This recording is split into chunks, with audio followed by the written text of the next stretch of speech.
Still the juniors racing here. We will see much more action later when the more senior drivers are coming in. 9 classes, 27 riders, first leg of the 2026 second. A few weeks ago, as a matter of fact, about 2 weeks ago, the tracks were beautiful and green after our beautiful rains we received in Namibia. But yeah, you can see autumn is here. Grass is turning brownish. And a very, very hot day currently here in at Tony Russ racetrack.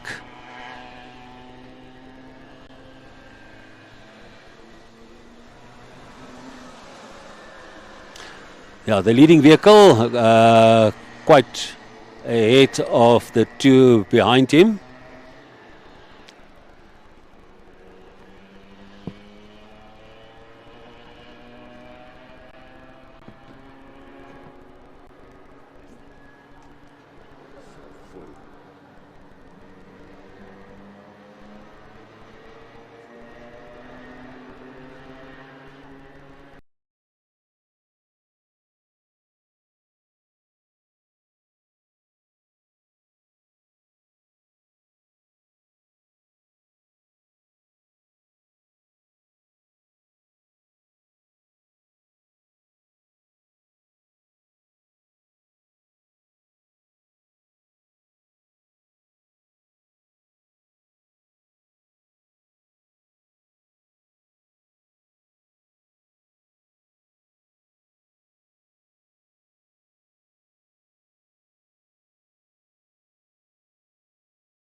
Kyk, die Bambinos is net 3 kar, hulle is so stadig gereis.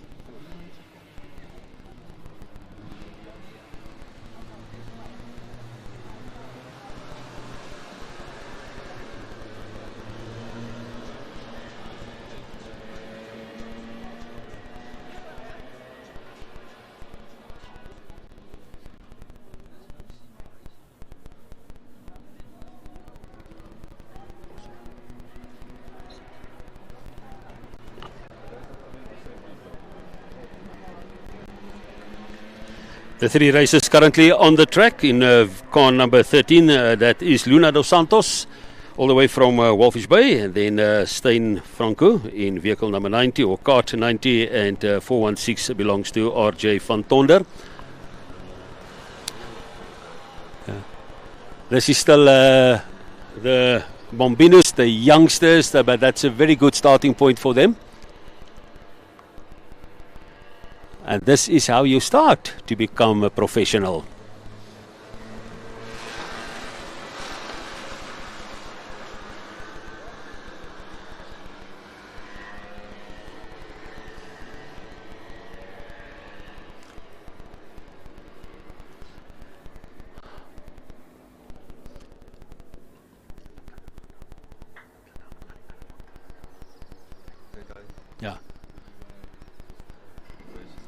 Yeah, the race is finishing. The guys are going to the starting point. Was a slow race. The youngsters, the Bombinos. And the next team is busy warming up the cars, and they're going to start in a few seconds.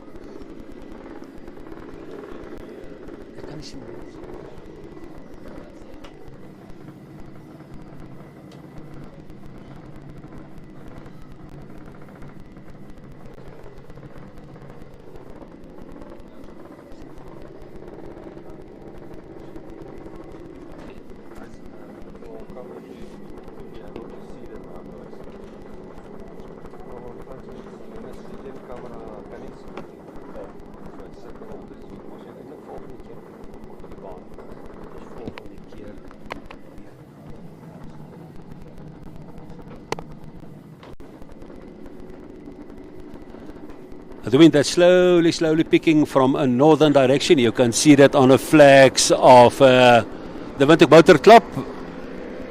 And off they go.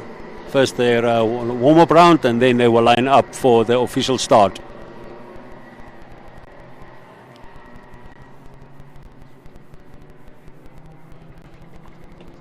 Busy warming up their tyres. Thank you very much once again on Momentum Short-Term Insurance and Seymour Racing making this day possible for us. You are tuned and we are live here from the Tony Ross racetracks. That is on the western outskirts of the capital of Windhoek, Namibia capital.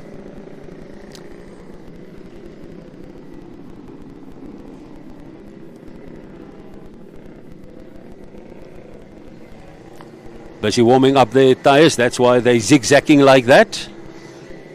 Interesting about these cars are cars, they got tire pressure. The tire pressure plays a huge role on road holding and the positions.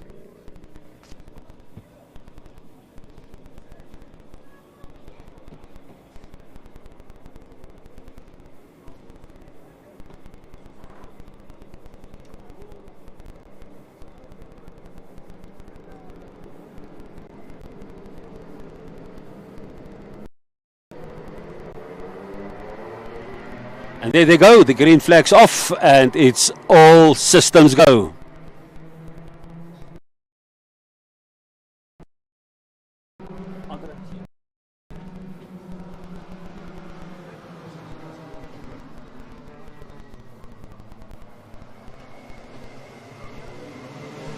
We're going to talk a bit later to Adrian Nel, also well known in different codes of racing. As you can see, much faster, much bigger.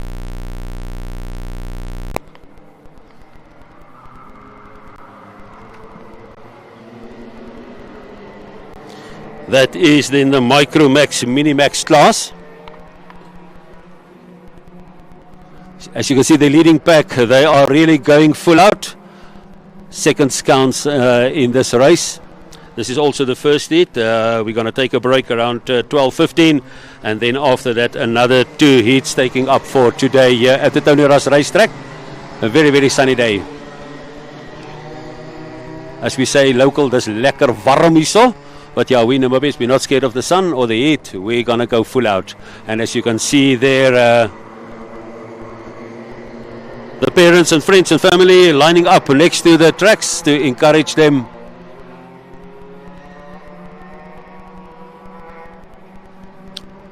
The marshals deployed, camera operators deployed at these respective areas. Oshmet, the medi guys, yeah, they are ready for any occurrence. As you can see, when they come in the corners, they are literally on the tail of each other. Tight corners. Remember, these cars doesn't have any suspensions, and sometimes going up to 105 kilometers an hour, I've heard. And this pull also a GO2 on the body of the racers. There you can see quite close.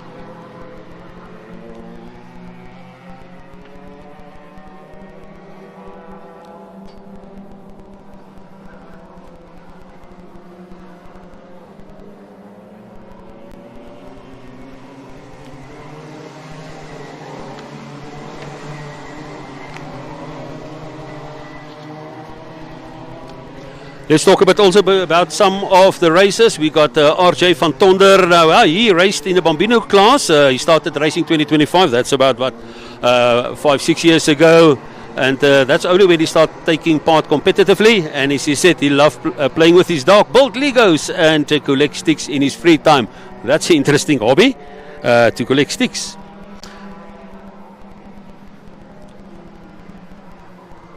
Another racer that you will see today in action, Noah Holtz. He's 13 years old, kart 272, and he's taking part in the Junior Max class. Swakop karters. He started driving in March 2025. Can you believe it? That's a year ago. And yeah, this is his first year, he said, in the Junior Max. And in his free time, he loves to cruise on his bike with his friends in Swakopmund. Hey, he's taking me back home to interesting places.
If we can just go back quickly to the previous race, the Babinos, they raced 8 laps.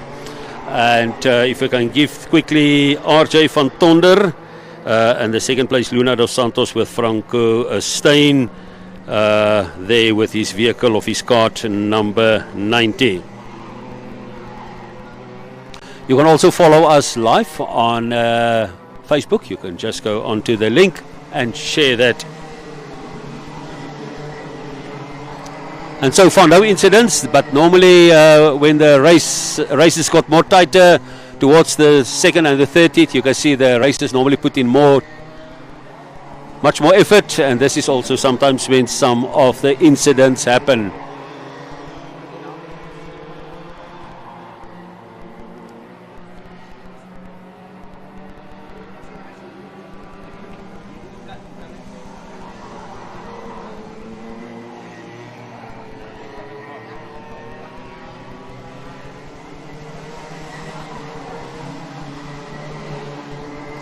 We're broadcasting live from the Tony Rasta racetracks just outside Windhoek.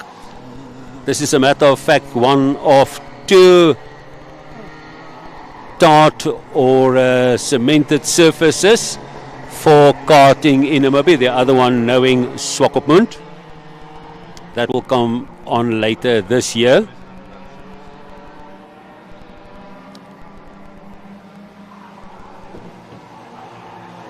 As you can see, the car starting getting spread far across from each other now as the race continues. And nothing as good and as lekker sounding like tires on the tarmac. Just for the sake of interest on this cars, the racers, before they are allowed on the tracks, their cars are scrutinized by an official and trained scrutinizer. They look at various things on the cars. And even the racers, they are not allowed to come on track unless they are fully geared for an official race, as required not only by the International Sporting Federation but also the Namibia Motorsport Federation. Neck braces, helmets, fire retardant suits, boots. It's all about sport, but also about safety, and safety first. As you can see, officials deployed all around the track to ensure that if anything happens, that the race must be either slowed down or stopped, and that is all depending on the flags. Obviously, a red flag means stop the race. Problem on the tracks or something like that. But so far, everything is running smooth, and this is exactly what the officials are working towards to ensure that everything is 100%.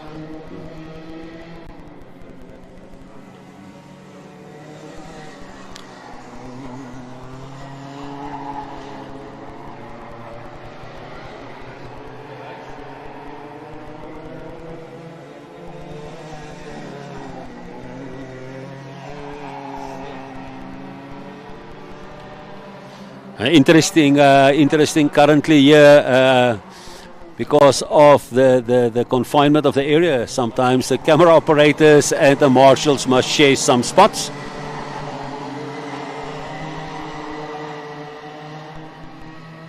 After this race, we're going to see if we can get Adrian Nel, a well-known racer in Namibia. Also, he actually started cutting his teeth on the go-karting track, and now he's racing international with much bigger cars, much faster cars.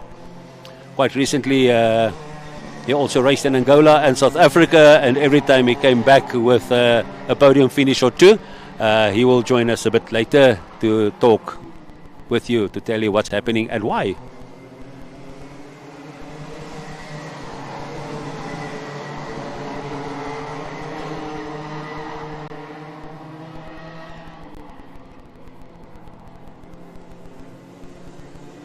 There you can see in the foreground, you can see some of the parents and the relatives and friends in support of the racers currently on the track.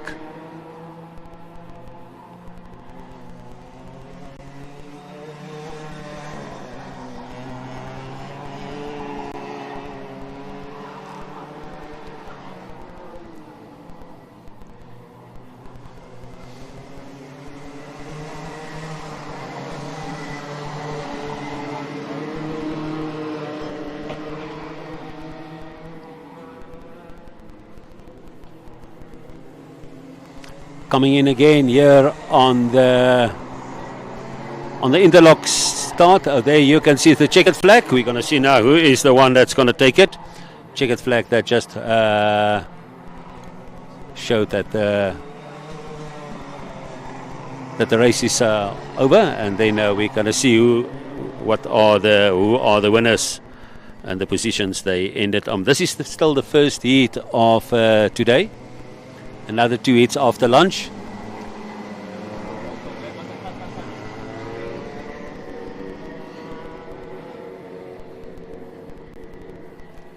You can see the car start slowing down to coming to the finishing point, the finishing line.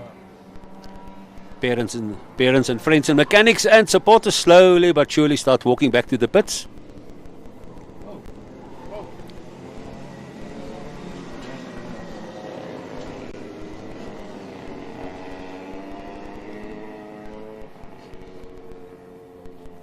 So after this, we expect Adrian Nel to join us in the studio to discuss with us and talk to us about the races.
the first heat of today.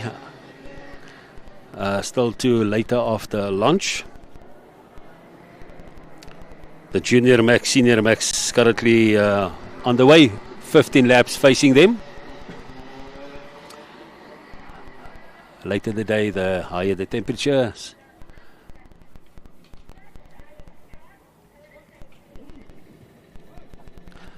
They're busy lining up to approach the starting point.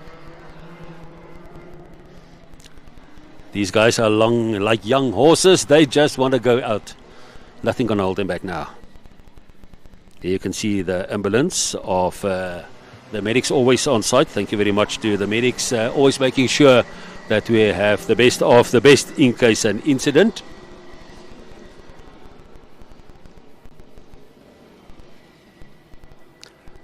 Start busy lining up, making sure the tires are warmed up. You can see now they're still in a group, wondering what's going through their heads.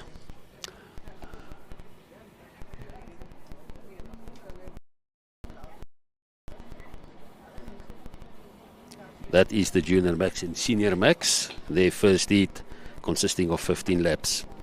It is only the Bambinos that's only riding 8 laps. The rest of the groups taking part in 15 laps, and the green flag just dropped, and there they go. As you can see, these cars are much faster than the previous batches. Just for the sake of interest, that all these cars have exactly the same engines, so they are literally competing on the same levels. Still staying together in a pack until the first or second one is breaking away, then the race is on.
We will later go on to the cars closer to give you more detail. Look at that guy, how he literally drift into the corners.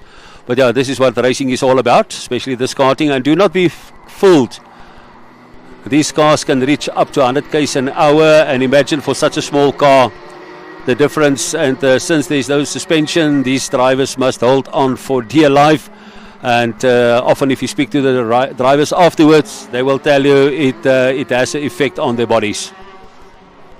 Remember, there's no suspension, no power steering. It is literally you are on the ground.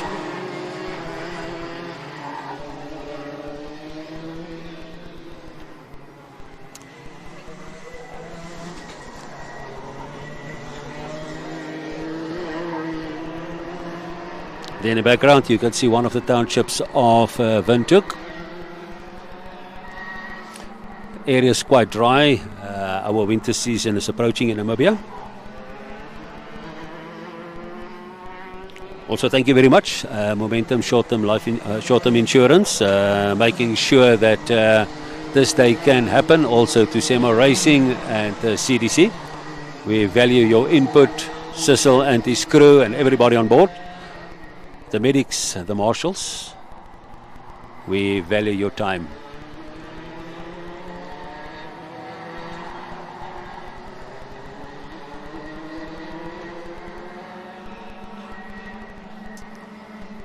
Seems to be we have a little problem there. A car slowed down for a moment.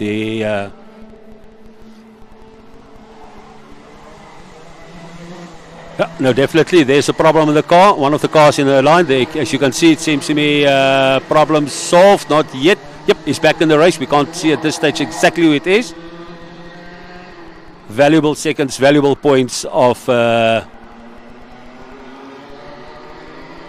his scorecard.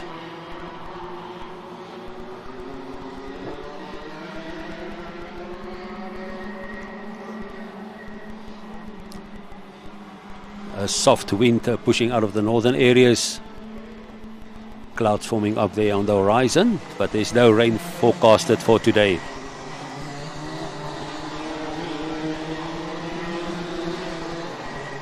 As you can see, the leading pack, the 3 cars in the front, they're really pushing for each other.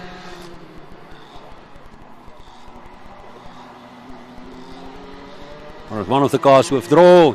He seems frustrated by the way that he's hitting the steering wheel.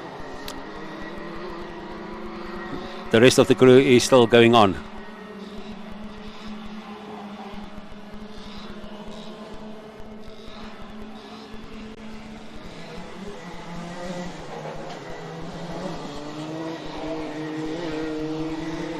There you can see some of the spectators and parents standing next to the barriers in support of the crews on the tracks.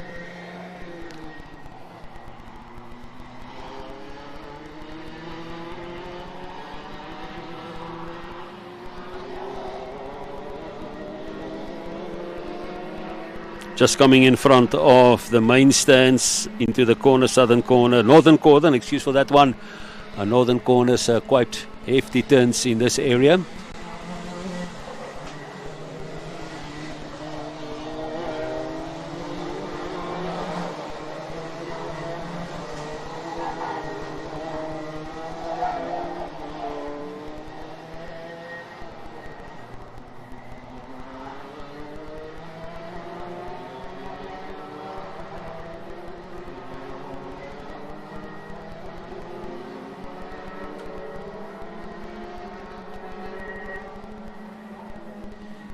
If we can just give you a bit of background or preliminary scorings on the previous race, that was the Mini Max and Micro Max, and then first there was Nande Kayamo, then in the second place was Mandume.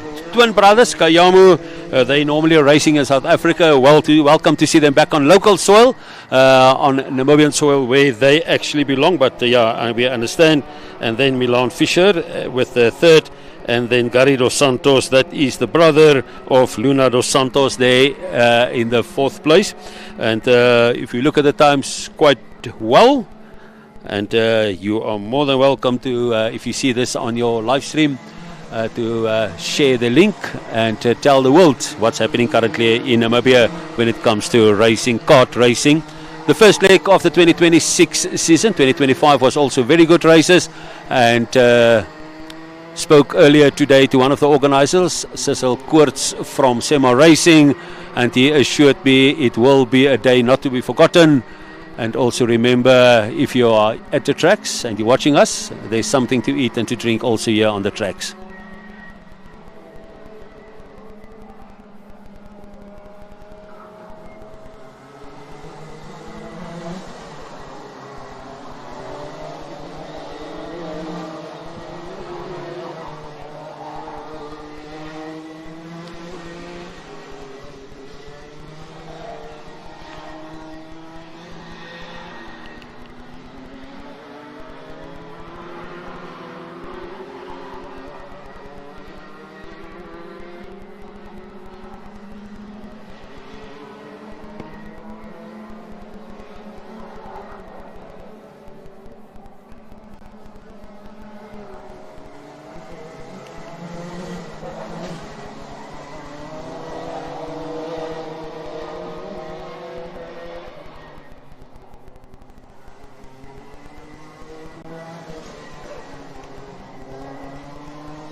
As I said earlier, normally when they start breaking away from each other, you can see The leading pack currently literally breathing in each other's necks.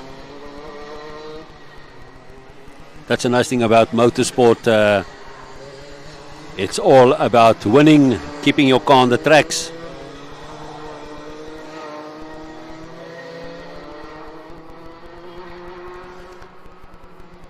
And don't get fooled, these drivers really need skills. It seems to me there is a kart off the track.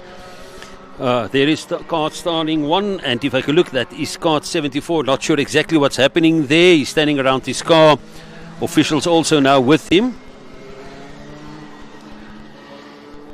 Seems to me you've got a problem there with the wheel or something.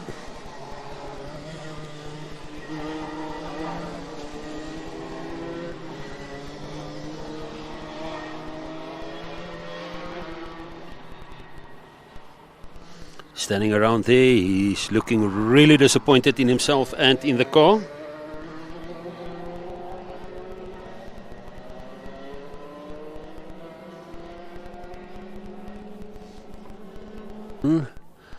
Not sure exactly what's happening there.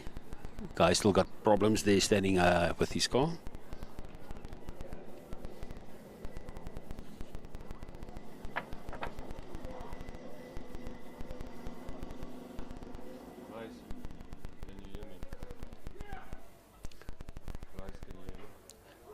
Let him focus onto that car. Yeah.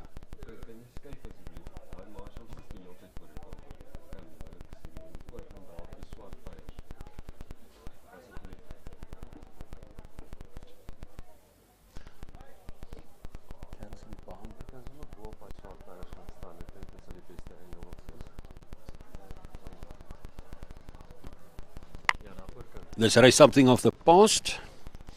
There you can see they're bringing out the car.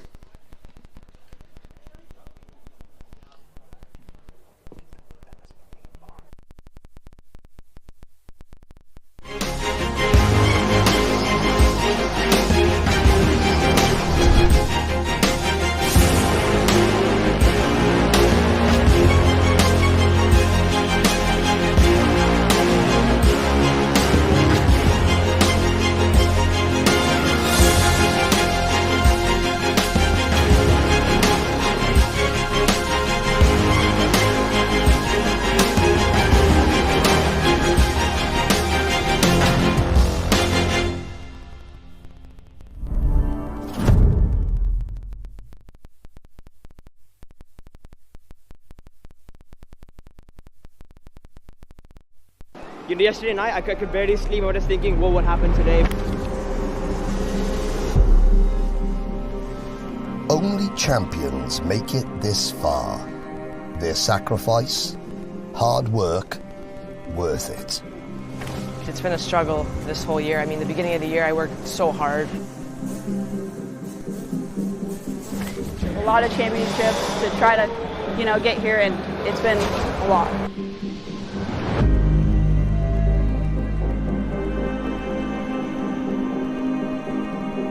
You look at everybody like, oh man, that's cool. Like, where did they get their ticket from? Everybody has to win to be here, and that's super, super special.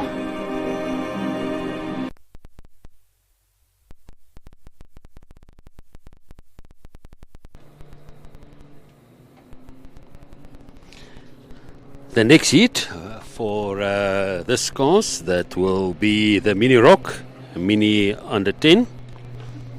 Another 15 tough laps awaiting for them.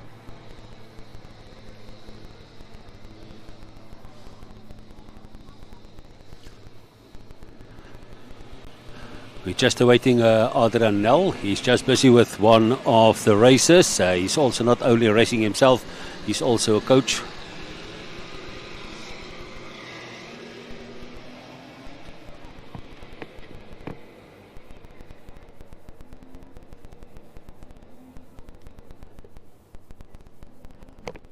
Some of the Mini Rock and under 10 riders. We're talking about Herman Schou, Vianschko or Schou. And then I also see names like Zunay Verveers. It is my understanding that is also her first race today. I would love to speak to her later about her expectations. What did she learn? How did she experience this races?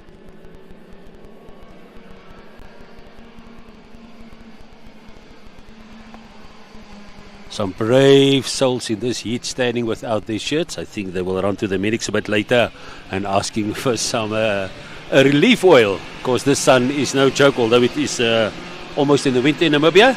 It's still no joke.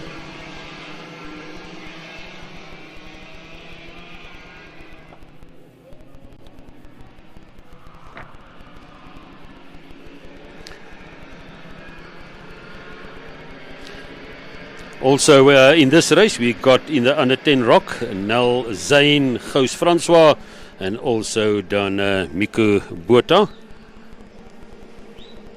Interesting that Miko Botha, they are brother and sister racing, Milko Botha, and interesting furthermore that her mother or their mother is also a very renowned rally driver and also a rally navigator, frequently on the rally tracks in Namibia.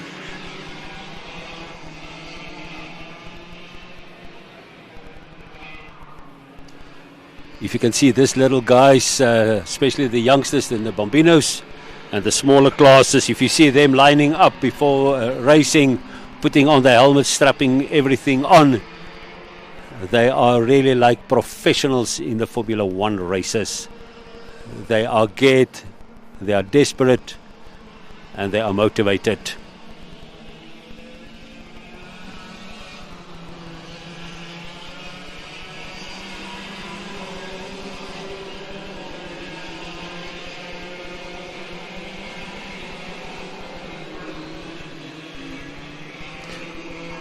After the first heat and this specific one, we will see the DD2 and DD2 Masters in actions. They normally do not hold back. They're more senior racers, more experienced.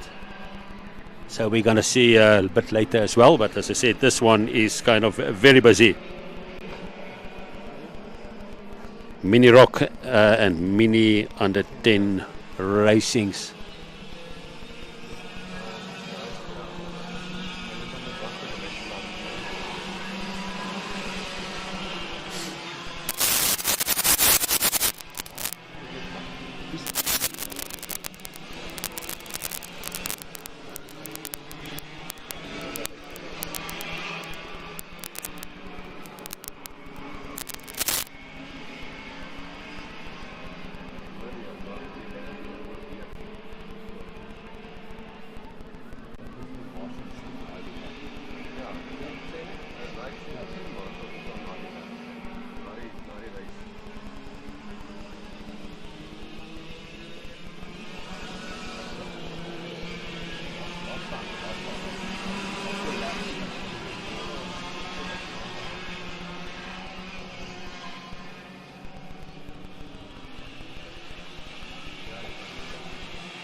We can look quickly at the results for the first heat, and that is for the junior and senior max. Heat 1,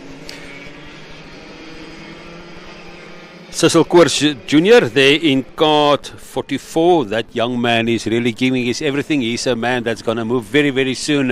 Will travel to the UK to take part there. Noah Holtz and then Nicolas Mostert. Fourth place, it is then nobody else than Guido Bidoli. All well-known racers, and Dylan Zandberg, unfortunately, only managed to cover 5 laps, which is normally, in this case, 15 laps. But yeah, technical things often happen. And obviously the heat claims it toll, especially in this time of the year.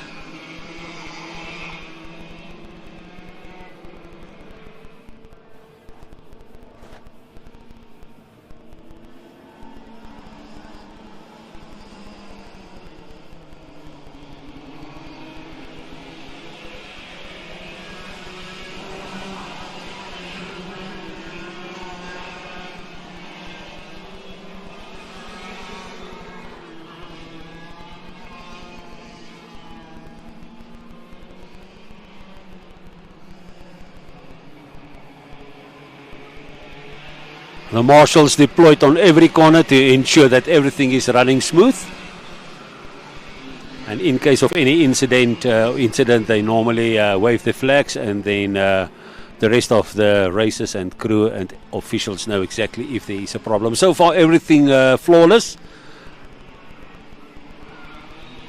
But normally the second and third heat is a kind of problem. And we're going to be joined by Adrian Nel. He's going to stand with me now. Adrian, thank you so much. Thank you for joining us here, live streaming all the way from Tony Rust. Your impression so far, sir? It's a very first leg, very tight racing. Field's not as big as we expected, but I'm sure it's going to pick up throughout the year. Yeah, it's very hot. Indeed, yeah. But does it play a role on the karts? Oh, for sure. Tire pressure is set up as a complete. We have to play around with it to get the best out of it. And the cars are getting hot, so yeah. Adrian, yeah, you are a frequent, can I say, seater in the go-karts. I mean, tell us a bit about the specs of this karts. I mean, they don't have suspensions and power steering, so it's all physical control. Yeah, it's all manual, all on the body. So they use 125cc Rotax engines. And then they also have the Rock class, which uses 60cc air-cooled engines. So all power here. It's not your lawnmower or SKW rentals. These are fast machines. So yeah, they like the DD2s, which is coming up next, which you would like to commentate on with Guido and the big boys playing around here. They reach about 110 down the back straight, which is not a very long straight. So 110, did I hear you right, on this short stretch? Yes, so with the right gearing, these cars can reach up to 160 with the right gears, these DD2s.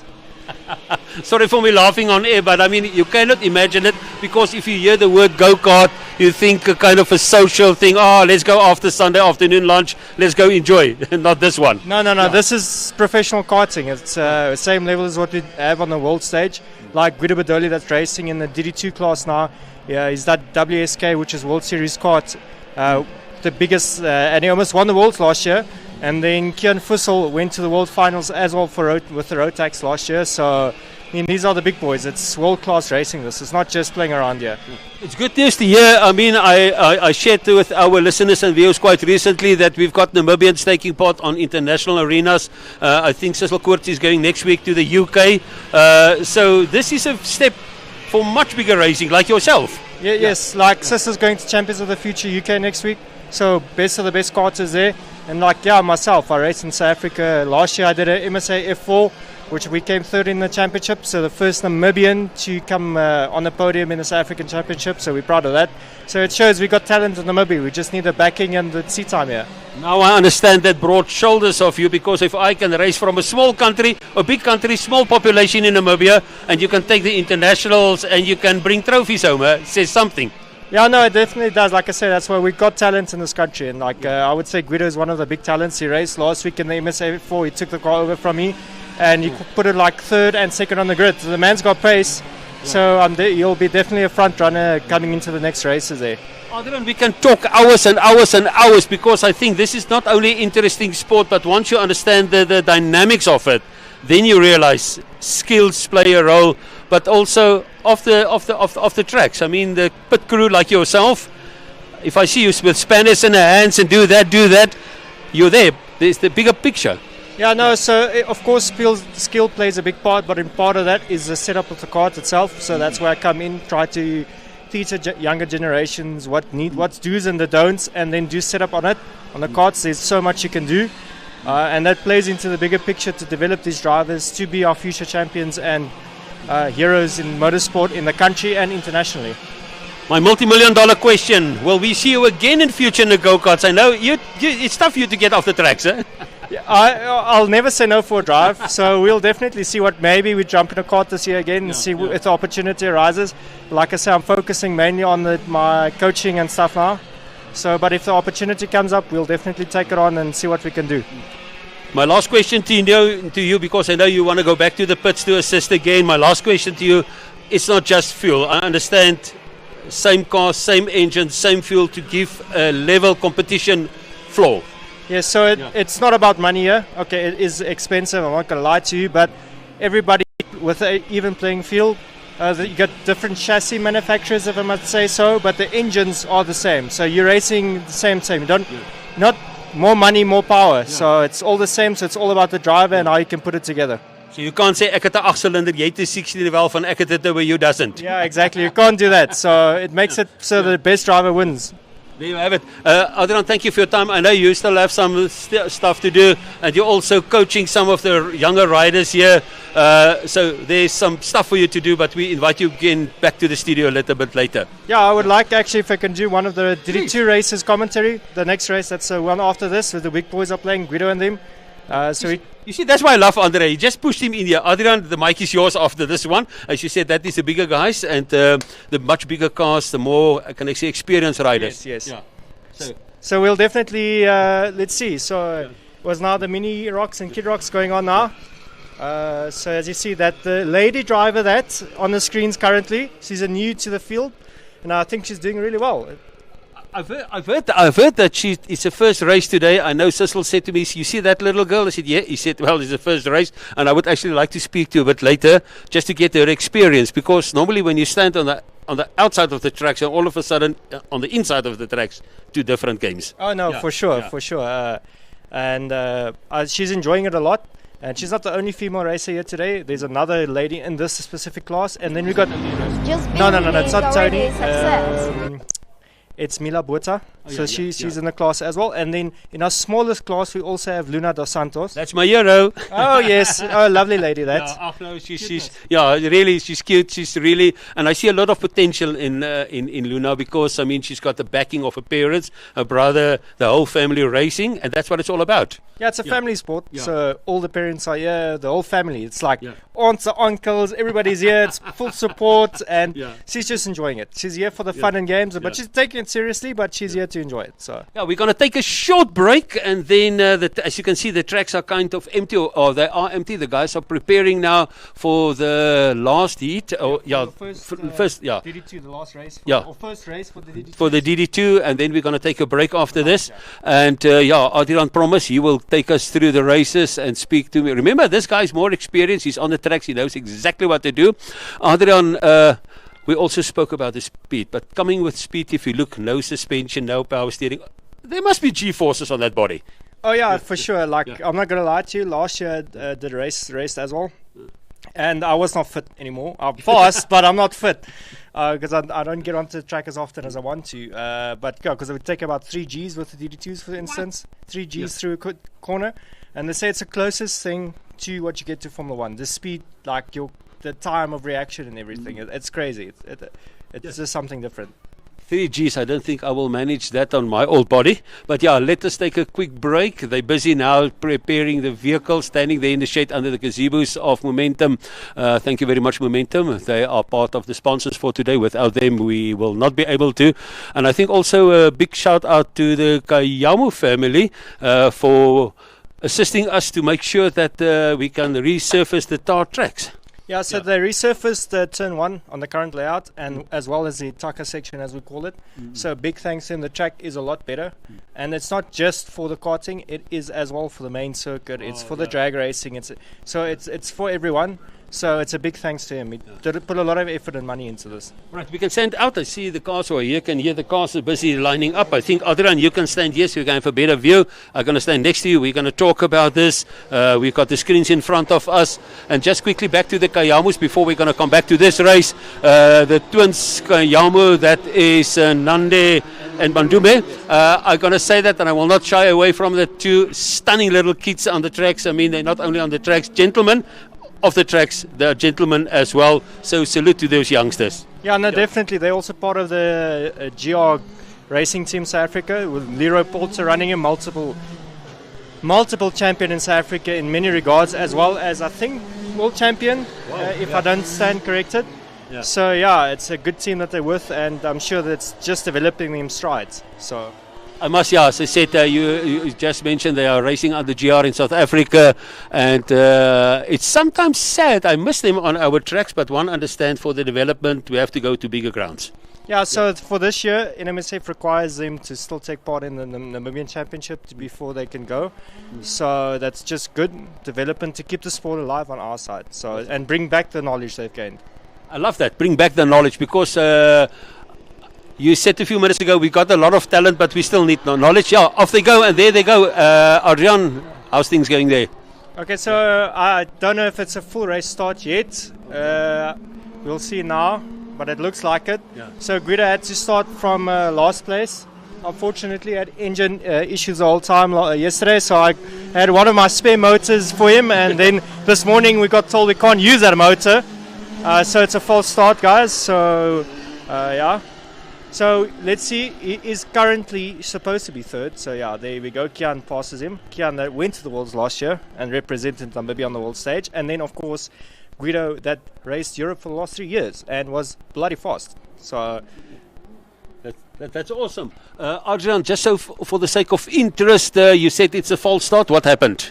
So I think they had another formation lap. So they're getting ready to bunch up now and go for the race start now. So the flag will drop, and there the flag drops. So there they go. The one I'm laughing was the marshal that said, "Go!" I mean, you can see he wanna get this race started, eh? No, he wants to, and there's Guido on Kian's back end around the outside. I think that's not going to work, Guido. He's on his bumper, and I think he's only going to be able to make the move into the hairpins right here in front of us if he keeps it up. But I think Kian is not an easy oak to pass. He's got the experience, he's got the pace. So let's see what these two legends can battle out on the track. Going defensive there into the last corner, Kian goes. And I think, but he's got a bad exit. And I think, Guido's going to be on him for the rest. So let's see what is going to happen. Tight racing, I must say, between the two first riders. Really, really tight racing. They don't give each other a chance, Adrian. I mean, seconds counts. I mean, if you look at this stage, they are literally on each numbers, literally on the numbers today. Yeah, no, they are. And yeah, it's not seconds that counts, it's milliseconds that count here. These oaks are on the top of their game. And you see it going. Oh, Guido goes for a very late lunge there. Very nice pass there, Guido. Whoa. And let's see. Oh, he's going for the cutback. This is very, very good racing, Oaks. Guido's going to stick around the outside, and he keeps it. You see, this is very, very good racing, Oaks. This is what racing is all about. I mean, Adrian, I'm happy I was off air for a moment because I also had a bit of words of excitement in between there. So, and as you can see, they are literally, as you said, Andre, milliseconds of each other. But yeah, if you look, tight cornering, traction plays a huge role here. Yeah, it's all about placements when it comes to these oaks. They know what they're doing. So you'll see they might go defensive, but I think Guido's going to try and pull the gap now and put the hammer down to get that pace out of the cart. That is a nice thing about motorsport. Normally, if the race is on or the heat is on, as we normally say... he makes a mistake into the long left, and there Kian's passed again. So Guido, oi, brother, get your head down there. A small millisecond of a mistake can cost you a place in this race. And Adrian, I understand your excitement. Look at that. I mean, these guys are really pushing. They really don't give no mercy. No, they're friends off track, but on track it's Ham and Tom's, guys. It's you. There might be a few argy-bargy moments in this race as well. I'm not saying there will be, but there might be happening soon. Yeah, that's motorsport for you, and as you can see, the bigger the motors, the faster the motors. Whoa! That is a bad one. I mean, again, we talked about traction a few seconds ago. We lost just a millisecond, the mistake, and that is 3-4 seconds. Oh yeah, no, I think that's a done. Guido's got it, I think, for the race, but let's see. That's a very costly mistake by Kian there. Unexpected. I think he was pushing a tiny bit too hard to keep Guido behind him. So let's see. Yeah, just shows you if you lose one fraction of a second of concentration, make 1 second mistake, and then what happened? It's now not milliseconds. That is now literally, I want to take a wild guess, 5-6 seconds, 4 seconds now at this stage difference between the first two places. Cornering in, drifting, but he's keeping his composure. No, for sure. I think Guido has got the confidence here to take it. Looks like the car's running well now after we did some changes yesterday to it, assisting him. But let's see, it's not over and done yet for Kian. Yeah. Remember, if he gets the fastest lap in the race now, he'll start pole for the next one. Yeah. So then it's still 2 more races to go, and this tight action still to come. I'm talking about time. I mean, these guys are riding on transponders, so these are electronic time measures that we give here. Yes, so there's a magnetic strip in where the start-finish line is, and each card has a transponder on, so it's not measured by hand timing or anything. This is to the microsecond, I almost want to say. It's to 1,000th they time this, and it is what you need for karting. The times can be close. I mean, if you get to the world stage, the top 20 is split by half a second. It's just how close it is. But I think the nerves at this stage, I mean, it was literally on each other's tails, and then all of a sudden there is a bigger space between the two. Let us see what's happened. I think they are now busy with the 7th or 9th round now, and they're normally racing 15 laps. 15 laps, yeah. So about 15 laps, so 3 races of 15 laps, so quite a bit of racing today out of each class, so yeah, a lot of action. There you have it. We're going to take a short break, sit back, relax, check the race, and Adrian, you're not going to go too far because I think the last lap can be interesting. No, for sure. Let's see what happens. Let's see what happens, as Adrian says.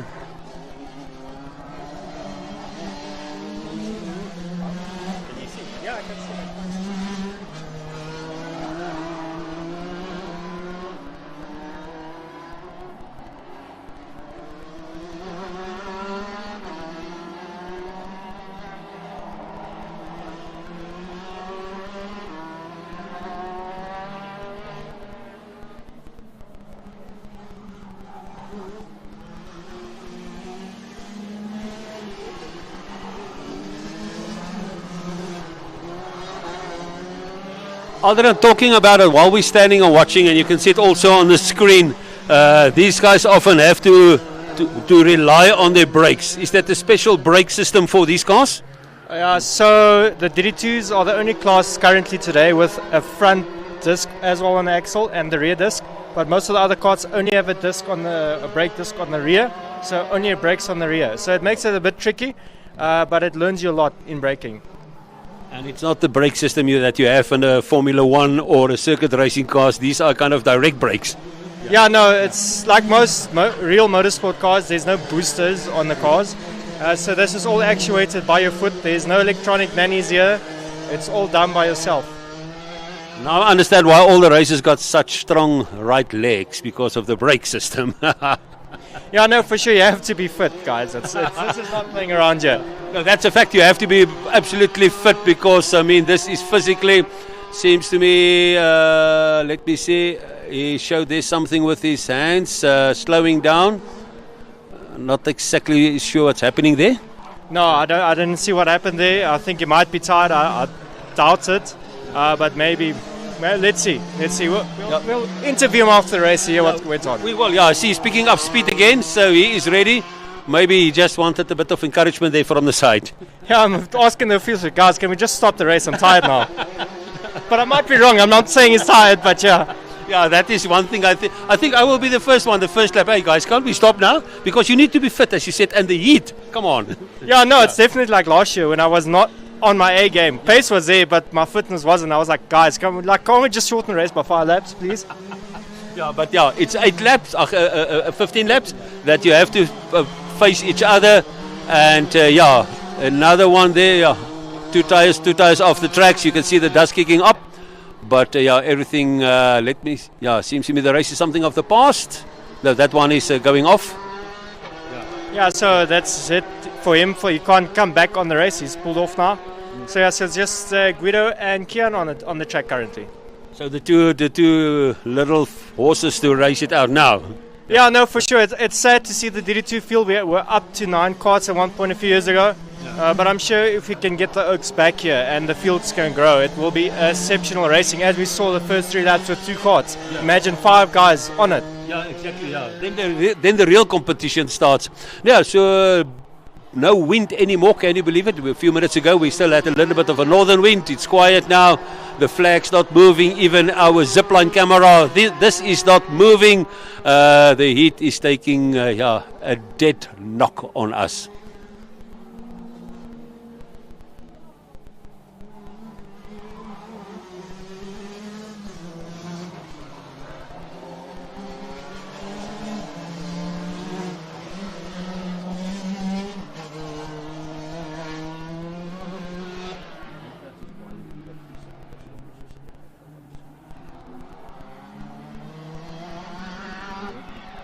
And there's the checkered flag. Race is something of the past.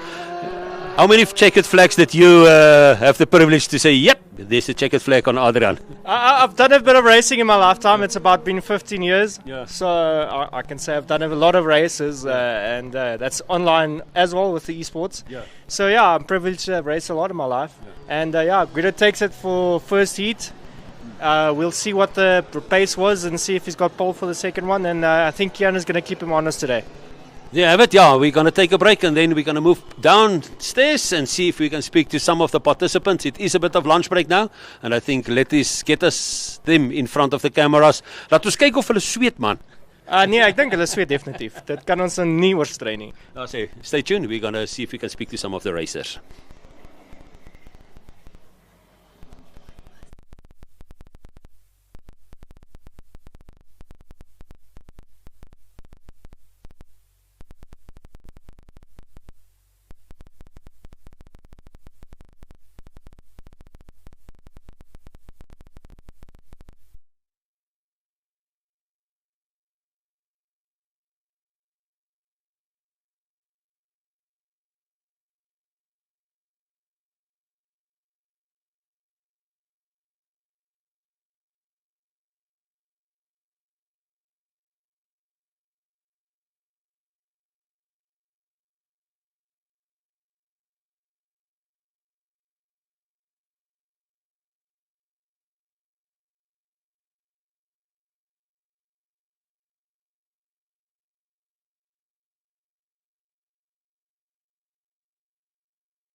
Okay.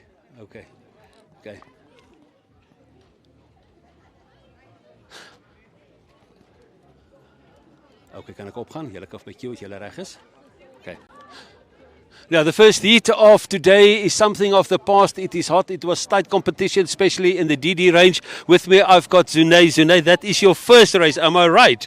Yes, yes, it is. Your experience, what did you hear about this sport when they said, or you said, I want to race? What went through your mind?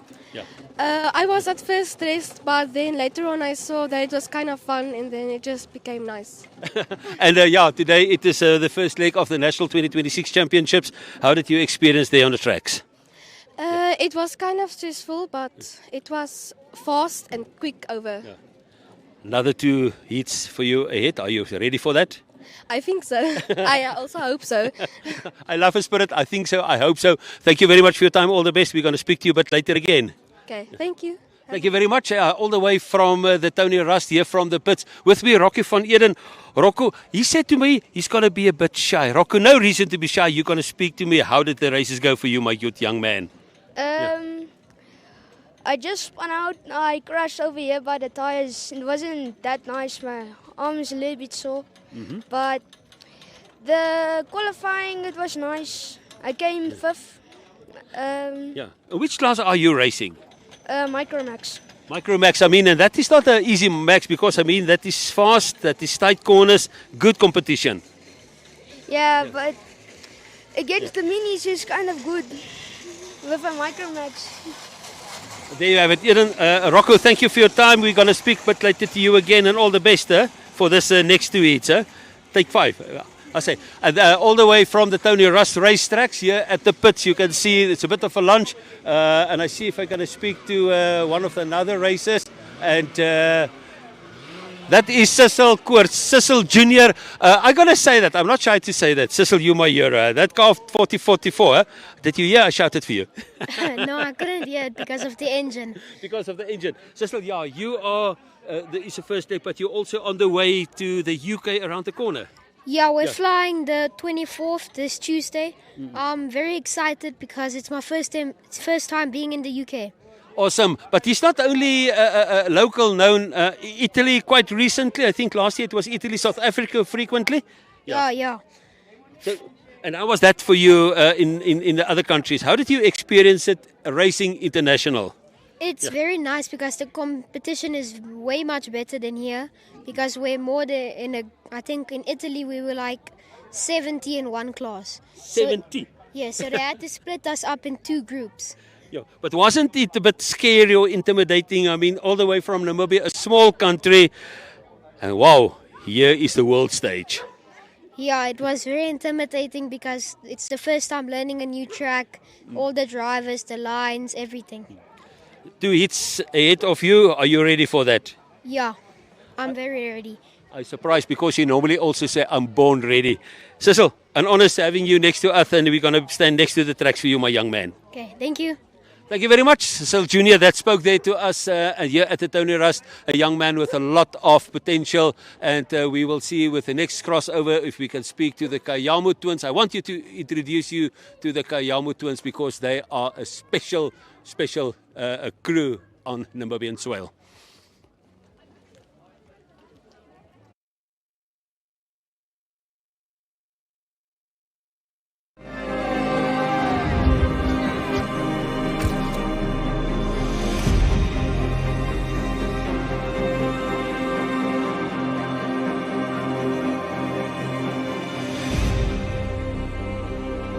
Take time to soak it in. Bahrain. Savor it.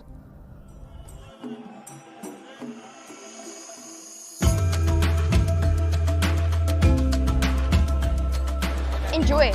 That's the most important thing to do at the World Finals.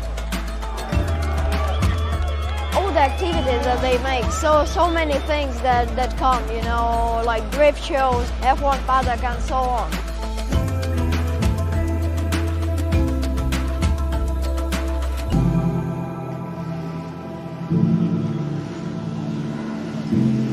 Find your limits. Push them, but don't exceed them. They can make or break you. Yeah, it gives you a lot of nerves really. There's a lot on the line. Everybody here is used to be in the front row. Champions all together. Now you must prove why you are number one. Every kid's dream in karting is to win that event.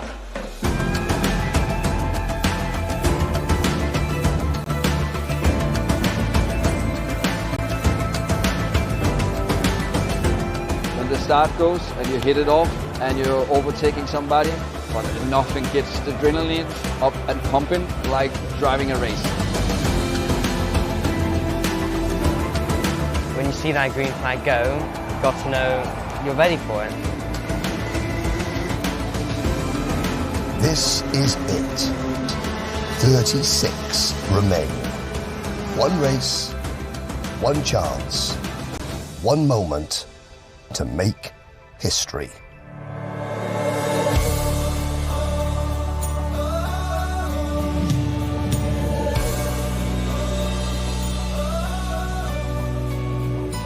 Feels proud, man.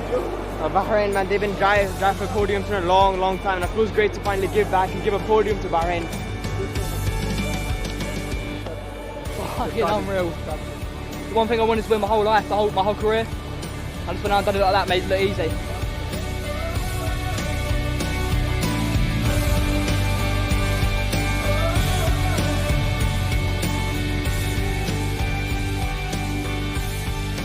I'm over the moon. Last year I came second. It haunted me all year, so I'm happy to be here again and win it this time.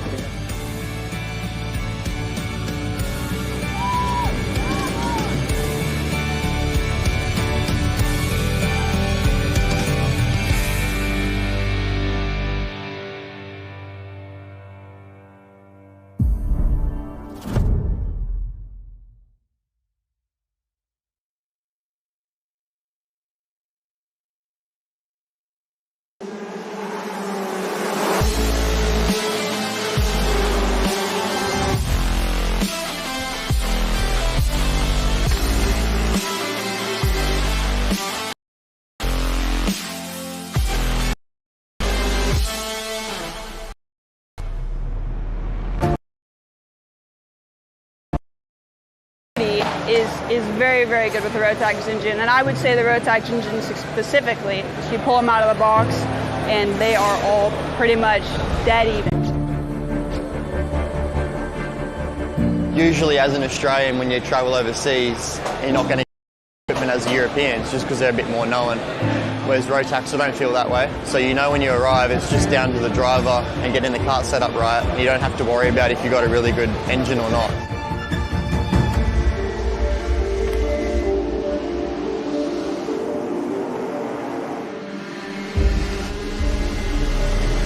We want to have this competition as fair as possible to all the drivers.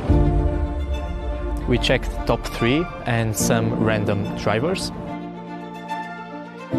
So everything that it's possible that they change or try to modify it, we will check.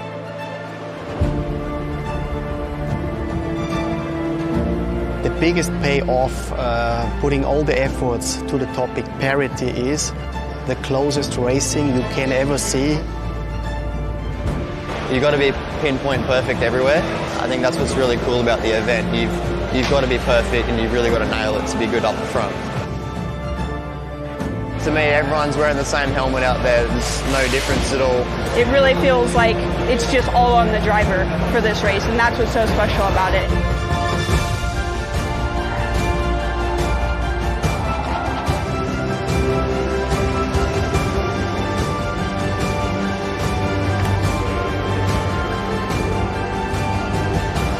They all know that they are at the same level and they all have the same opportunity to win the Grand Finals.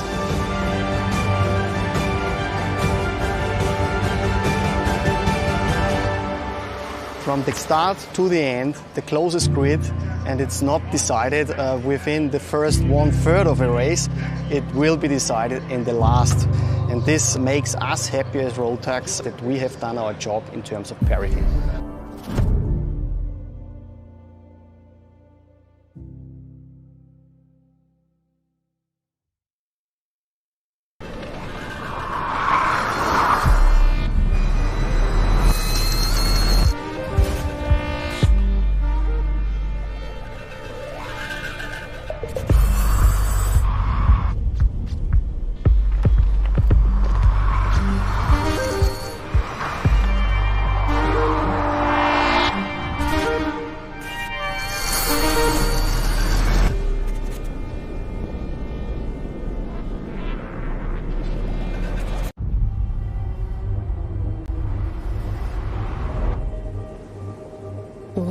do you come here?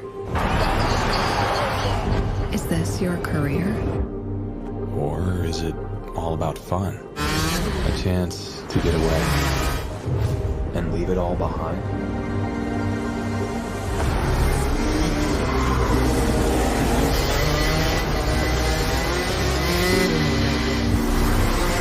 Or do you chase your personal best, challenging yourself over and over again? Why do you come here? Maybe you're here to collect moments. Good ones. And not so good ones. Or you can't afford mistakes because you want that victory.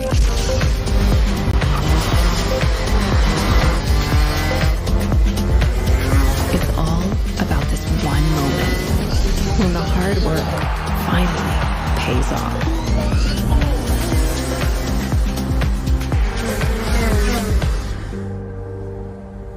This is the place that brings us closer to the people who share our story. Whoever we are, Whatever we're here for, racing is who we are.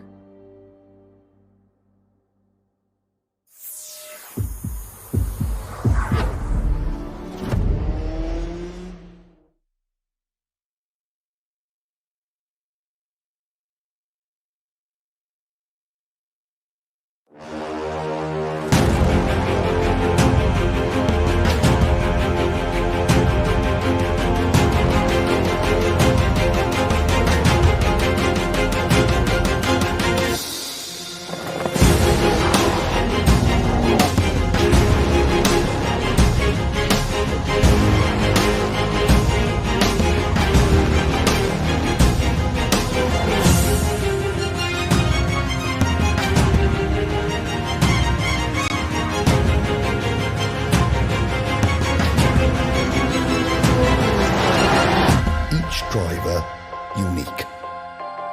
It's an event designed to make you equal because you are number one.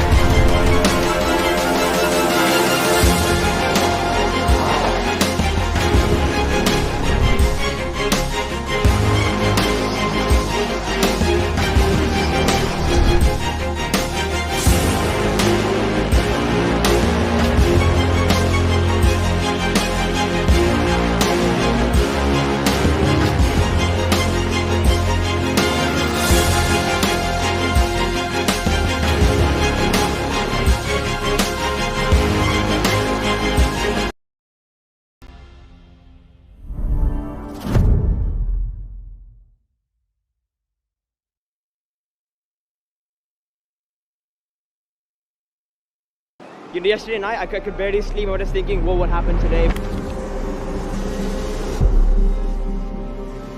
Only champions make it this far. Their sacrifice, hard work, worth it. It's been a struggle this whole year. I mean, the beginning of the year I worked so hard. A lot of championships to try to, you know, get here, and it's been a lot.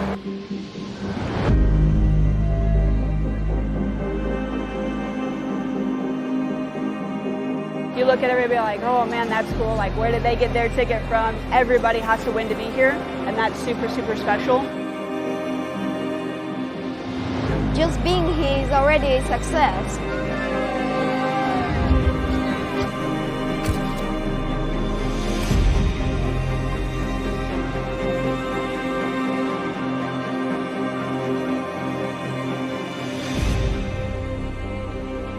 Take time to soak it in.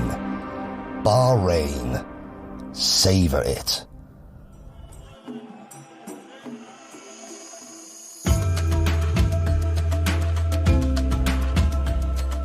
Enjoy it. that's the most important thing to do at the World Finals. All the activities that they make, so many things that come, you know, like drift shows, F1 paddock and so on.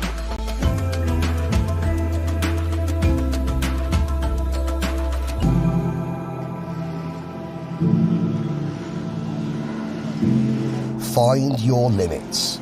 Push them, but don't exceed them. They can make or break you. Yeah, it gives you a lot of nerves really. There's a lot on the line. Everybody here is used to be in the front row. Champions all together. Now you must prove why you are number one. Every kid's dream in karting is to win that event.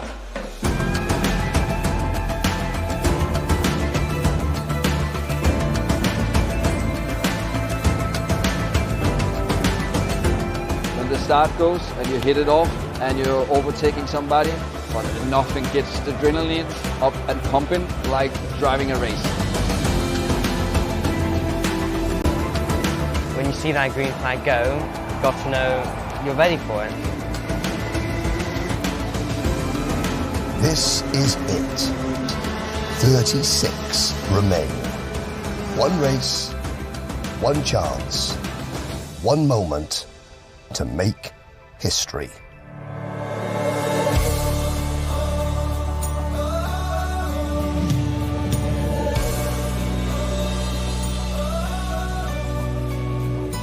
Feels proud, man. Bahrain, man, they've been driving for podiums for a long time, and it feels great to finally give back and give a podium to Bahrain. Fucking unreal.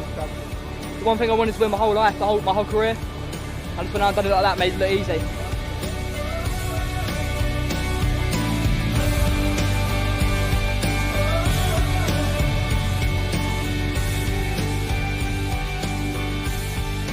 I'm over the moon. Last year I came second. It haunted me all year, so I'm happy to be here again and win it this time.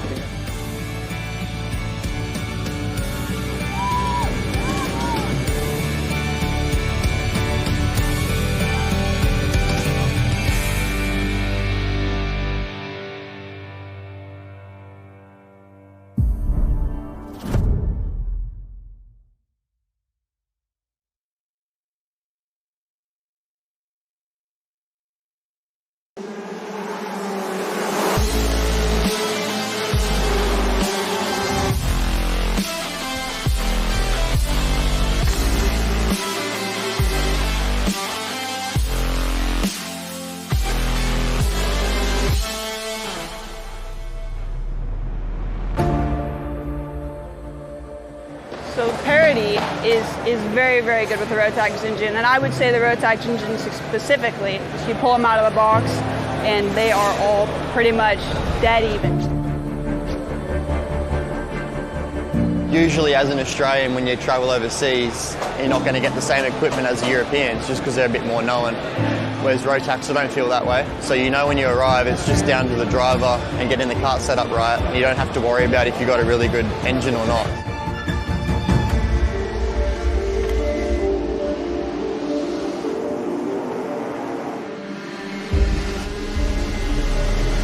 We want to have this competition as fair as possible to all the drivers. We checked top 3 and some random drivers. So everything that it's possible that they change or try to modify it, we will check.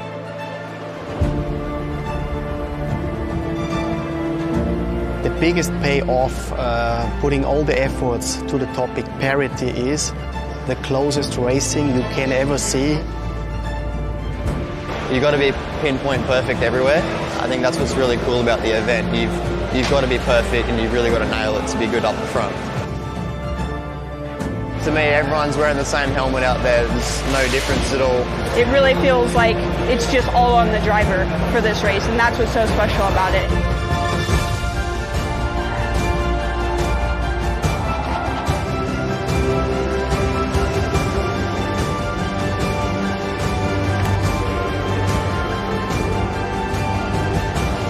They all know that they are at the same level and they all have the same opportunity to win the grand finals.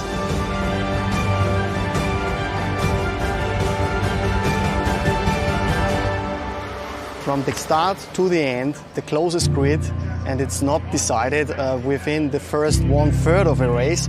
It will be decided in the last. And this makes us happy as Rotax that we have done our job in terms of parity.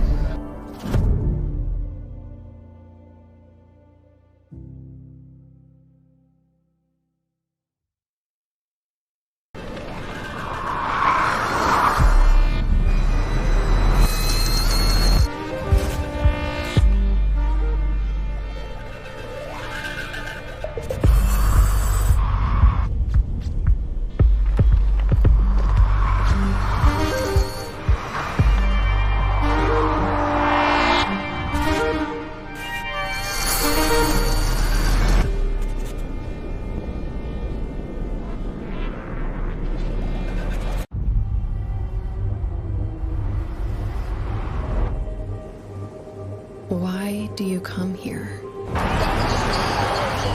Is this your career? Or is it all about fun? A chance to get away and leave it all behind?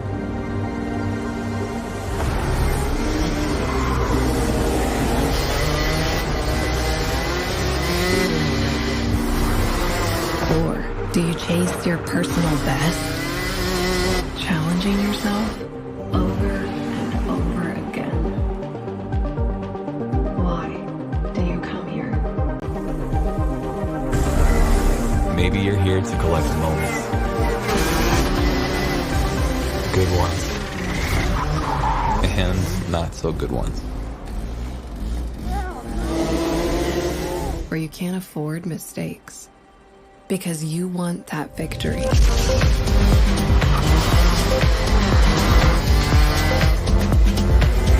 It's all about this one moment when the hard work finally pays off.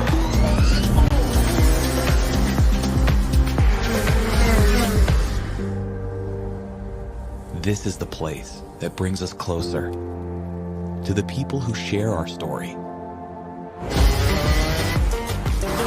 Whoever we are. Whatever we're here for. Racing is who we are.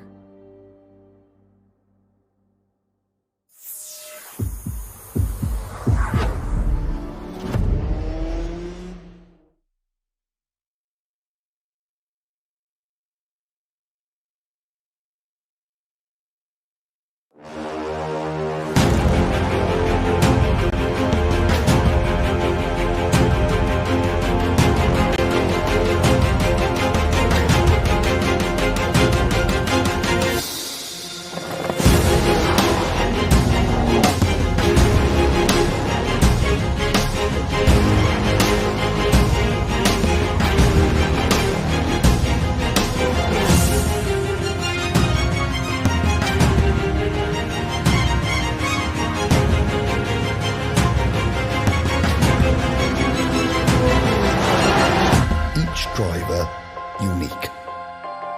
It's an event designed to make you equal because you are number one.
Yesterday night, I could barely sleep. I was just thinking, well, what happened today? Only champions make it this far. Their sacrifice, hard work, worth it. It's been a struggle this whole year. I mean, the beginning of the year, I worked so hard. A lot of championships to try to, get here, and it's been a lot.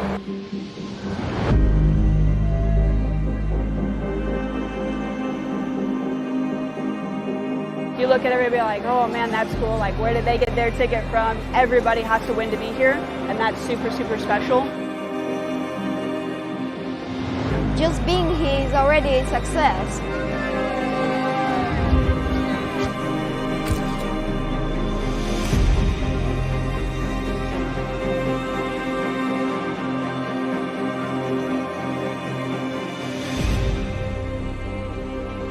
Take time to soak it in. Bahrain. Savor it.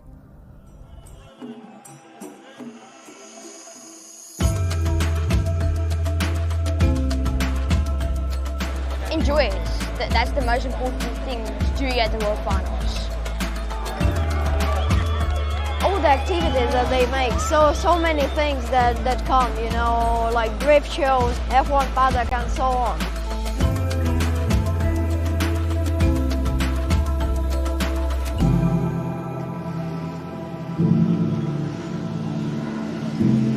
Find your limits.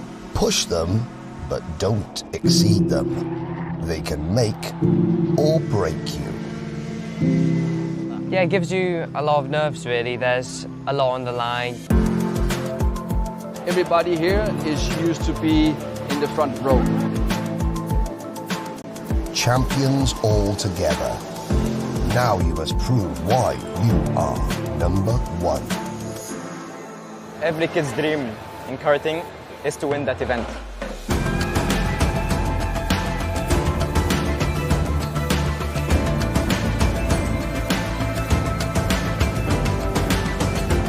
When the start goes and you hit it off and you're overtaking somebody, but nothing gets the adrenaline up and pumping like driving a race. When you see that green flag go, you've got to know you're ready for it. This is it. 36 remain. One race, one chance, one moment to make history.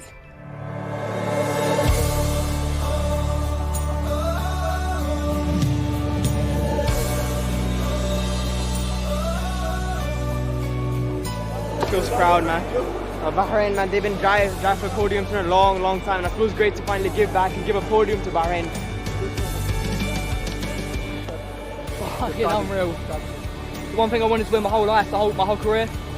I just went out and done it like that, made it look easy.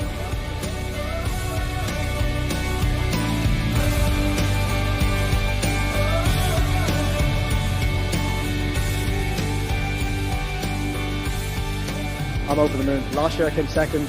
It haunted me all year, so I'm happy to be here again and win it this time.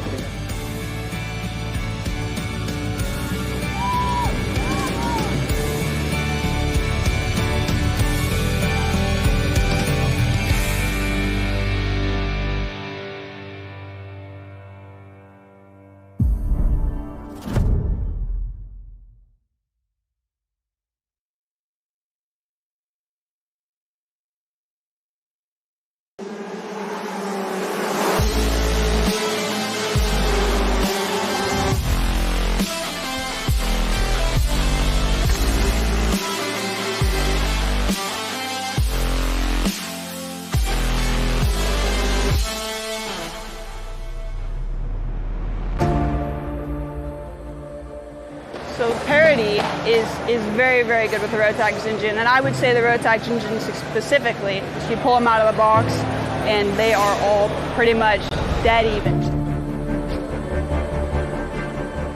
Usually as an Australian, when you travel overseas, you're not going to get the same equipment as the Europeans just because they're a bit more known. whereas road tax I don't feel that way. So you know when you arrive it's just down to the driver and getting the kart set up right. You don't have to worry about if you've got a really good engine or not.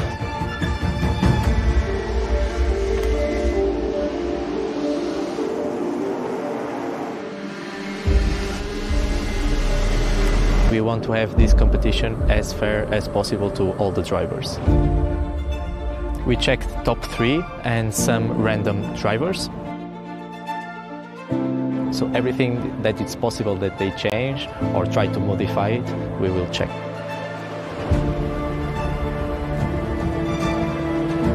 The biggest payoff putting all the efforts to the topic parity is the closest racing you can ever see.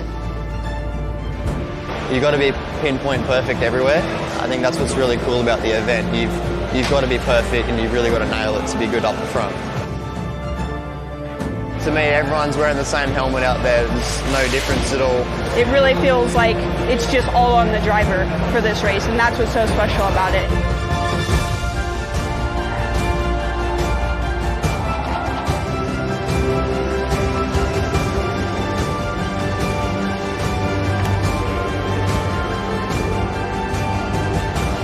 They all know that they are at the same level and they all have the same opportunity to win the Grand Finals.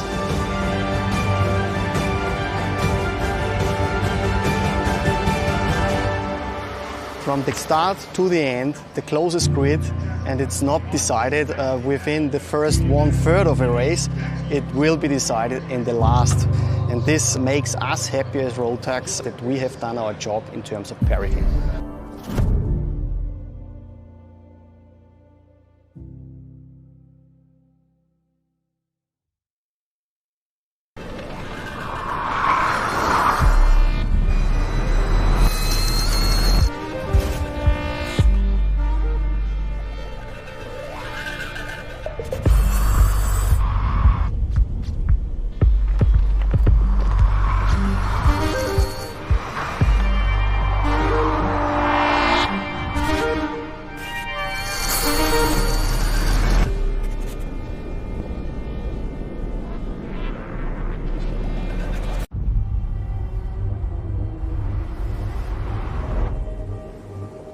Why do you come here?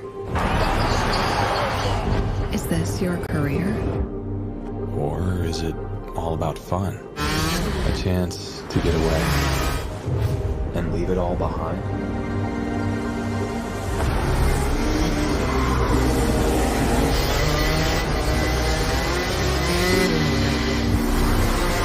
Or do you chase your personal best? Challenging yourself over and over again. Why do you come here? Maybe you're here to collect moments. Good ones. And not so good ones. Or you can't afford mistakes because you want that victory.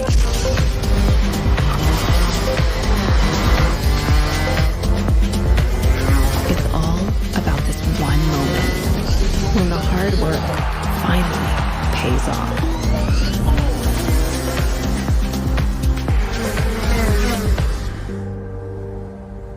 This is the place that brings us closer to the people who share our story. Whoever we are. Whatever we're here for. Racing is who we are.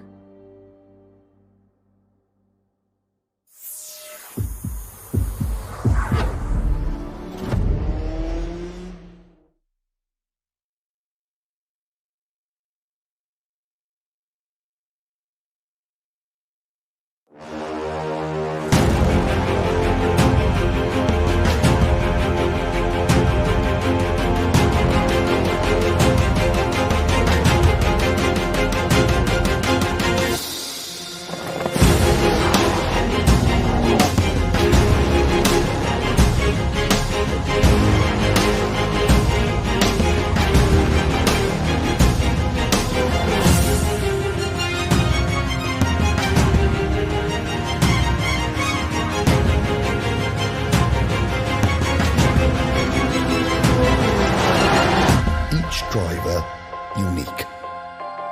It's an event designed to make you equal, because you are number one.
Yesterday night, I could barely sleep. I was just thinking, well, what happened today?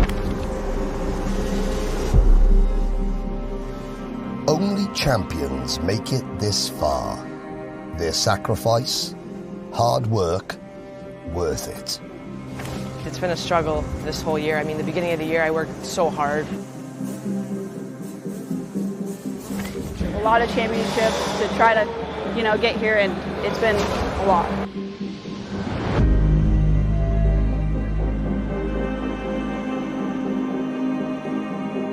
You look at everybody like, oh man, that's cool. Like, where did they get their ticket from? Everybody has to win to be here, and that's super, super special. Just being here is already a success.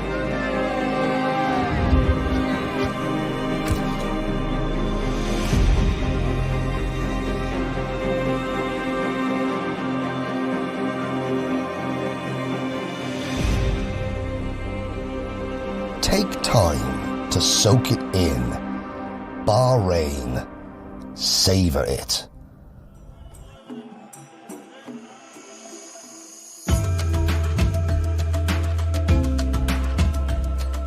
Enjoy it.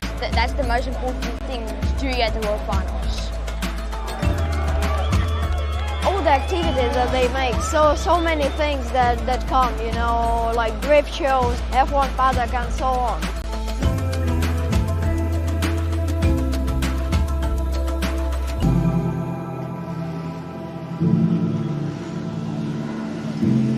Find your limits. Push them, but don't exceed them. They can make or break you. Yeah, it gives you a lot of nerves, really. There's a lot on the line. Everybody here is used to be in the front row. Champions all together. Now you must prove why you are number one. Every kid's dream in karting is to win that event.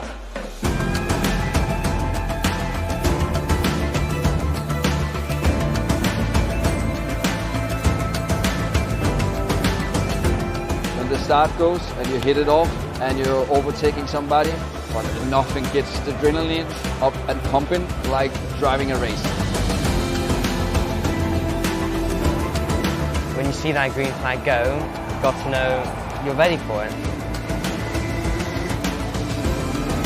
This is it. 36 remain. One race, one chance, one moment to make history.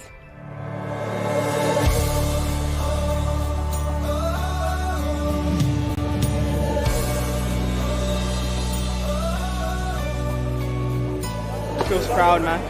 Bahrain, man, they've been driving for podiums for a long, long time, and it feels great to finally give back and give a podium to Bahrain. Fucking unreal. The one thing I wanted to win my whole life, my whole career. I just went out and done it like that, made it look easy.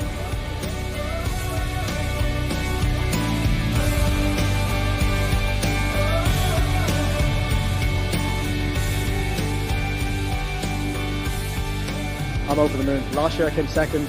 It haunted me all year, so I'm happy to be here again and win it this time.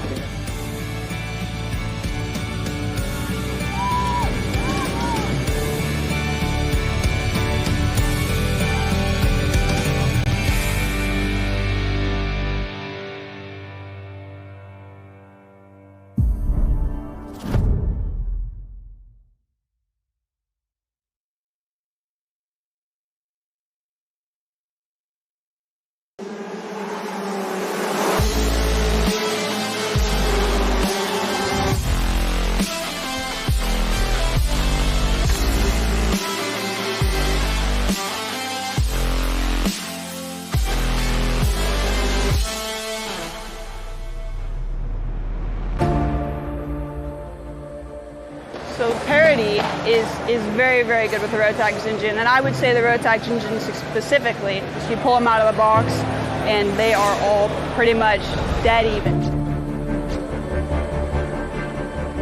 Usually as an Australian, when you travel overseas, you're not going to get the same equipment as the Europeans just because they're a bit more known. Whereas Rotax, don't feel that way. So you know when you arrive, it's just down to the driver and getting the cart set up right. You don't have to worry about if you've got a really good engine or not.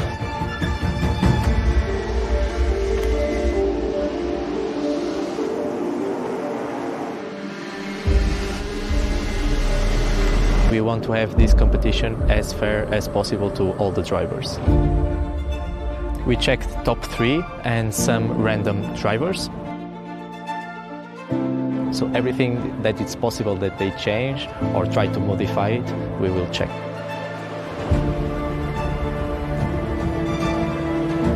The biggest payoff putting all the efforts to the topic parity is the closest racing you can ever see. You've got to be pinpoint perfect everywhere. I think that's what's really cool about the event. You've got to be perfect and you've really got to nail it to be good up the front. To me, everyone's wearing the same helmet out there. There's no difference at all. It really feels like it's just all on the driver for this race, and that's what's so special about it.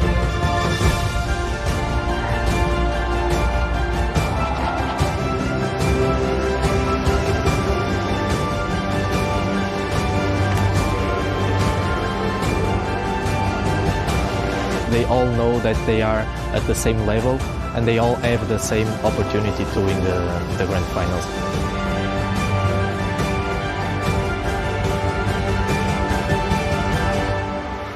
From the start to the end, the closest grid, and it's not decided within the first 1/3 of a race. It will be decided in the last.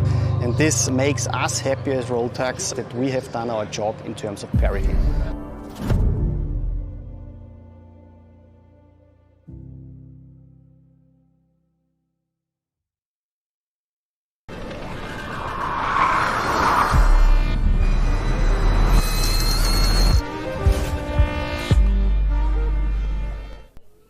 Well, welcome back. We're still at Tony Rust. It's a bit of a lunch break. First leg of the 2026 National Go-Karting leg. And the first heats is something of the past. With me, I've got Mr. Kayamu. The reason why I brought him in front of the camera, not because he is such an avid a sport lover, but your sons, the twins, Mandume and Nande, I mean, they are the heroes. But yeah, let's come quickly back. I mean, they're in South Africa. How does it feel to be back on Namibian track, sir? No, definitely it feels good. Last year we took a bit of a break in Namibia. We sort of tried to focus more in South Africa. We're racing again this year in South Africa, but we're back home again. So it's good to be here back, and it's good to be part of the event today. Awesome. Yeah, Adrian Nel earlier told me it's good to have you guys in South Africa bring back the knowledge. This is what we need. Absolutely, absolutely. Yeah. So we've learned a lot in South Africa. Yeah. I think the boys have really learned a lot. I mean, they're racing with a great team there. Yeah. They're learning quite a lot in South Africa. But so far, we're extremely happy with their progress, and I'm proud of what they're doing at the moment. And it's also good for them just to sort of transfer those knowledge and the experience that they've learned in South Africa.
Why do you come here? Is this your career? Or is it all about fun? A chance to get away and leave it all behind?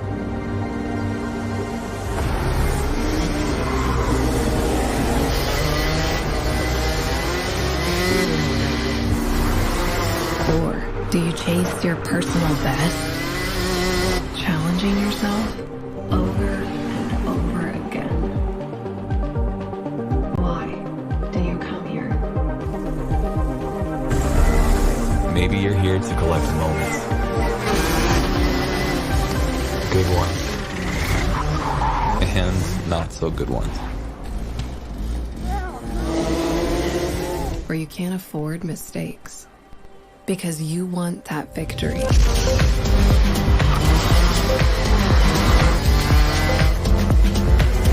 It's all about this one moment when the hard work finally pays off.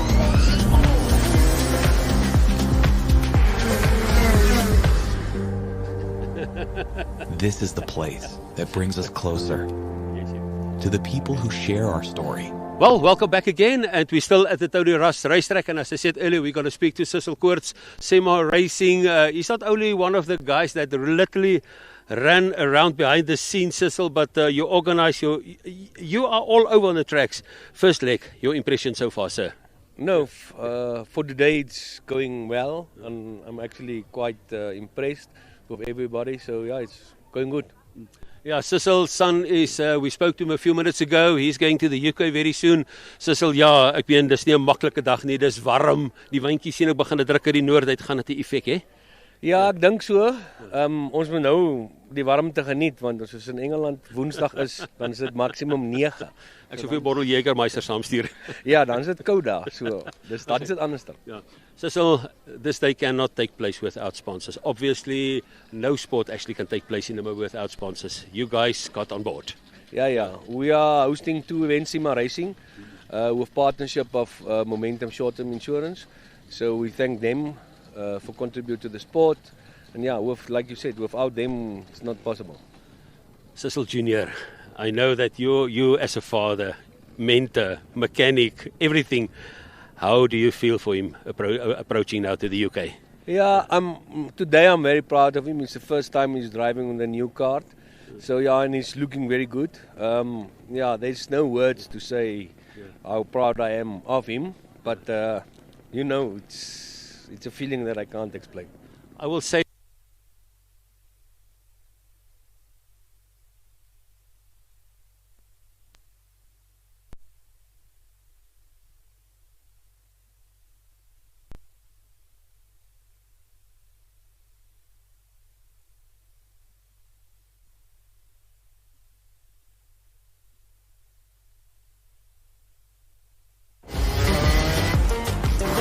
whoever we are,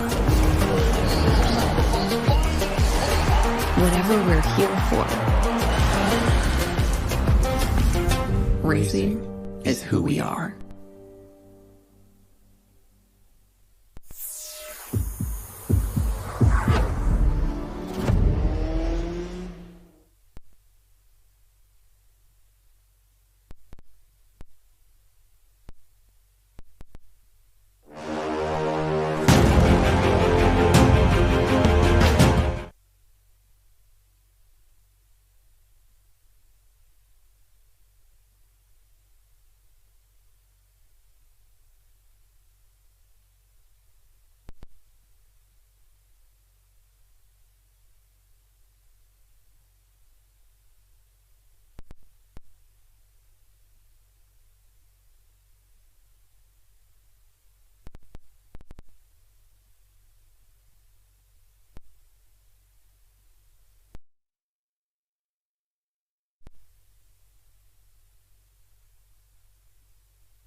Well, welcome back again, and that is now the second half of this day, Saturday, first leg of the National Champs Go-Karting Racing, and Little Bombinos currently on the track. That is their second heat, and if we look quickly at the names, that is Luna dos Santos in vehicle 13, then Franco Steyn, vehicle of number 90, and car number 416, it's RJ van Tonder. I had a bit of chats between some of the racers. They are very excited, and I think that it is what it is all about.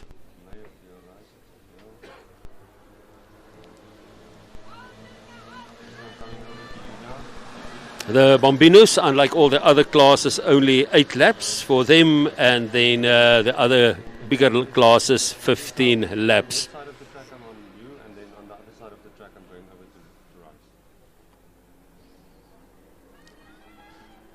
There you can see the parents. You can actually hear some of the parents and friends really shouting and cheering on their kids on the tracks. They're going into the northern tight corner, kind of a difficult technical corner. If you take it there, very sharp left, very short, and then again another sharp left again before going into the tight corners. And this is normally where the things are getting changed and riders getting separated. But yeah, as I said, this is still the small ones, the Bombinos, as the word say, Bombinos.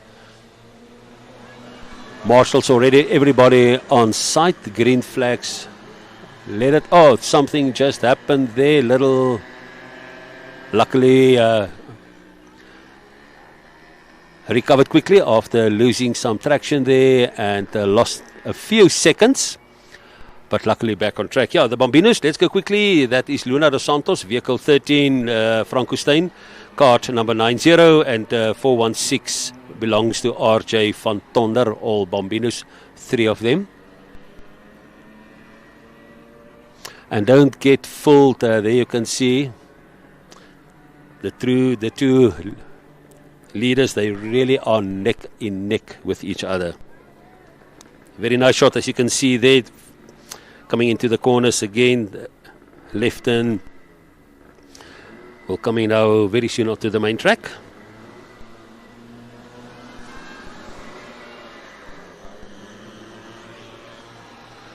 At this stage, it seems to me like Luna that's leading the pack in cart number 13.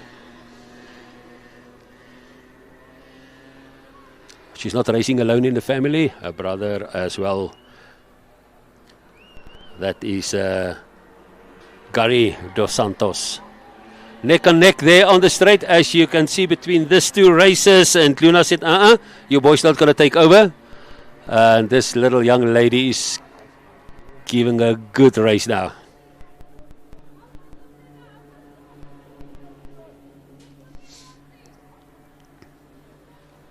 A small mistake can cost you a few meters from the pack.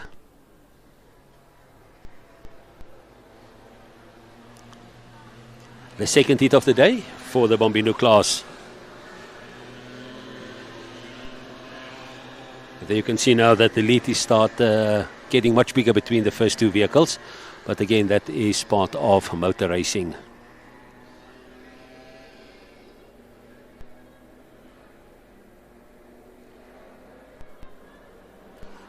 The distance busy getting much bigger.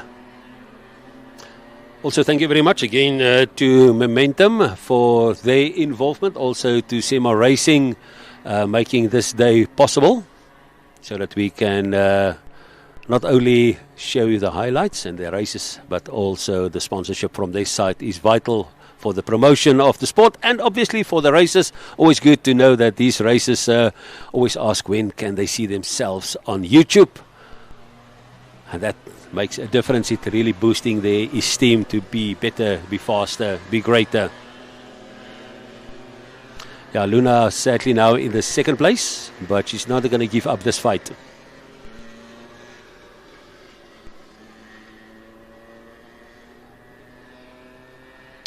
A very warm day currently here in Windhoek. The clouds start packing from the northern sides.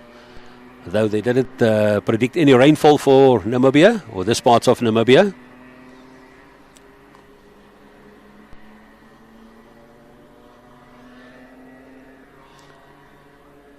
Also, thank you very much to our medical team that's always on standby. It is part of the Motorsport Federation and also International Motorsport Federation that there must be medics on site at all times, advanced medics.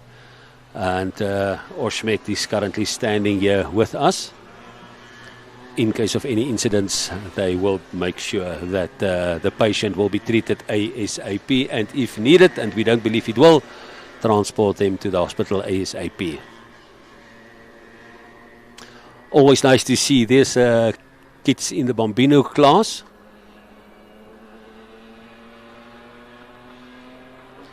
Their determination just before the start is always something to admire. Yep, and there is the checkered flag. There is the checkered flag. Race something of the past. But yeah, I mean, 8 laps for these kids, it's a lot of strain on their bodies, minds.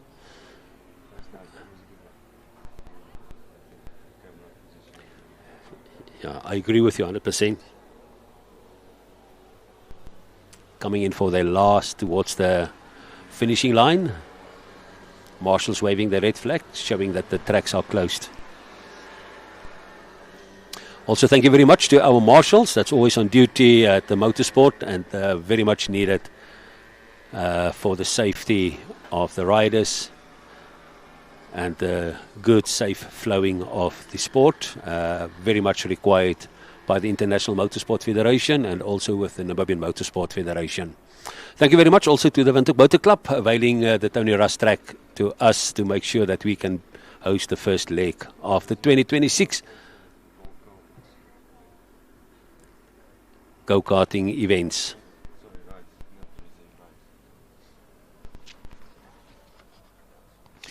The next coming up, it is the Micro Max and Mini Max, 15 laps, and yeah, a bit longer. It's getting warmer. Competition is getting tighter. So yeah, let us see who are some of the names that will be now on this class. That is a Micro Max and Mini Max. And if you can go quickly in the micro, that is Rocco van Eden. I spoke a few minutes ago to him. He is very excited, but he said, this track is very, very hot. And then if you go further, we've got Mila Botha, very much competitive on the tracks. But yeah, as Mother said earlier to me, they're coming from a racing family, Milo and Miku Botha. Mother also a very renowned rally driver. Goldbeck Ben, he's also on the tracks. The Mandume twins, those two guys, they are just heroes. And car 91 and 92, Kayamu, car 91 with Mandume in car 90. Let me just go quickly, sorry for that one. 91 and Nande in car 92. Other races in the same class, Fischer Milan and Espach Hubert.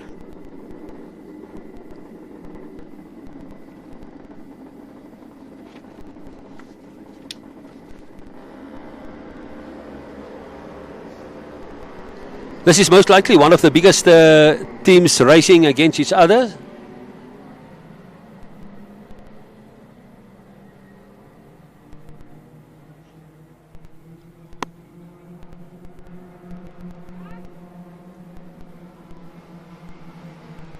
As you can see, they're a bit much faster than the Bambinos. And as the... Yeah.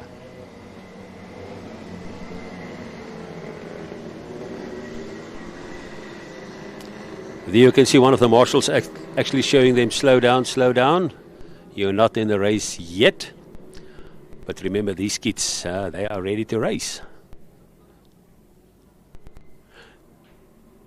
We are broadcasting actually live here from the Tony Russ racetracks that is on the western outskirts of the capital of Namibia, Windhoek.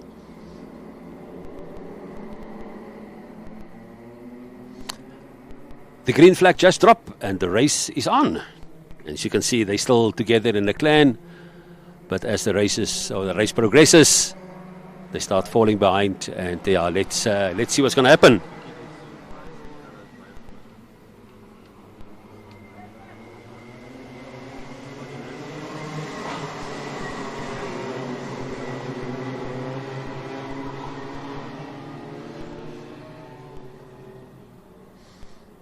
coming now in for their first lap onto the interlocks. The interlocks is normally used for the spinners and other motorsport events for prize giving.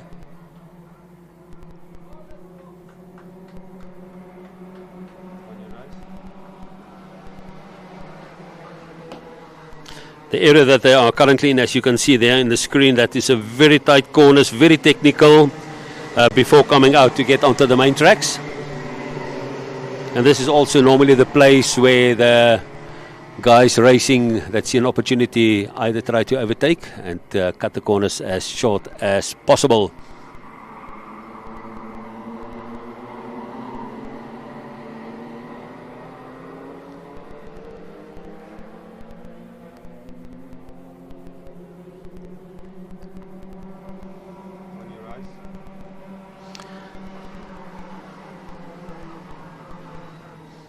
As you can see, these cars are much faster than the previous ones, and as Adranel earlier said, that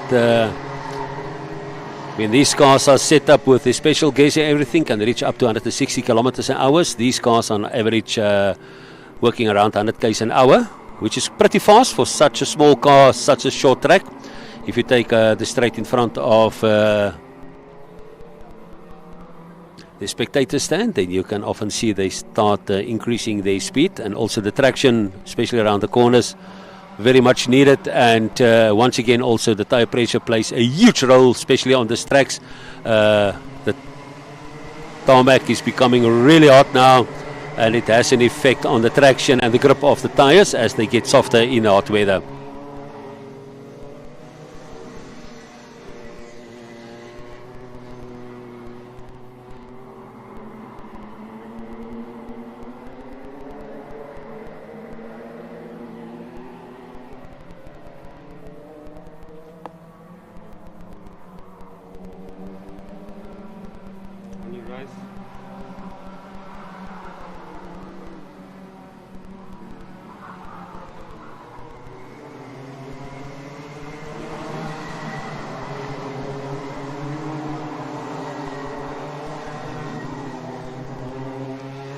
If you can just look at the previous heat, that was then the Bambino heat 2, 8 laps. They started exactly 1 minute past 1, and the scores currently in vehicle number 416, RJ van Tonder, vehicle 13, Luna dos Santos. She did very, very well, and sadly sometimes chains, and Franco Steyn, vehicle 90, kart number 90, then in the third place.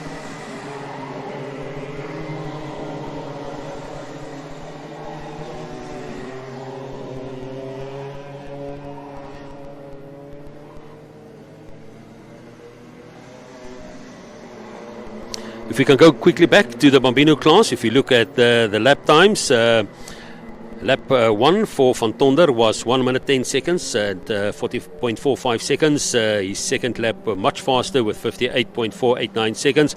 To Luna, first lap was 1 minute 7 seconds with a second around 58 seconds. 58.839, and Franco Steyn, his second lap quite fast, 57.225 seconds. For them, there's only one heat left, but a bit later.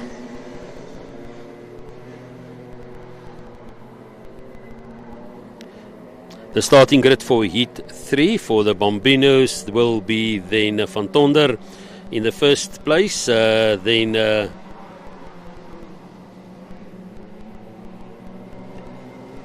Franco Steyn and Luna dos Santos then in third.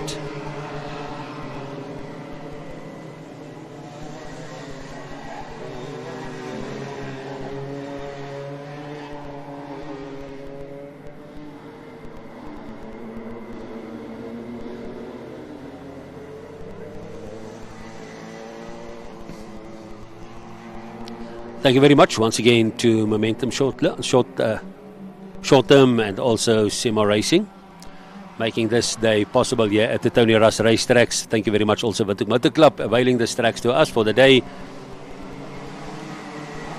Oshmet and EMA for their medical services. And this live streaming is brought to you by TV2 Namibia, a crew that is literally deployed across the tracks. Hence you can see the racing from all corners of the track. As you can see, going into the northern tight turns again.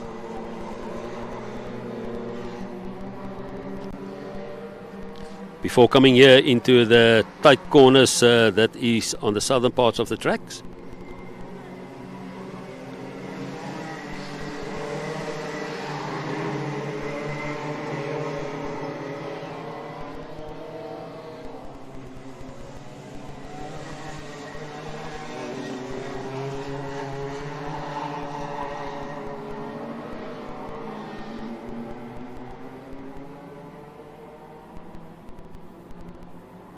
Friends and families hanging around the tracks to encourage their kids on the tracks.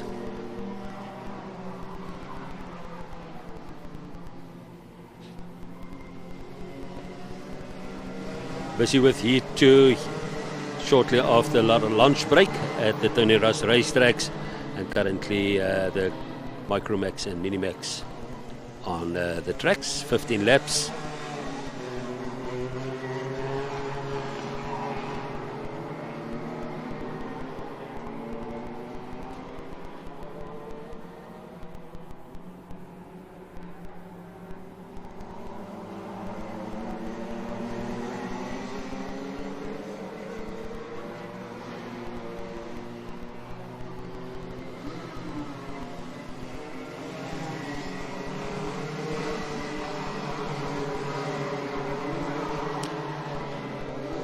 As you can see also on the screen that some of these drivers are going full out, and when they're going into the turns, tight corners, then they literally slip into a traction control, plays a big role. Yes, yeah. Tire pressure, believe it or not, for these small cars, you will think it's not really needed. Believe it or not, tire pressure plays a huge role.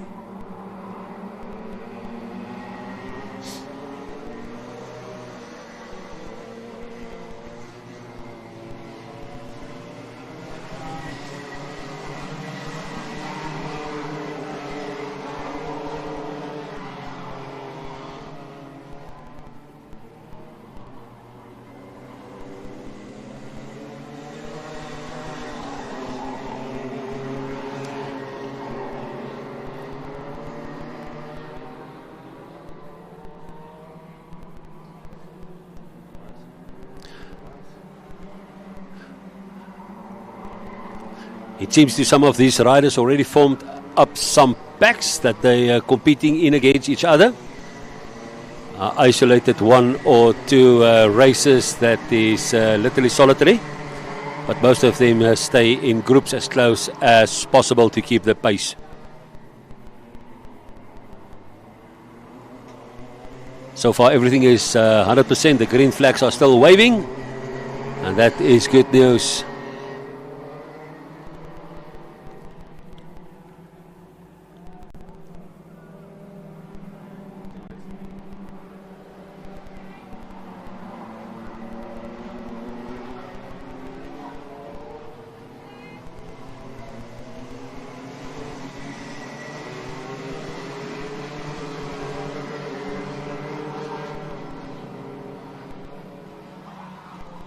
Well, it seems as if the wind in the meantime made a bit of a change in direction. It seems like blowing now all the way from the eastern parts of the country, but still not serious. And the checkered flag is up. We will give you the results in a few seconds. You can definitely see, if you look at the friends and the family, that some of them are very happy with the performance of their kids on the tracks. Huggings, high fives, waving, chatting, walking off the tracks, the spectator tracks, back to the pits. You can see the serious excitement there. Some running actually back.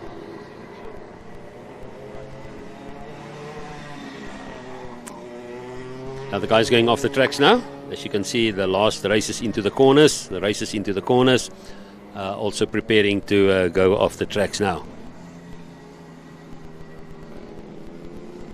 Interesting, we spoke earlier to Adrianel. Every class got their own specifications, so they literally race on level ground. No car has more advantage above the other.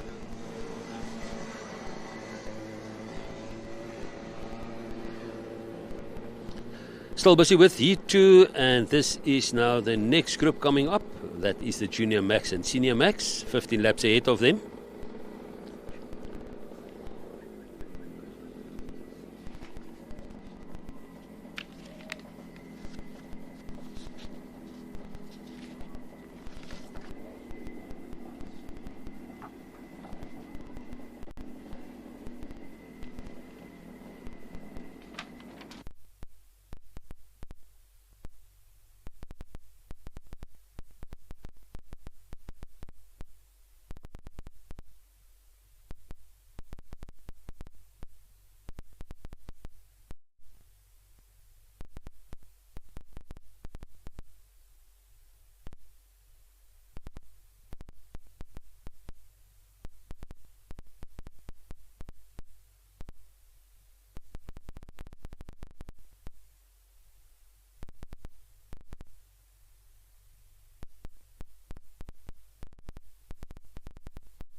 Welcome back again, and this is still Heat 2 on the tracks, the Junior Max and Senior Max, 50 laps ahead of them. Look at some of the names. In the Junior Max, Cecil Koorts, car 44. His father said earlier to me that's the first time that he's racing in that new car of his. That's all in preparation for traveling to the UK next week, where he will participate next weekend in the United Kingdom against some of the world's best. And Cecil Jr. also said to me, he's a bit serious or a bit nervous, but yeah, as I know him personally, when he get onto the track, helmet is on, car started, and he's out of the pits, then you can know his heart is on the car, his heart is on the tracks.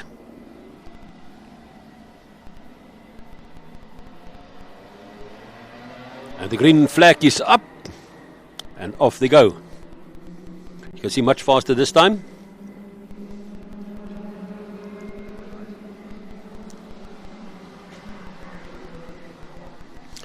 The Max and Senior Max class. The Max and Senior Max class, they are normally very, very serious in their industry.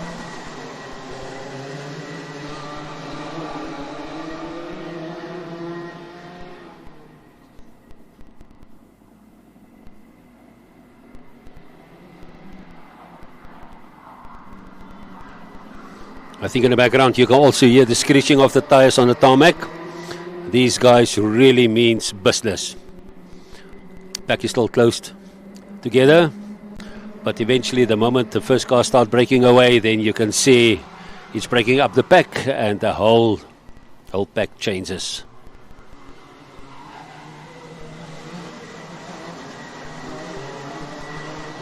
Cecil Koorts at this stage in car 44, leading very, very comfortably. You can also see he's got a lot of confidence behind the wheel, but it takes practice, a lot of seating time.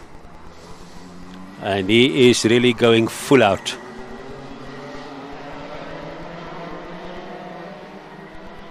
As you can see, they start getting distance between each other. As I say, the race is on.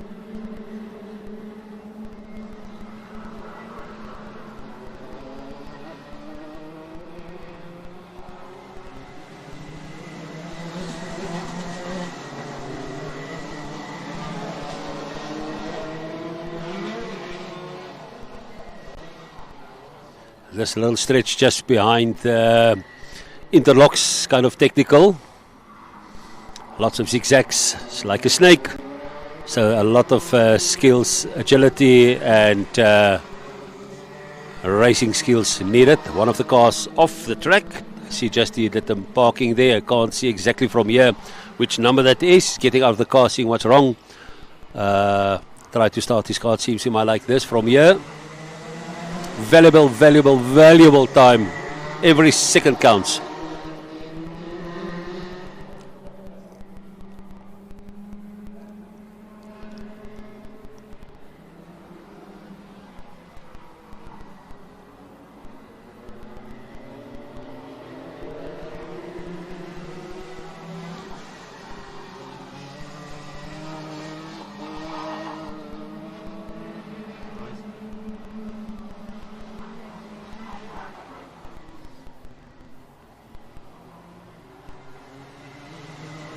Let us go quickly back to the previous race, and that was then the Mini Max and Micro Max. The results are as follows. Gary De Santos in vehicle 1010 car 10 there in first place. Landika Yamu in second place. Milan Fisher third with Mandume Kayamu there in the fourth place. But yeah, this is not finished yet. There are still a heat left. Then followed by Hubert Espach, Ben Goldbeck en Rocco van Eden.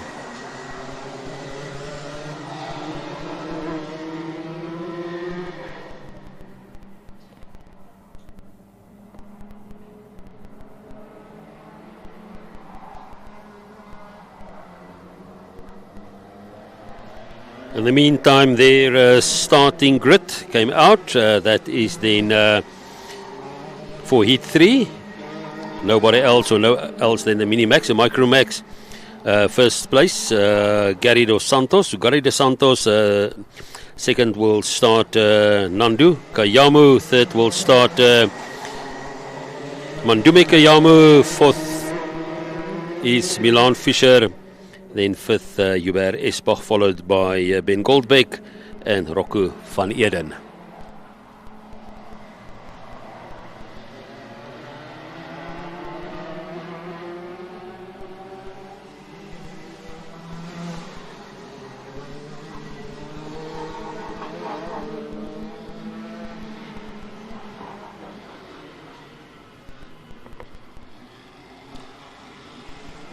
All the cars still in the race,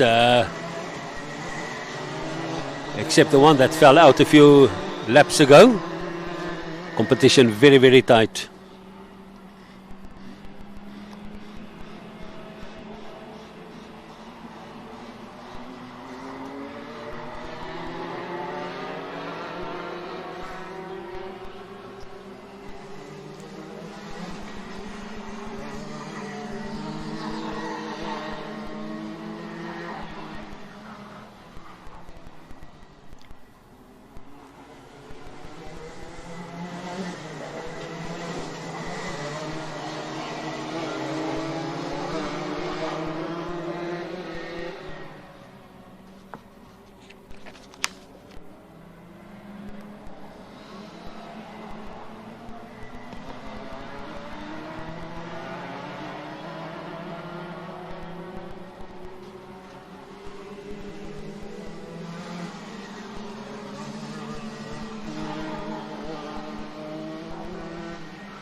Still busy with Heat 2, and this is now the Mini Rock and the Mini Under 10 guys. 15 laps ahead for them. If we go quickly to the names in the Mini Rock, that is Herman Schou and Vian Schou with Zunay Verviers. Zunay is a rookie, her first race today. Spoke to her also earlier today off the track, and she said to me she's very excited. She landed in the sport by default. She saw what she liked. She decided she's going to get on board. And guess what? Here she is. Zunay Verviers is driving in kart number 1, 2, 3. Vian in kart 66 and kart 15. That is Herman. Those are the three guys that we have to look out for.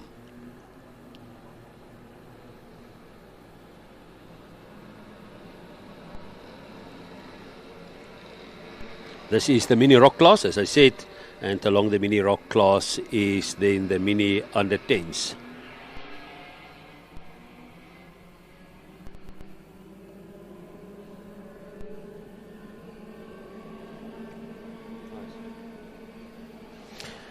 If you can go quickly back to the Junior and Senior Max, that is Heat 2. Guido Bidoli, he is definitely somebody to keep your eye on. And then it is Dylan Zandberg with Cecil Koorts, and then after that, no one else than Nikolai Mostert.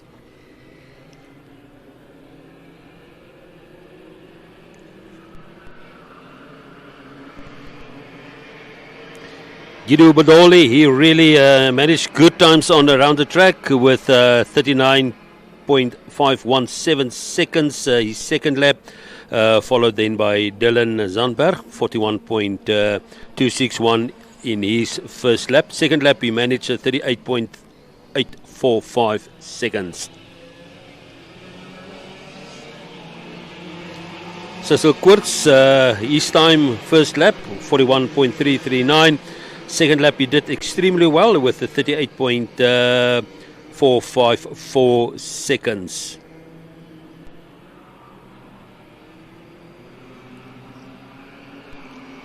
Yeah, these guys, they might seem small. It's not always about small. Believe it or not, they are even tested afterwards. The cars are normally nominated. They said, you must come out, and then to make sure that they stay within the rules and the regulations of the sport being scrutinized. Thank you very much to Momentum Short Term and also Seymour Racing making this live stream possible. All the way here from the Tony Ross racetracks. That is then on the western parts of Windhoek. That is the capital of Namibia. 27 entries for today. So far, no incidents, and we're going to hope it will stay or remain like that. Though there is always medics on standby as required by the International Motorsport Federation and also the local Motorsport Federation. And also thank you very much, Windhoek Motor Club, for your kind assistance to avail the tracks to us for today's championships, first leg of the Nationals for karting. Also big thank you to the organizers, and I think we can mention our Cecil Koorts by name, that really put in. I followed him the whole week with the administration and communication on the WhatsApp groups, and he was literally hands-on 24/7 the entire week prior to the preparations. Green flags are still down, means tracks are open, no incidents, and I think that is a super thing for motorsport.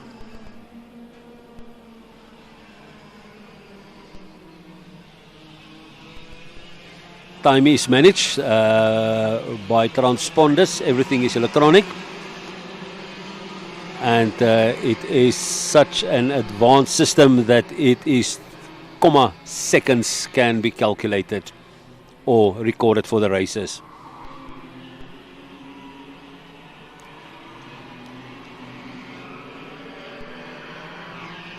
Coming into the northern corners, that's not an easy corner, even with the bigger racing cars, the circuit racing cars. You need to know exactly what you're doing because of the sharp turn and also the tight corners before going onto a bit of straight.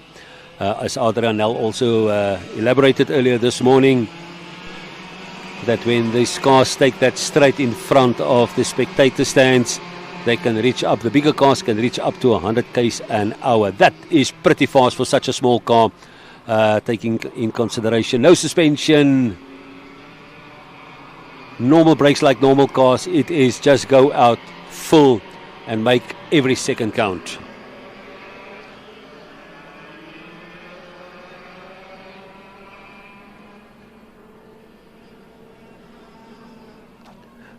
This corner remains a difficult one. That is on the western side of the stand where we are sitting, known as the PZN Lucy. Tight corners, very, very tight corners. If you go in there before coming out again to a bit of straight, once again a right sharp turn, zigzagging before going on to the interlocks.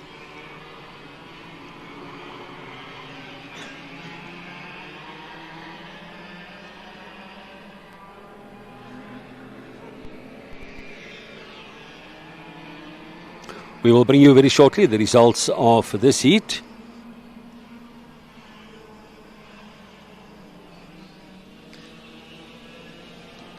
And in the meantime, the DD2 and the DD2 Masters are busy forming up under the gazebos at the starting point.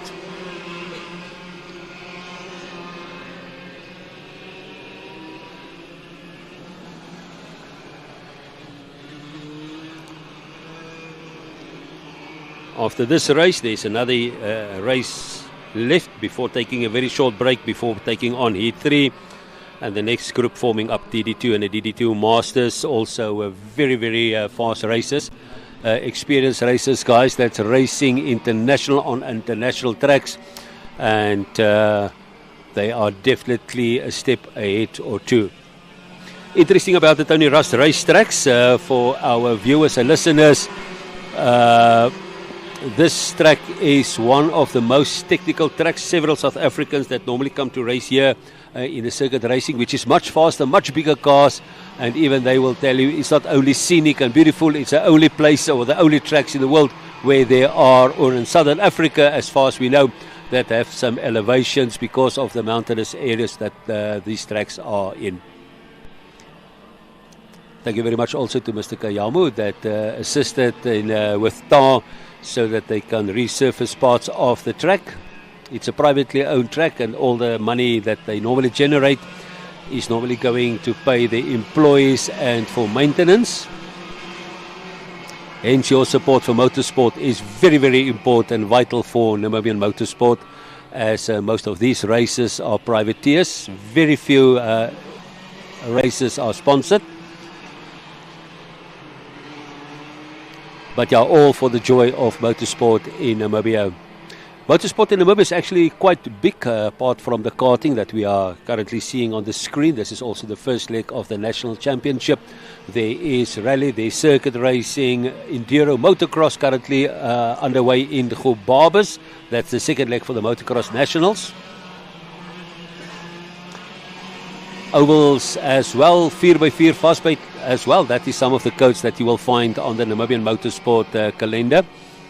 And this year, 2026, is quite an hectic motorsport year. Almost every weekend, some event somewhere in Namibia.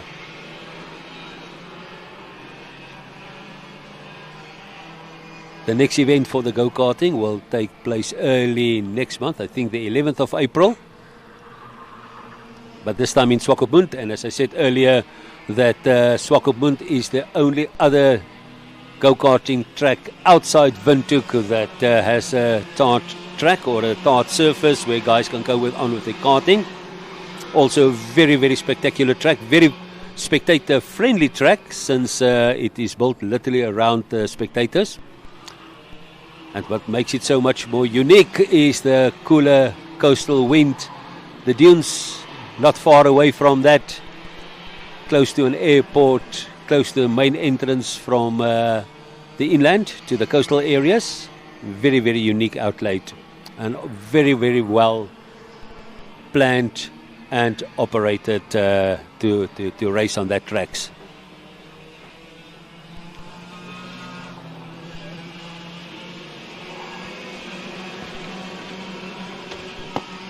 A bit of interesting facts of some of the racers in action for today. Franco Steyn, 8 years old, he's racing in the Babino class, car number 90. He kicked off his competitive karting journey in 2025. Young driver with a need for speed, as he told me earlier.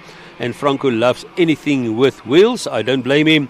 And off the track, you will find him cycling, fishing, playing sport, and getting hands-on in the garage with his dad. Now I understand his passion for motorsport.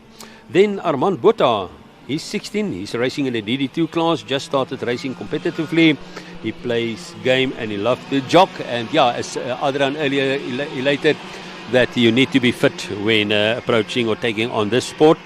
This is something out of the world with Hubert Espach, 12 years old. He's taking part in the Minimax class, and he started racing at the age of 9. He's currently in grade 5 in the Windhoek Afrikaanse Privaat School.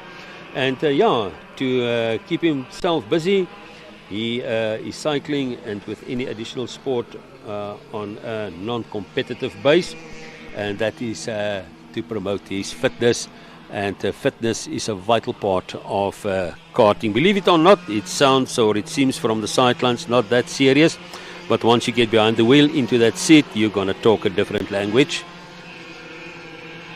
The drag, the G's, as Adrian also said earlier, up to 3 G's when going into a corner for the bigger cars.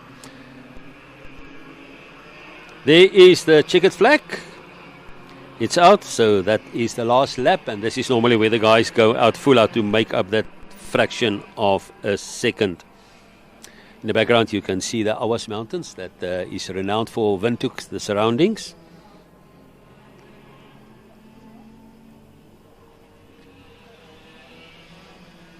Thank you very much, Momentum and Sema Racing, for making this day possible. First leg of the 2026 Nationals, and there you can see the marshals waving the yellow flag. The sun is scorching literally down on this tracks, making it more competitive, more challenging for the racers. Alright, there are some of the racers going into the pits, the holding area. They've done their races. The car standing. But yeah, this is motorsport. Not all the cars always finishes.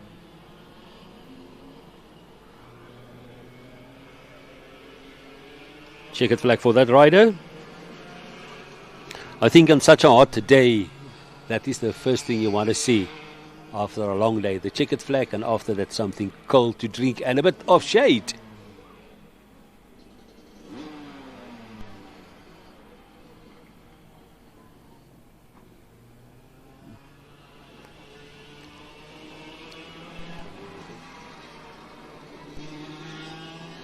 The mother of one of the Botha racers throwing her hands up there, asking, it seems like asking what happened, why. But yeah, that is mother's also speaking a bit earlier to her, and she said the mother of a racer is a different ball game. Standing on the sidelines, cheering but also worry.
the last race for Heat 2.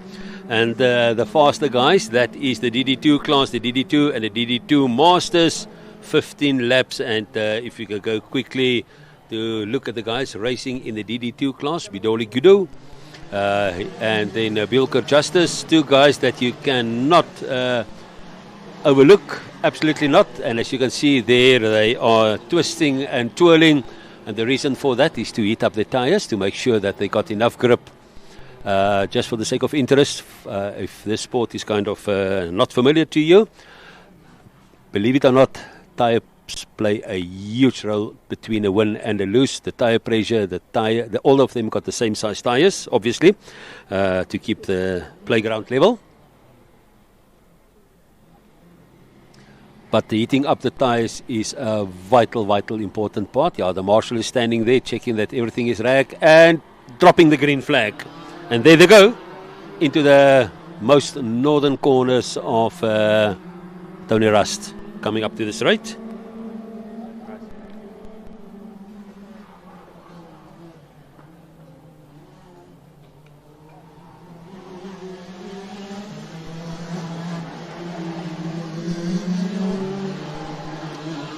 I think the battle will be on again between Guido Bidoli and Justice Bielker.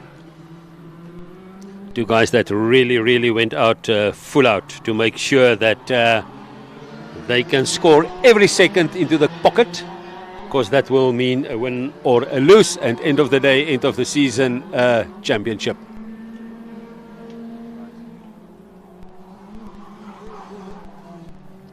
Just for the sake of interest, for those who don't know, some of the penalties against the racers, if they bump or touch one of these orange cones, it means points subtracted. They are normally summoned to the office of the clerk of the course, and they can appeal it or not. But I mean, if it's on camera, sorry, you have to face it. Very tight corner there. You can see for yourself, those 2 gentlemen in the front, they really mean business with each other, and it can be once again another tight race. Just like the previous heat, breakaway between the first 2 vehicles, 2 carts, and then the last one a bit behind. As you can see, they literally breathe in each other's necks. They didn't bring time down to the earth. To them, it is every second counts. Onto the straight, coming into the corner right in front of the main straight. And as you can see, yep, he's trying his utmost best, and oh, that is part of the sport. And this is normal, where the more skilled riders make use of the opportunity going into tight corners to see if he can cut the corner and gain that vital seconds or distance. Tough race between these 2 guys. As Adrian also mentioned earlier today, on the tracks we are enemies, but in the pits we are friends. But that is what we characterize Namibian motorsport. When we're on the tracks, we are enemies. When we're in the pits or off the tracks, we're back to friends. As you can see, they are really pushing these 2 cars in the lead. Anything can happen. As you can see there on the screen right now, they literally breathe in each other's necks.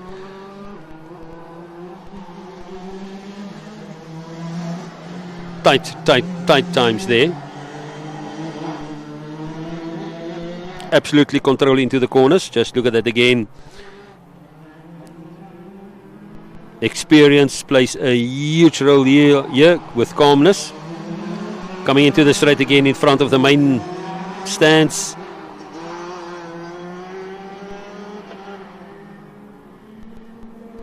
Just look at it sometimes when they go into the corners. I mean, you must double check to see where or if there are 2 cars simultaneously on a track, as they literally breathe in each other's necks. Just look at that. Just look at that. Looking for every opportunity to go to get that front space. Look at that.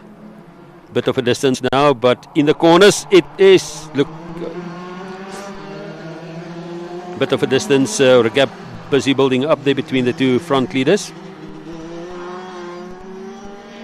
Amazing racing.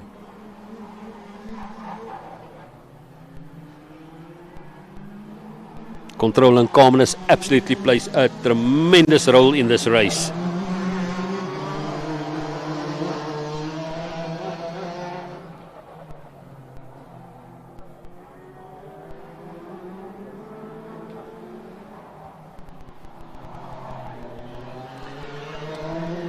Well, if we can look quickly at the previous race, if you can look at the results, it just came through to us, and if you can look quickly, that is then the Mini Max and Micro Max, and then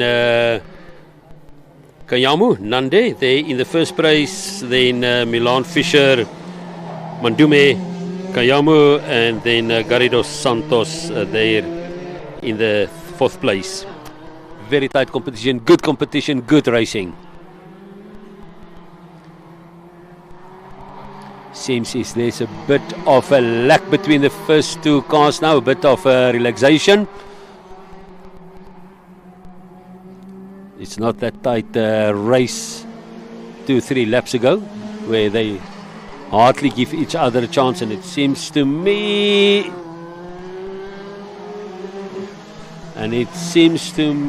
the corners is the battleground between these two races. Just listen to the screeching of the tires on the tarred road. Just an amazing sound. Coming around the corner again in front of the straight of the spectators, coming into the corner again. Fighting tooth and nail when they're coming around the corners. There you can see on the screen again. Oh, something happened there. Lost a bit of space. Valuable time lost there. So he have absolutely to give everything in his power.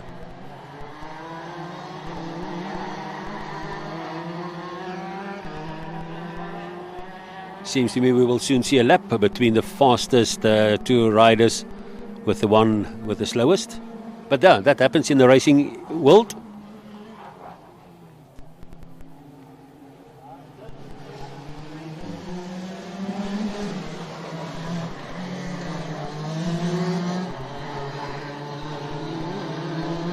That battle remains. The battle remains between those two guys.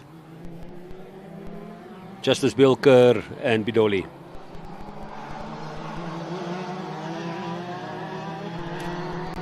It can be, the coin can flip to any direction. There's no two stories about that. It's not always to say that the leading vehicle is the winner or will be the winner.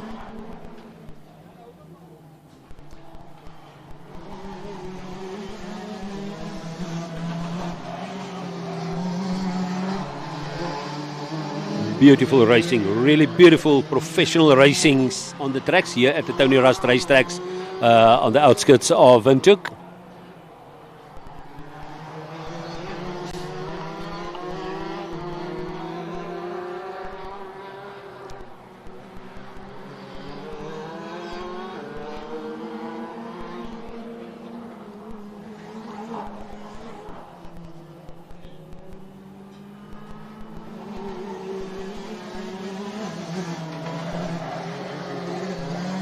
Marshall standing all over, ensuring that the race is safe, the drivers are safe, spectators are safe.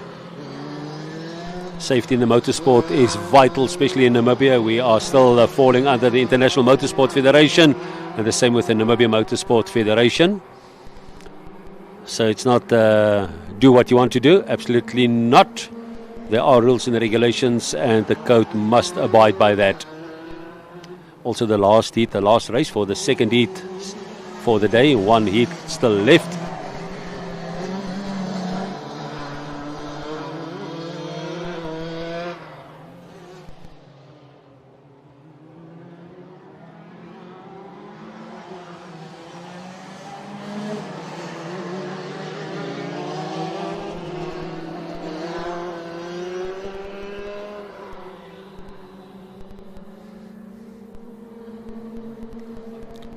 Distance start growing between the two front racers.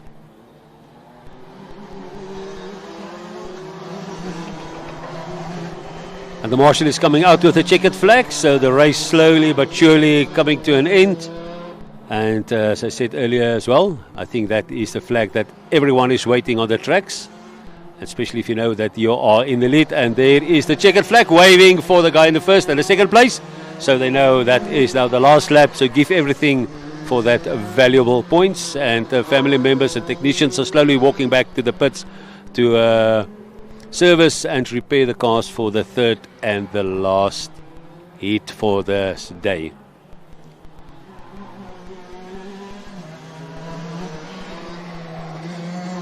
Red flags up, showing that the tracks will be closed.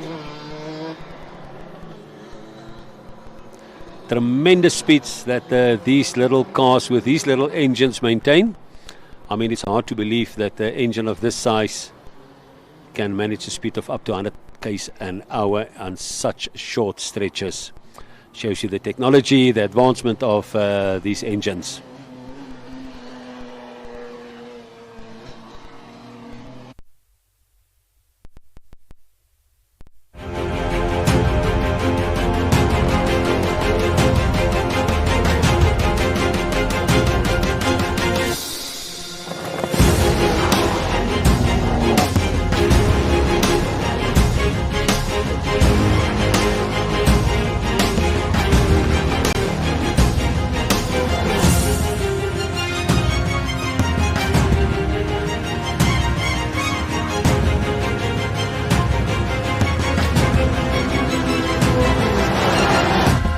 Driver unique. It's an event designed to make you equal, because you are number one.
Yesterday night, I could barely sleep. I was just thinking, what would happen today?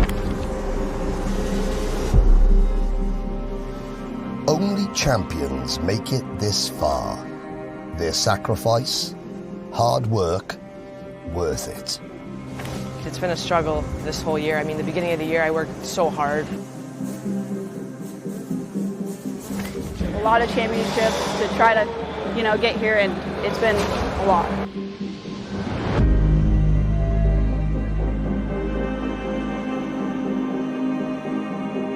You look at everybody like, oh man, that's cool. Like, where did they get their ticket from? Everybody has to win to be here, and that's super, super special. Just being here is already a success.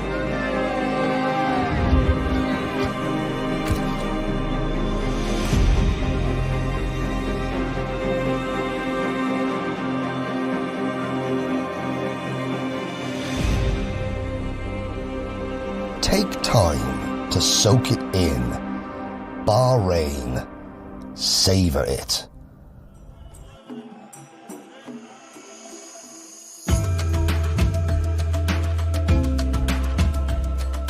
Enjoy it.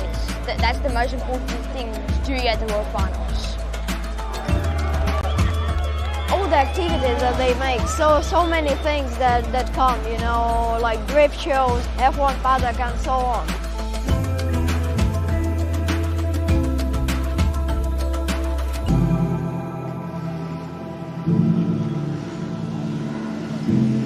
Find your limits. Push them, but don't exceed them. They can make or break you. Yeah, it gives you a lot of nerves, really. There's a lot on the line. Everybody here is used to be in the front row. champions all together. Now you must prove why you are number one. Every kid's dream in karting is to win that event.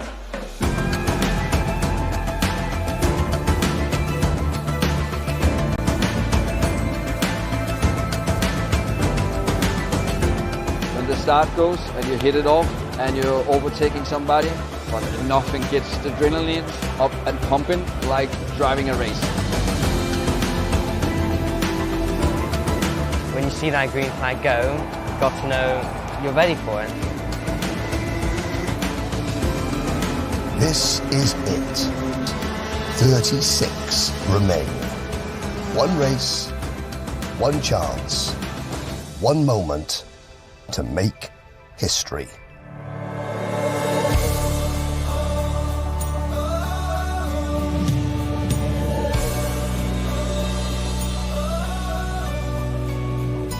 Feels proud, man.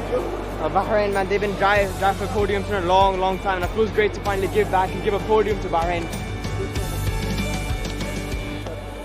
Fucking unreal. The one thing I wanted to win my whole life, my whole career. I just went out and done it like that, made it look easy.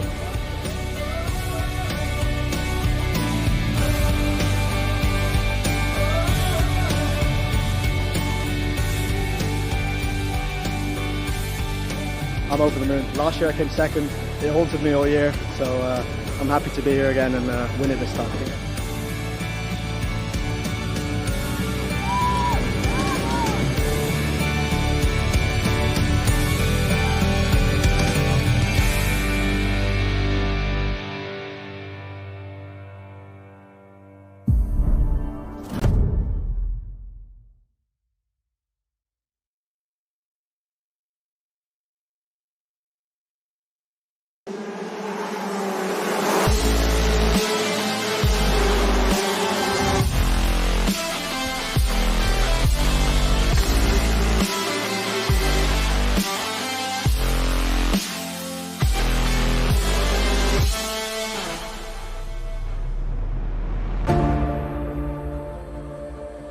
So parity is very good with the Rotax engine, and I would say the Rotax engine specifically, you pull them out of the box and they are all pretty much dead even. Usually as an Australian, when you travel overseas, you're not going to get the same equipment as the Europeans just because they're a bit more known. Whereas Rotax, I don't feel that way. So you know when you arrive, it's just down to the driver and getting the kart set up right. You don't have to worry about if you've got a really good engine or not.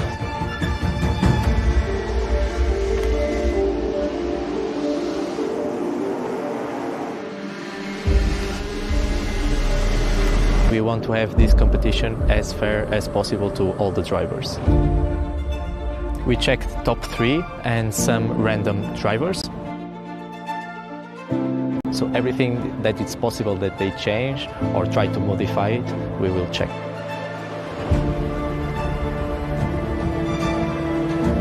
The biggest payoff putting all the efforts to the topic parity is the closest racing you can ever see.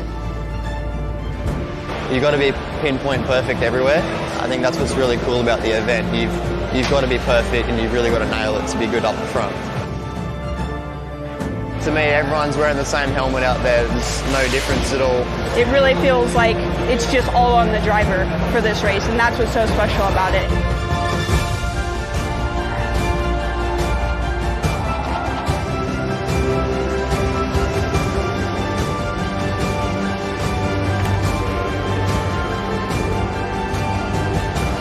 They all know that they are at the same level and they all have the same opportunity to win the Grand Finals.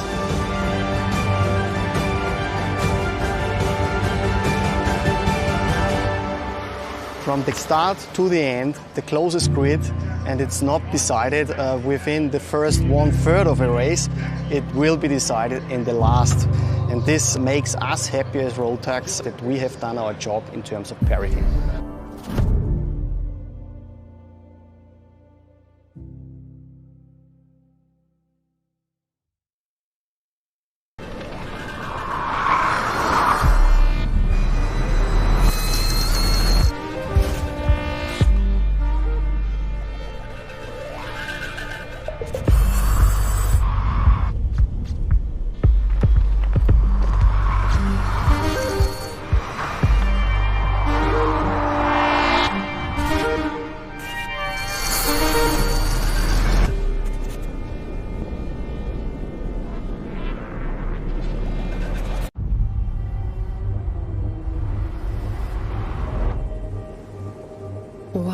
do you come here?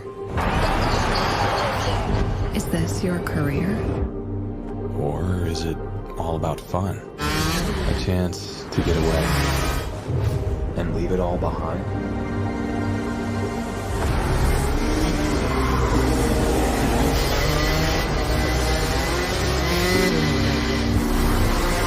Or do you chase your personal best? Challenging yourself over and over again. Why do you come here? Maybe you're here to collect moments. Good ones. And not so good ones. Or you can't afford mistakes because you want that victory.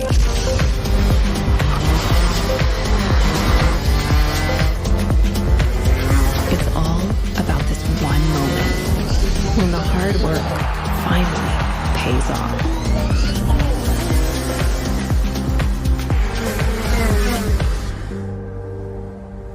This is the place that brings us closer to the people who share our story. Whoever we are, Whatever we're here for, racing is who we are.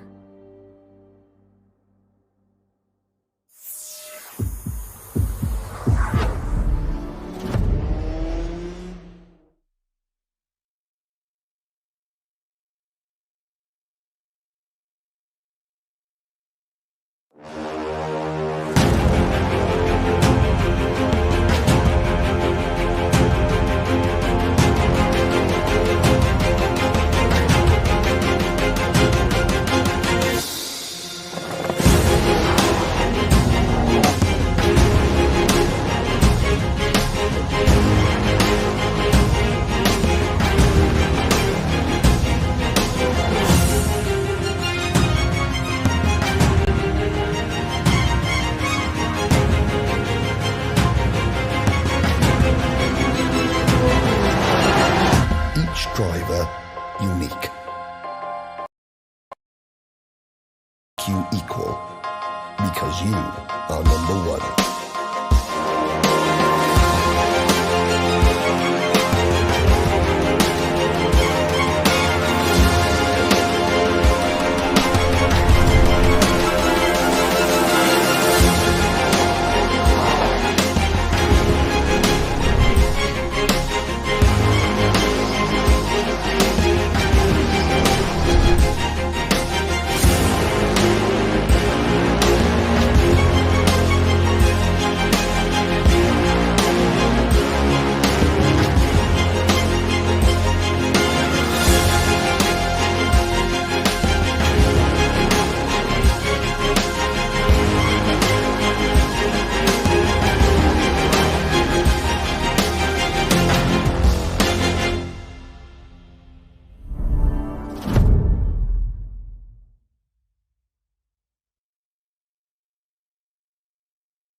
Yesterday night, I could barely sleep. I was just thinking, what would happen today? Only champions make it this far. Their sacrifice, hard work, worth it. It's been a struggle this whole year. I mean, the beginning of the year, I worked so hard. A lot of championships to try to, get here, and it's been a lot.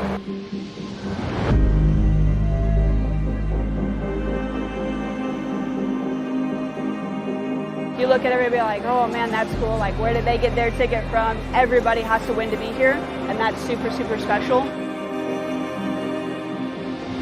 Just being here is already a success.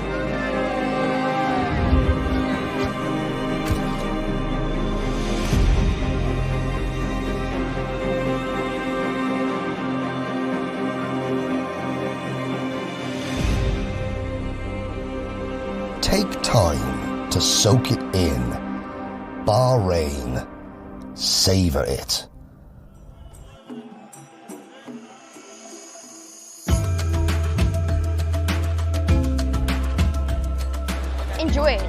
That's the most important thing to get finals. All the activities that they make, so many things that come, you know, like drift shows, F1 paddock and so on.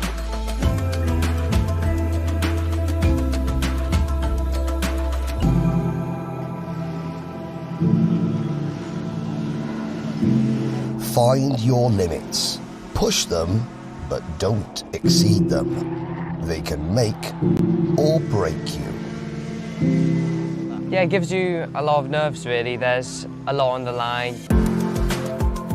Everybody here is used to be in the front row. Champions all together. Now you must prove why you are number one. Every kid's dream in karting is to win that event.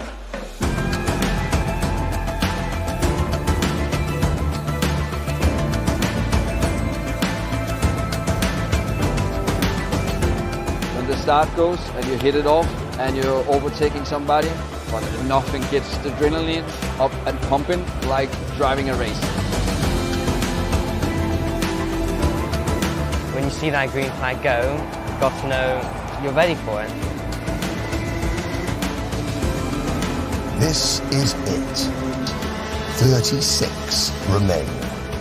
One race, one chance, one moment to make history.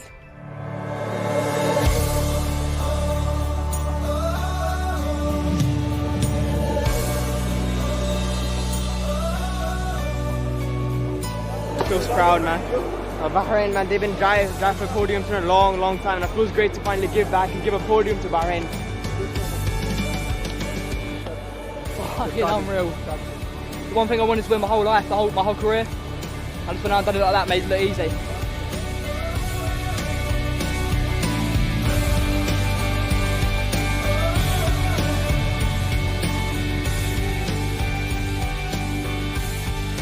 I'm over the moon. Last year I came second. It haunted me all year, so I'm happy to be here again and win it this time.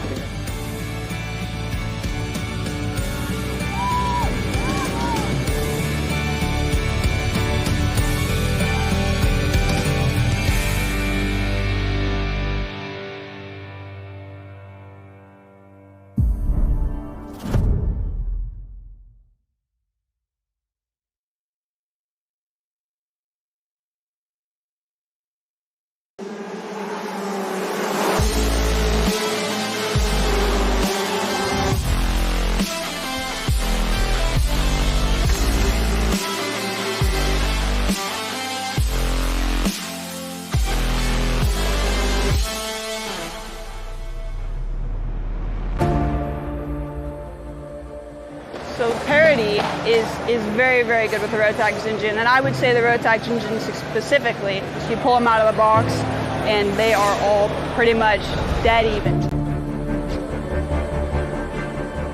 Usually as an Australian, when you travel overseas, you're not going to get the same equipment as the Europeans just because they're a bit more known. Whereas Rotax, I don't feel that way. So you know when you arrive, it's just down to the driver and getting the kart set up right. You don't have to worry about if you've got a really good engine or not.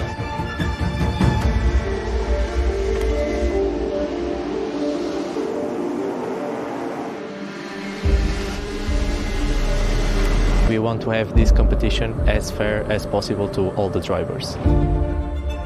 We checked top 3 and some random drivers. So everything that it's possible that they change or try to modify it, we will check.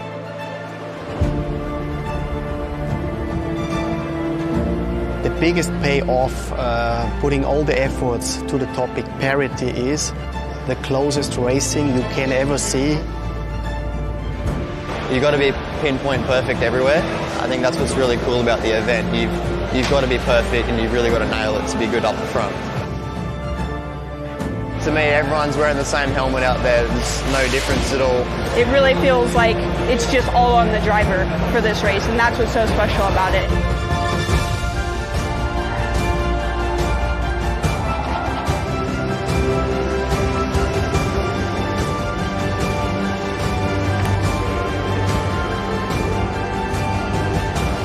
They all know that they are at the same level, and they all have the same opportunity to win the grand finals.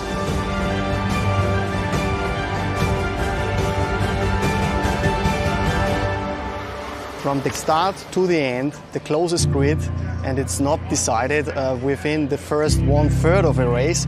It will be decided in the last. And this makes us happy as Rotax that we have done our job in terms of parity.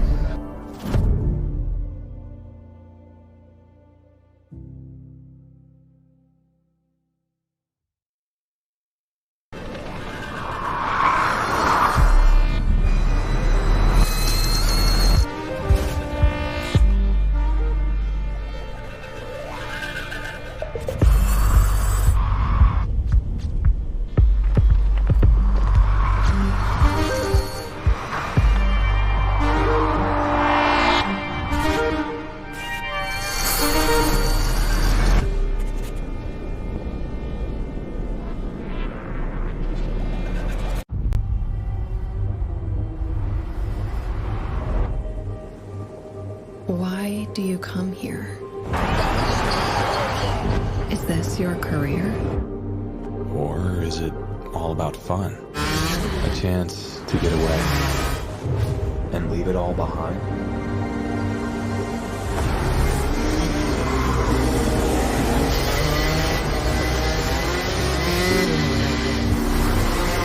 Or do you chase your personal best? Challenging yourself over and over again. Why do you come here? Maybe you're here to collect moments.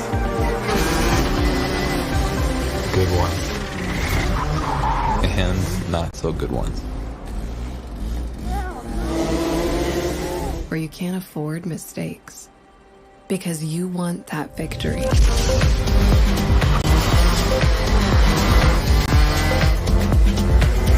It's all about this one moment when the hard work finally pays off.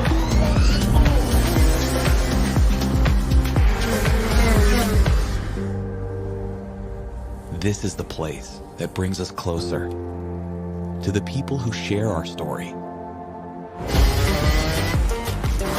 Whoever we are. Whatever we're here for. Racing is who we are.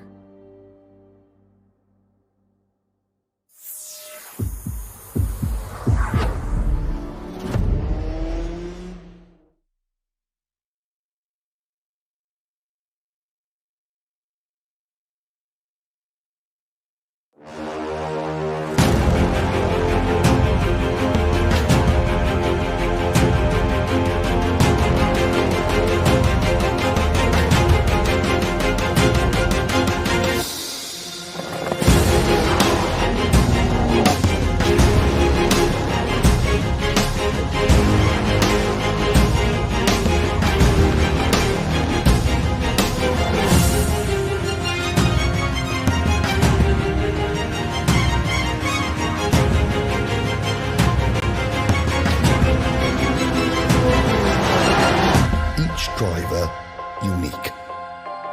It's an event designed to make you equal because you are number one.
You know, yesterday night I could barely sleep. I was just thinking, what would happen today?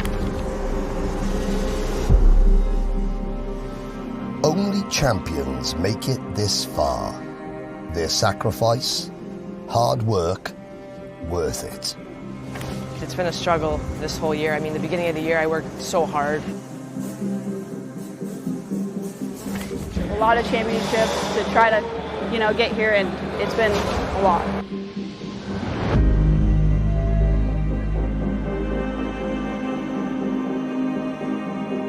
You look at everybody like, oh man, that's cool. Like, where did they get their ticket from? Everybody has to win to be here, and that's super, super special. Just being here is already a success.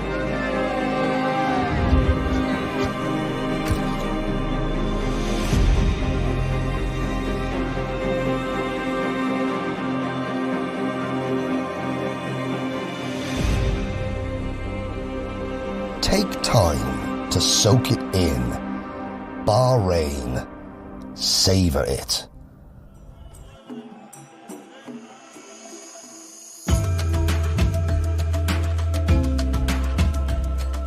Enjoy it. That's the most important thing to do at the World Finals. All the activities that they make, so many things that come, like drift shows, F1 paddock and so on.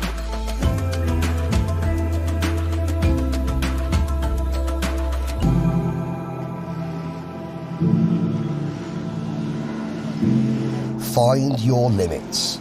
Push them, but don't exceed them. They can make or break you.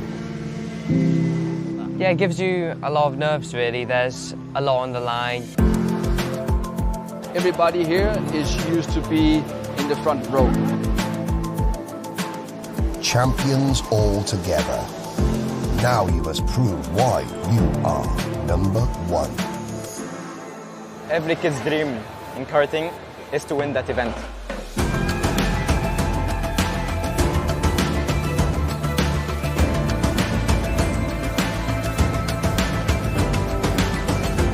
When the start goes and you hit it off and you're overtaking somebody, but nothing gets the adrenaline up and pumping like driving a race. When you see that green flag go, you've got to know you're ready for it. This is it. 36 remain. One race, one chance, one moment to make history.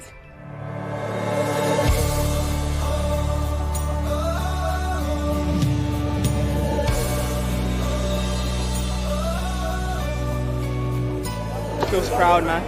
Bahrain, man, they've been driving for podiums for a long, long time, and it feels great to finally give a podium to Bahrain.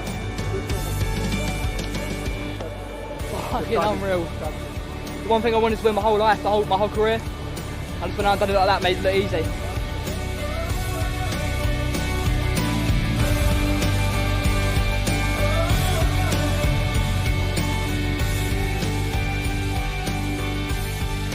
I'm over the moon. Last year I came second.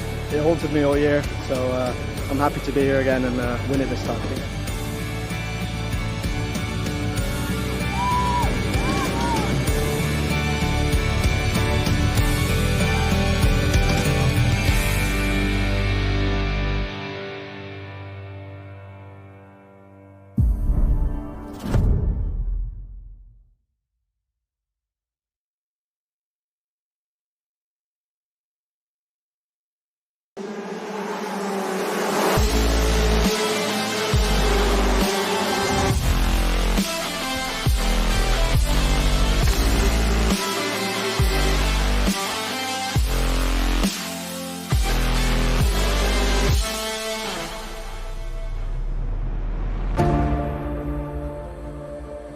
So parity is very, very good with the Rotax engine, and I would say the Rotax engine specifically, you pull them out of the box and they are all pretty much dead even. Usually as an Australian, when you travel overseas, you're not going to get the same equipment as the Europeans just because they're a bit more known. Whereas Rotax, I don't feel that way. So you know when you arrive, it's just down to the driver and getting the kart set up right. And you don't have to worry about if you've got a really good engine or not.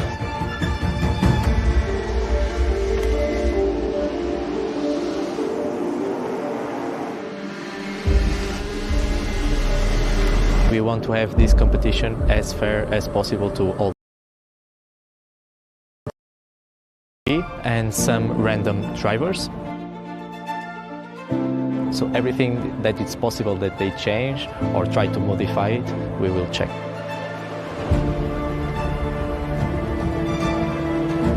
The biggest payoff putting all the efforts to the topic parity is the closest racing you can ever see. You've got to be pinpoint perfect everywhere. I think that's what's really cool about the event. You've got to be perfect and you've really got to nail it to be good up the front. To me, everyone's wearing the same helmet out there. There's no difference at all. It really feels like it's just all on the driver for this race, and that's what's so special about it.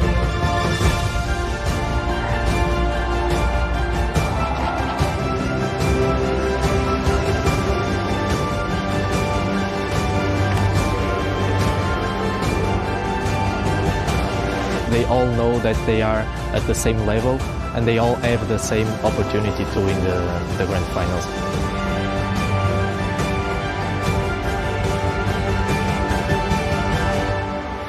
From the start to the end, the closest grid, and it's not decided within the first 1/3 of a race. It will be decided in the last. And this makes us happy as Rotax that we have done our job in terms of parity.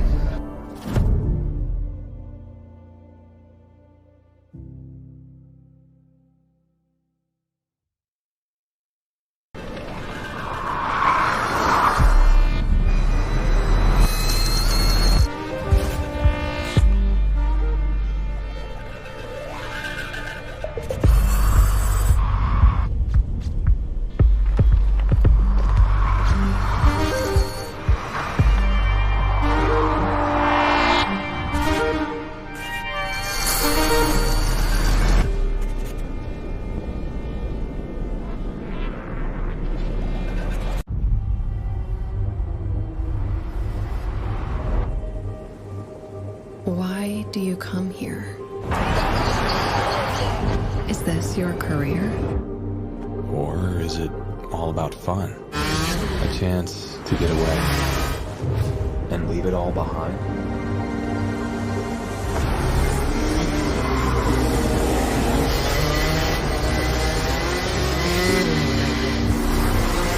Or do you chase your personal best?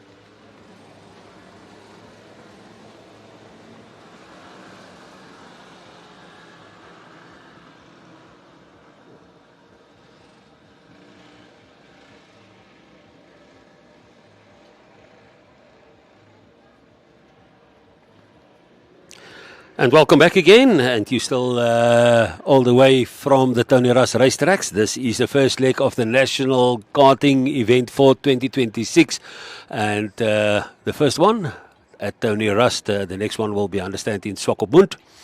And as you can see in front of you on the screen, that is the Bambino class lining up there.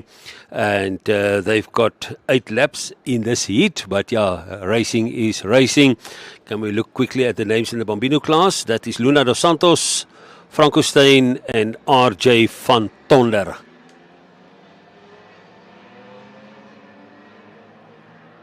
And off they go. The green flag drop. There they go.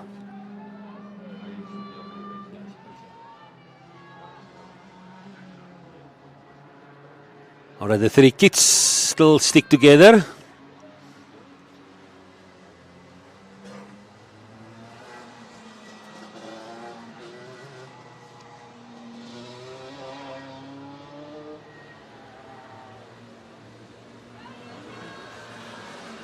All right, they're coming now into the tracks. The Bambino class, car number 13, Luna dos Santos, car number 90. Franco Steyn, car number 416. RJ van Tonder.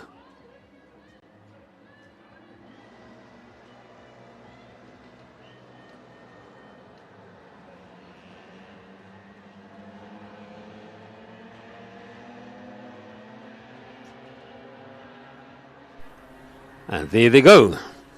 Bambino's 8 laps. Last heat for them for the day. I think they're going to be very, very excited and relieved. This race has really drained the kids at this age. Luna dos Santos, age I think around 6 years old.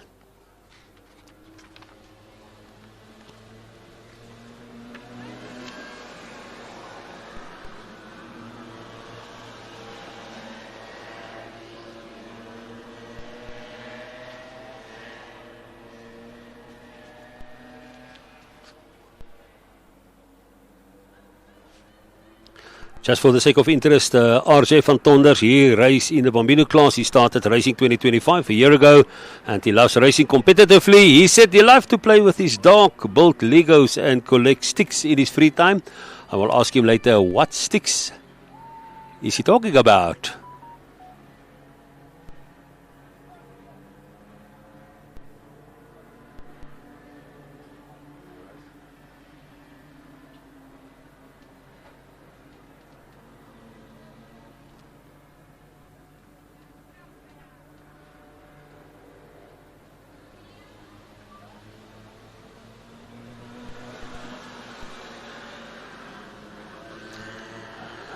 Luna at this stage leading.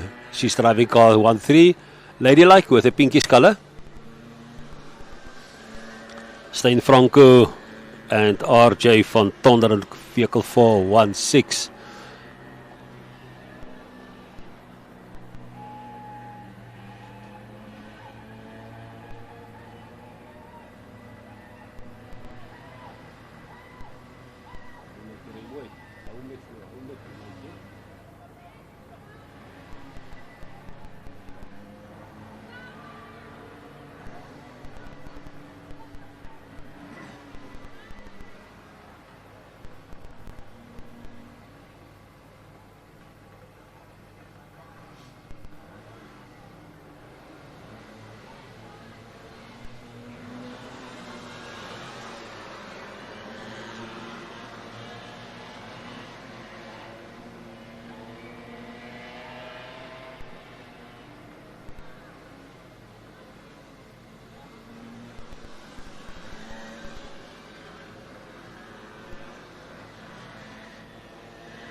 You've got the top screen for Top Shot from Luna and a fellow racer. Like seems to me he overtook her.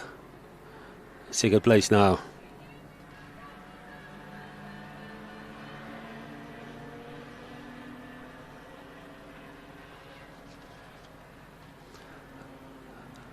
The last heat of for this Bambino class.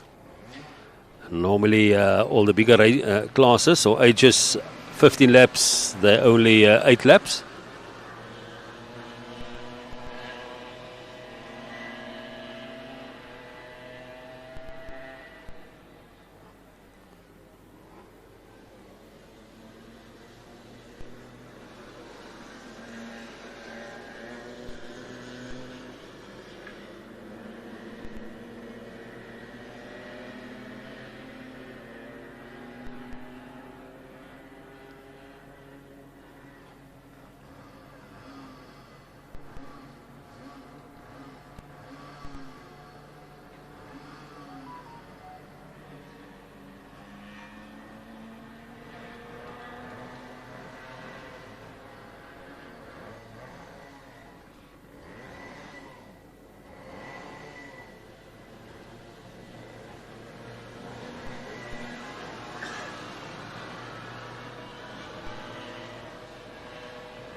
And the checkered flag is up.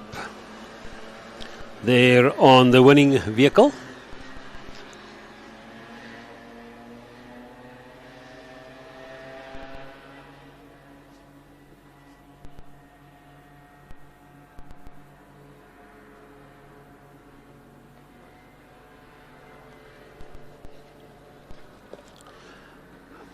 The Bombinos just completed heat 3, 8 laps, following group coming on, Micromax and Minimax. They're going to face 15 laps, heat 3.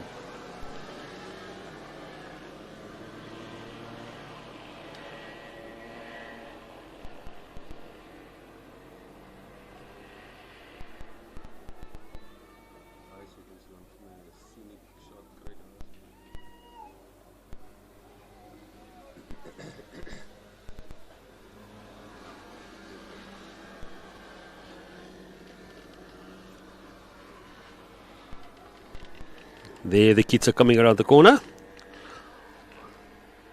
onto the interlocks on the way to the finishing line.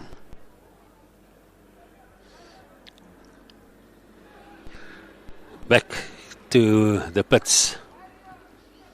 Well done to these 3 youngsters. They really did well. Remember, this is small children starting their tracks or their, how can I say, their career in the motorsport arena.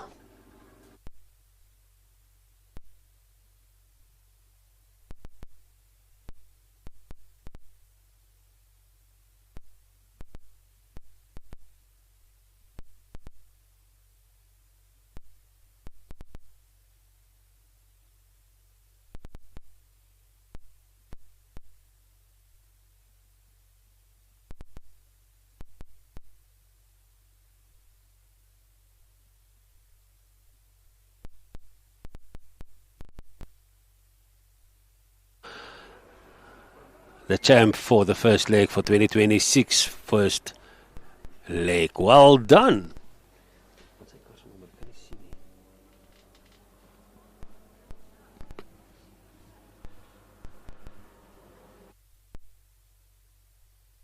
.46.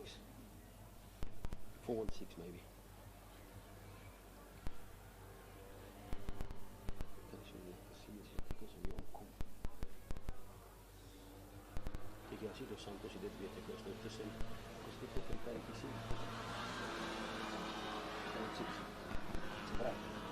Alright, and the winner is the RJ van Tonder car 416, bringing home the checkered flag. Well done.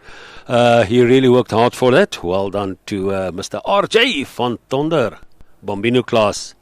Wow, what a race for this youngster. Congratulations also to his competitors, Luna and Franco, that really did very, very well.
The riders are busy now for the next heat. That is the Micromax Minimax. Rocco van Eden, Mila Botha, Gary dos Santos, Ben Goldbeck. The Kayamo twins, that is Mandume and Nande, Milan Fischer and Esbach Hubert.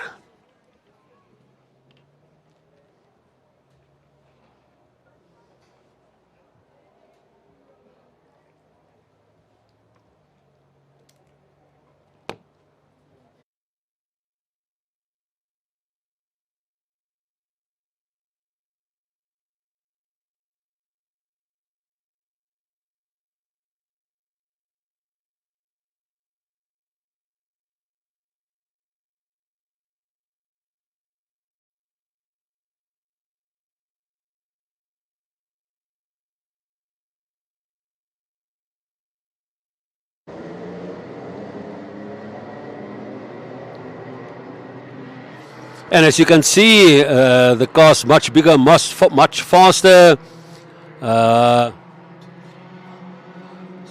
7 racers in this heat.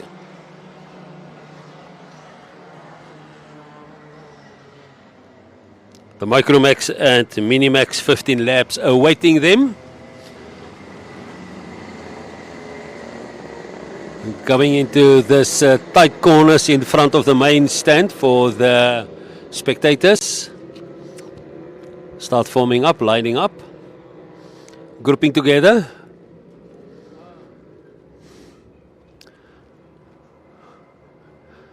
Nerves are really working overtime. This is their last heat, and it can count many seconds, win and a lose. And the green flag dropped, and there they go. As you can see, speed is picking up, competition is on, race is on, and here they go.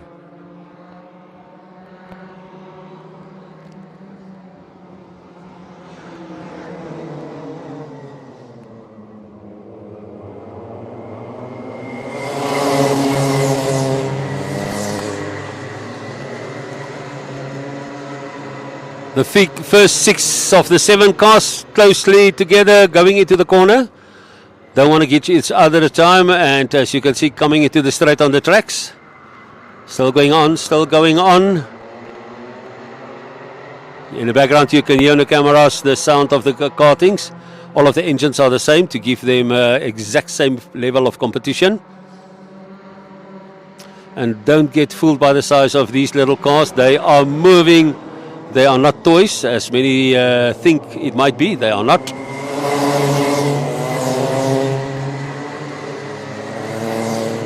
In the meantime, they start breaking apart from each other, from the 6 together. 4 currently in one pack. The 2 followed, and every lap the distance between the cars is growing. And every second counts. Every second counts. There you can see when they come in the corner, they really try to get that extra space and place on the tracks.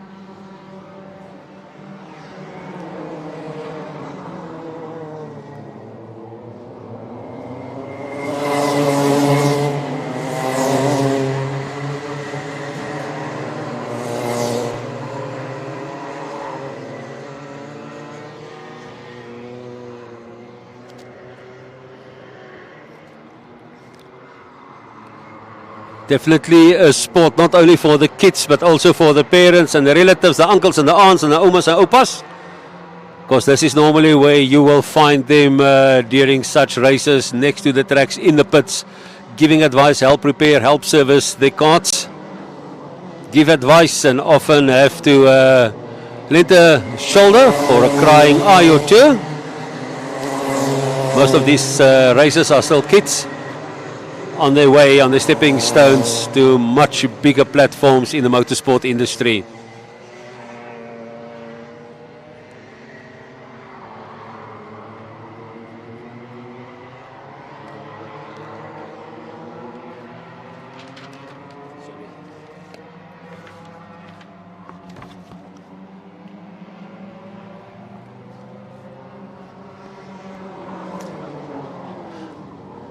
The distance between the races start increasing now systematically. The 2 front leaders quite a distance in front of the third. Third guy is really trying his best to close the gap.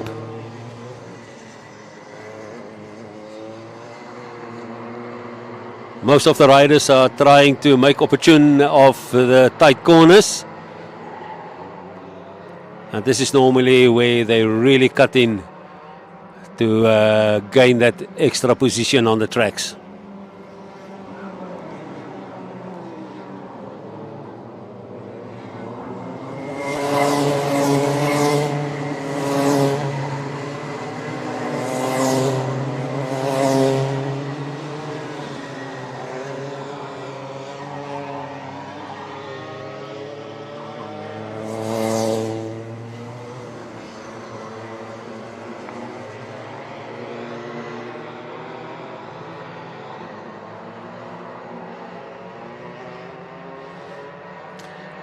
currently at the Tony Russ racetracks, that is then west of Windhoek.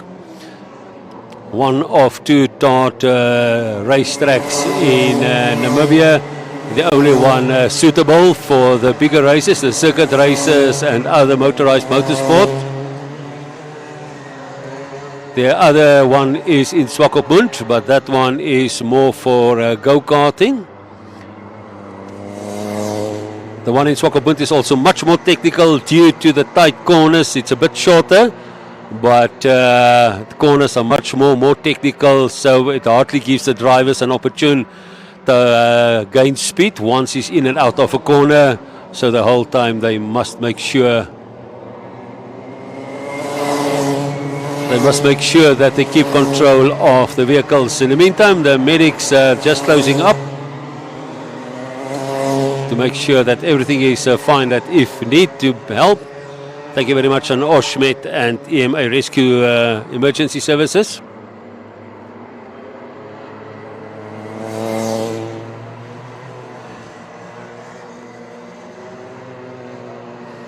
A vital part of the motorsport is not only the cars and the marshals and the fuel and the other officials, but also the paramedics to ensure that they are on site in case of any incidentals. The two leaders of this pack really going full out.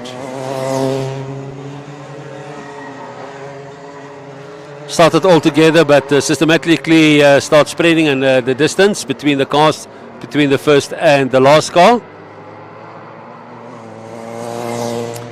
And the sun really relentless currently on the tracks. Clouds on the northern sides of Windhoek. Still sunny exactly where we are.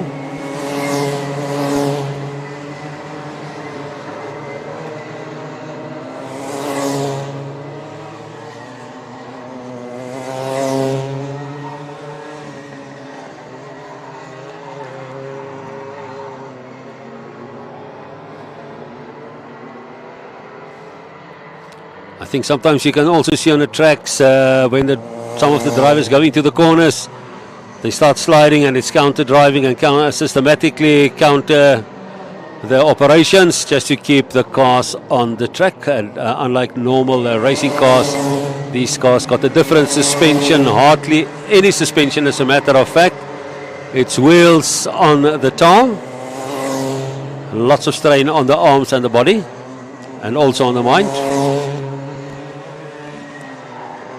And despite the fact that these cars are much smaller than the bigger companions, they also have to undergo a very strict scrutinizing before they can enter, and that is because of the safety as prescribed by the International Motorsport Federation and also the local Motorsport Federation. Also a big thumbs up to the Windhoek Motor Club that availed Tony Russ racetracks for us to host this sport. The sponsors as well, thank you very much to Momentum and Sema Racing, making sure that this event can take place. Without sponsors, this will not take place. And unlike in international or overseas countries, sponsors are limited. Most of these races are privateers. And but at the end of the day, we thank them for pitching up at the Tony Russ racetracks, for entering for this tournament, this championships, and make sure that we can still see good quality world-class racing. Some of those races are going, Cecil Koorts Jr. is leaving for the UK next week, where he will participate in London or somewhere in the UK. I'm not exactly sure at this stage, but I think the most important part, it's always nice to know that we've got international talent on local tracks.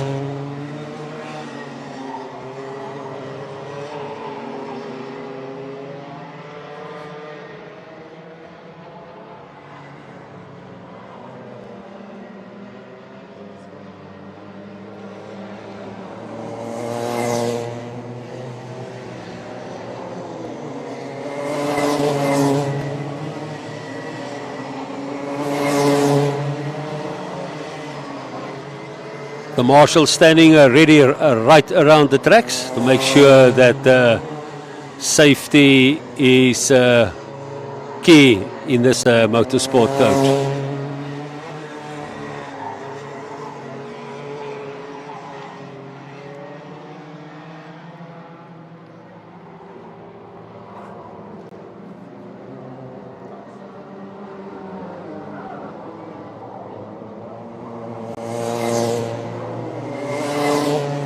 Let us quickly look at the Namibia National Karting Leg 1, Bambino class, Heat 3, the last one, 8 laps. They started exactly at 14:40.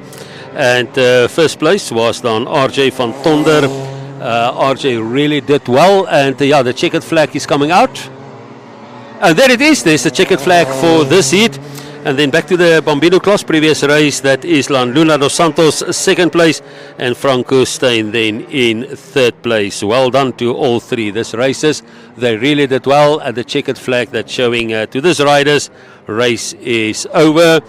And well done to these youngsters as well. I think they did well, racing competitively in this race, and also in this one, no incidents. As a matter of fact, normally in this sport, although there are sometimes small and minor incidents, it's always good to know that the medics are on site to make sure that they can be of service if needed.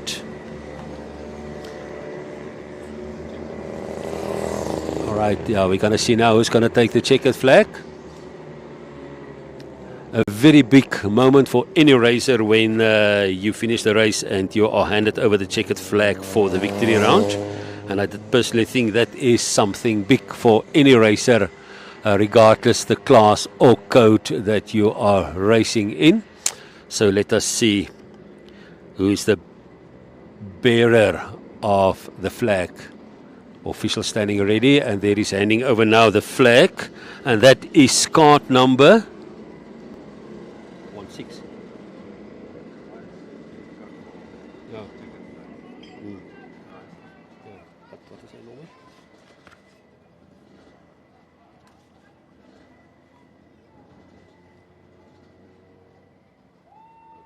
Wat is zijn nummer bij elkaar?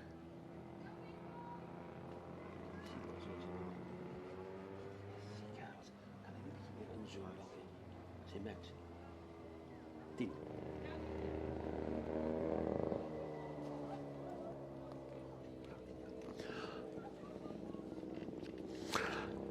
Gary dos Santos, well done, car number 10 in the mini class.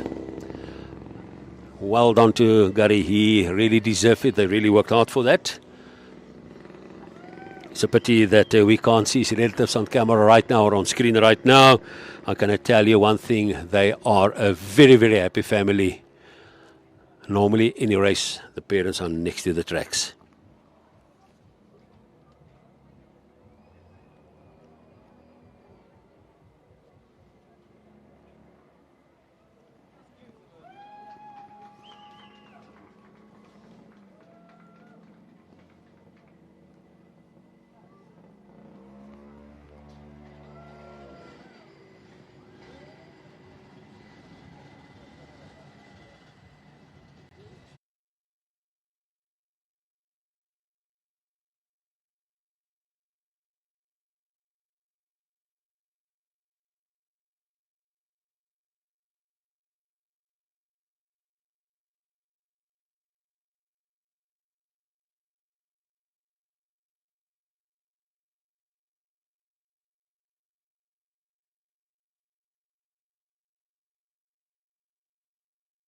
The bunch on the track, Junior Max and Senior Max, 15 laps awaiting them.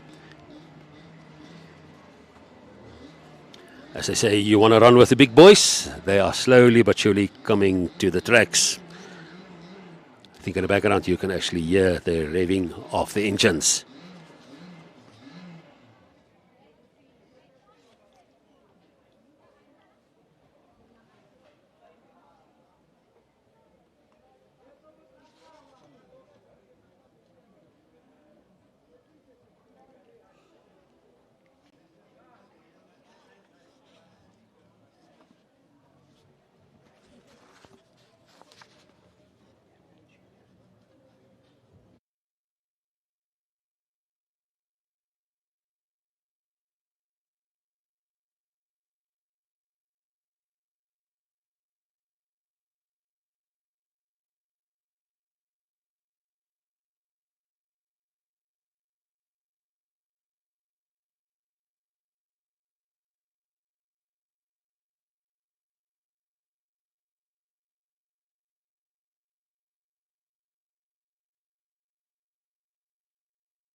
And there they started again. That is then Heat 3, the class Junior Max and Senior Max. Let us go quickly the names on the Senior Max. That is Heinrich Roos, Marius Zandberg and Guido Bedoli. And with them on the tracks, Sissel Koorts, Noah Holtz and Nikolai Mostert. They will give each other a tough time getting bigger. As you can see there again, zigzagging, and the idea again, as I said earlier, is to warm up the tires. The more stickier the tires, the more grip, the better traction, the better control, and the faster they can go.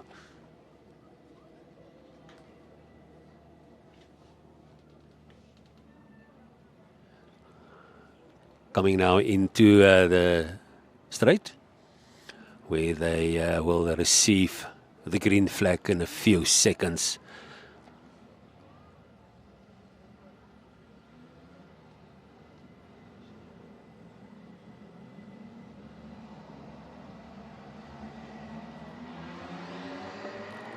And drop the green flag, and there they go. Full speed, full blast. They're still sticking together. At this stage, everybody is really fighting for the first place and to lead the entire race. So let us see what's going to happen here.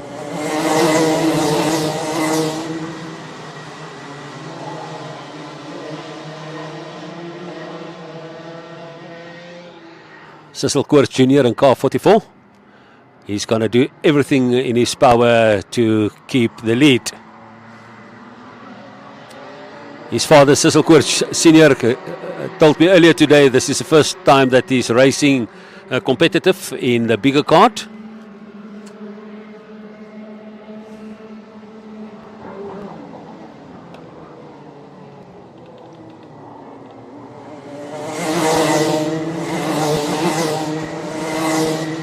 Very nice tight corners going in, very much under control.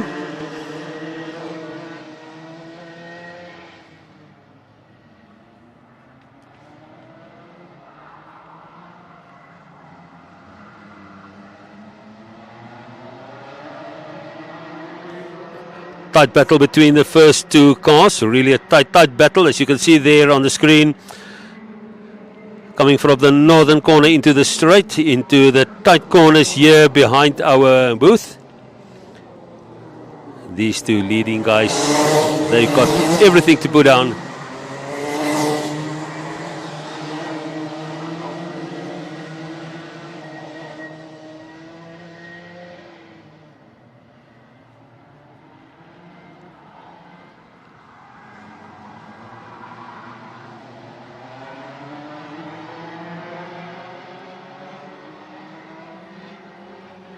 Sissel Koorts was really fighting back for his position. Car number 44. The distance now between the leading vehicles and the large vehicles busy to increase.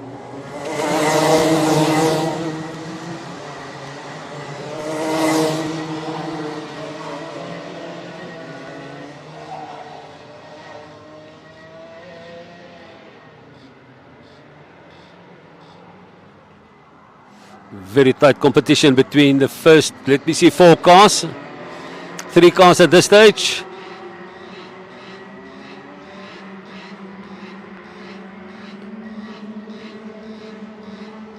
Every second, every meter, every corner is now counting.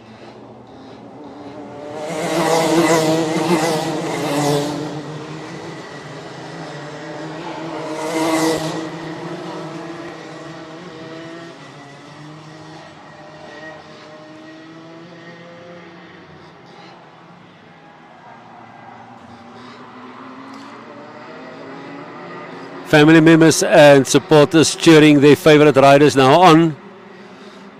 Distance between the two leading vehicles are busy increasing. But yeah, this is racing. Anything and everything can still happen.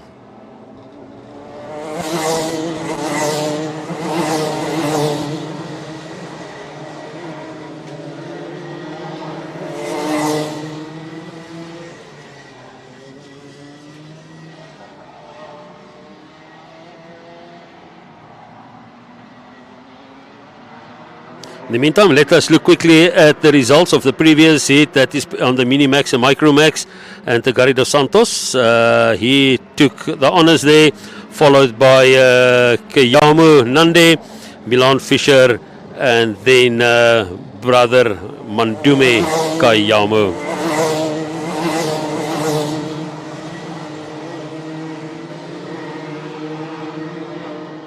Well done to those three guys, taking first, second and third position.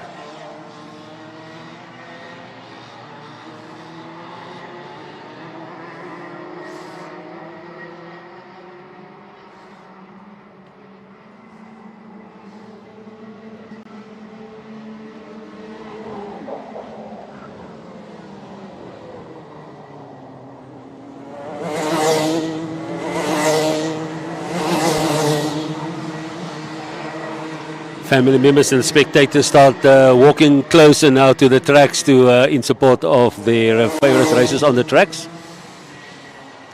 Once again, thank you very much to Momentum Short-Term Insurance, and the same with SEMA Racing, making this day possible. Windhoek Motor Club, thank you very much for the tracks, for us to host this event. Only 2 tracks in Namibia, Swakopmund and Windhoek, that is suitable for karting.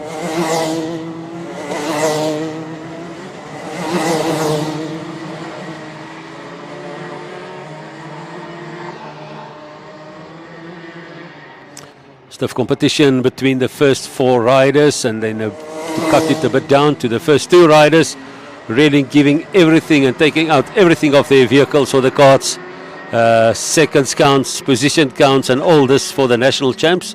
So every point that you can put into the kitty and stack it up can be, in end of the day, standing on that trophy for the motor clubs.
Very comfortable leads between the 2 leading vehicles.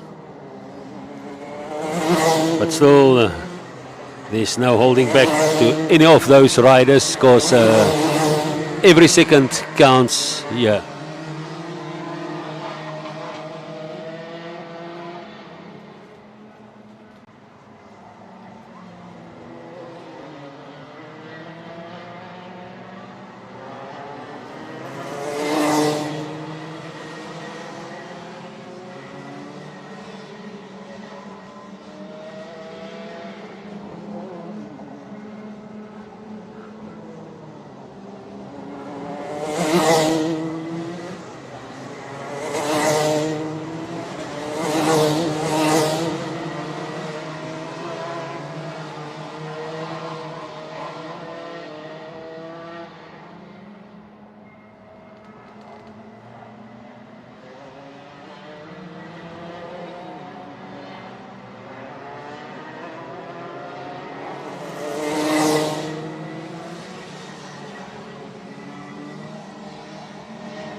One thing about Tony Rust, the racetracks, it's a very, very technical track due to the elevation.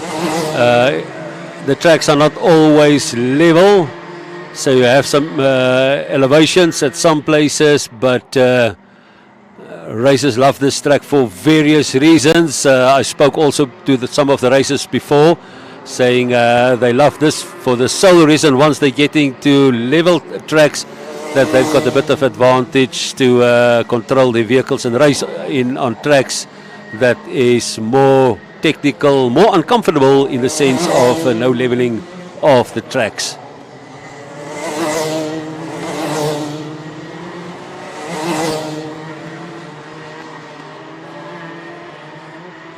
And there's the marshal coming out with the checkered flag. Again, I think personally that is the flag that every racer wants. Yep, and there he is. Well done.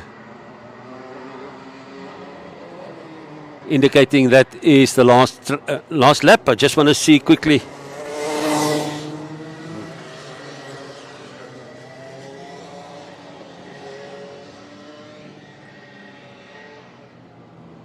Well done to all these guys. They really did well. I just want to see if I can get to the corner where I can see the cars coming around the corner.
Well done to Cecil Koorts for this lap. He did very well. He really fought brave. He really did not give in. Well done to Cecil Koorts Jr. And it's always nice to know that our racers are doing exceptionally well. I think the butterflies is quite high in him, in his tummy, because he's leaving this week for the United Kingdom, where he will take part again.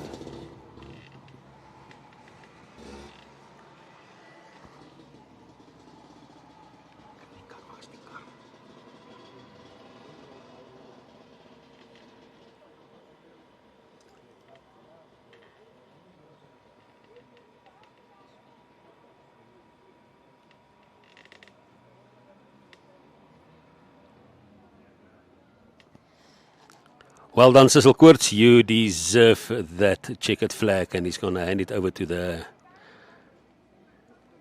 marshal, and he will hand it over again to car number.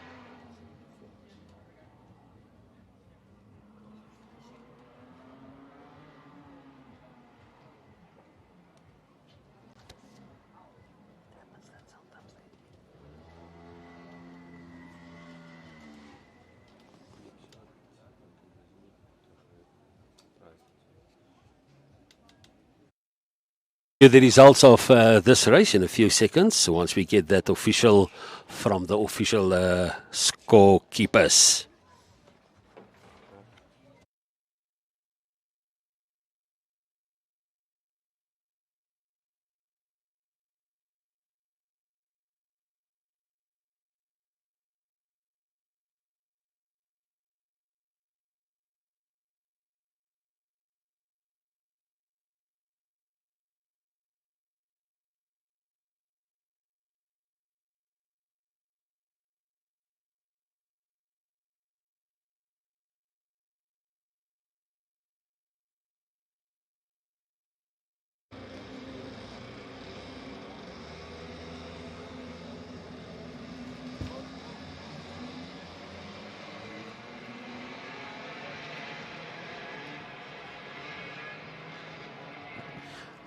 The next race on, busy still with Heat 3, Mini Rock and Mini Under 10.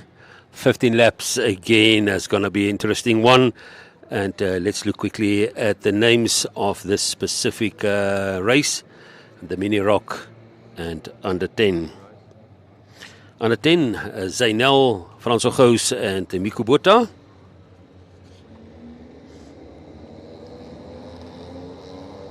With the Mini Rock, we will see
the other races are coming now in.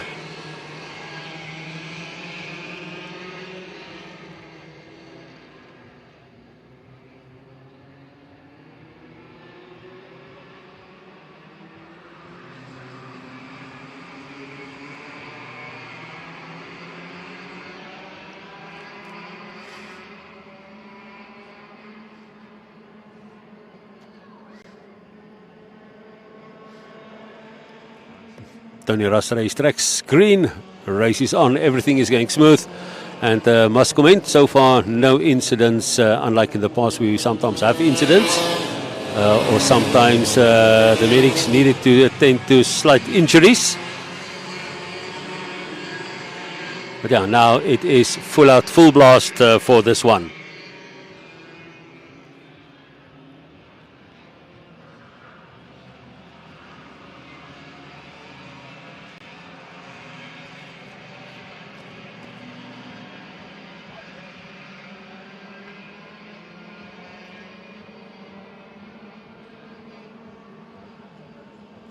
I must say this group broke quite early, or they break quite early in the race. They're keeping up the distances and increasing the distances, unlike the previous races where the racers literally kept the bunch until the time was ready to break away. This group totally different.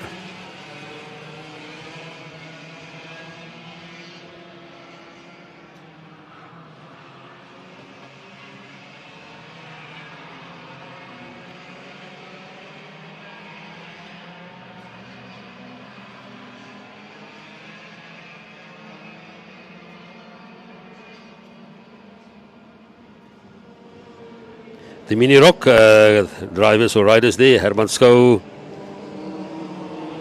Biansko, Zunay Verveers. She's also making a debut today on the tracks for go-karting. Spoke earlier to her, said she literally landed on the tracks by default and she's enjoying every second of it, and she's doing very well for a first-timer.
Now this heat that is slowly coming to an end, and then again it's going to be, as I always say, the big guys.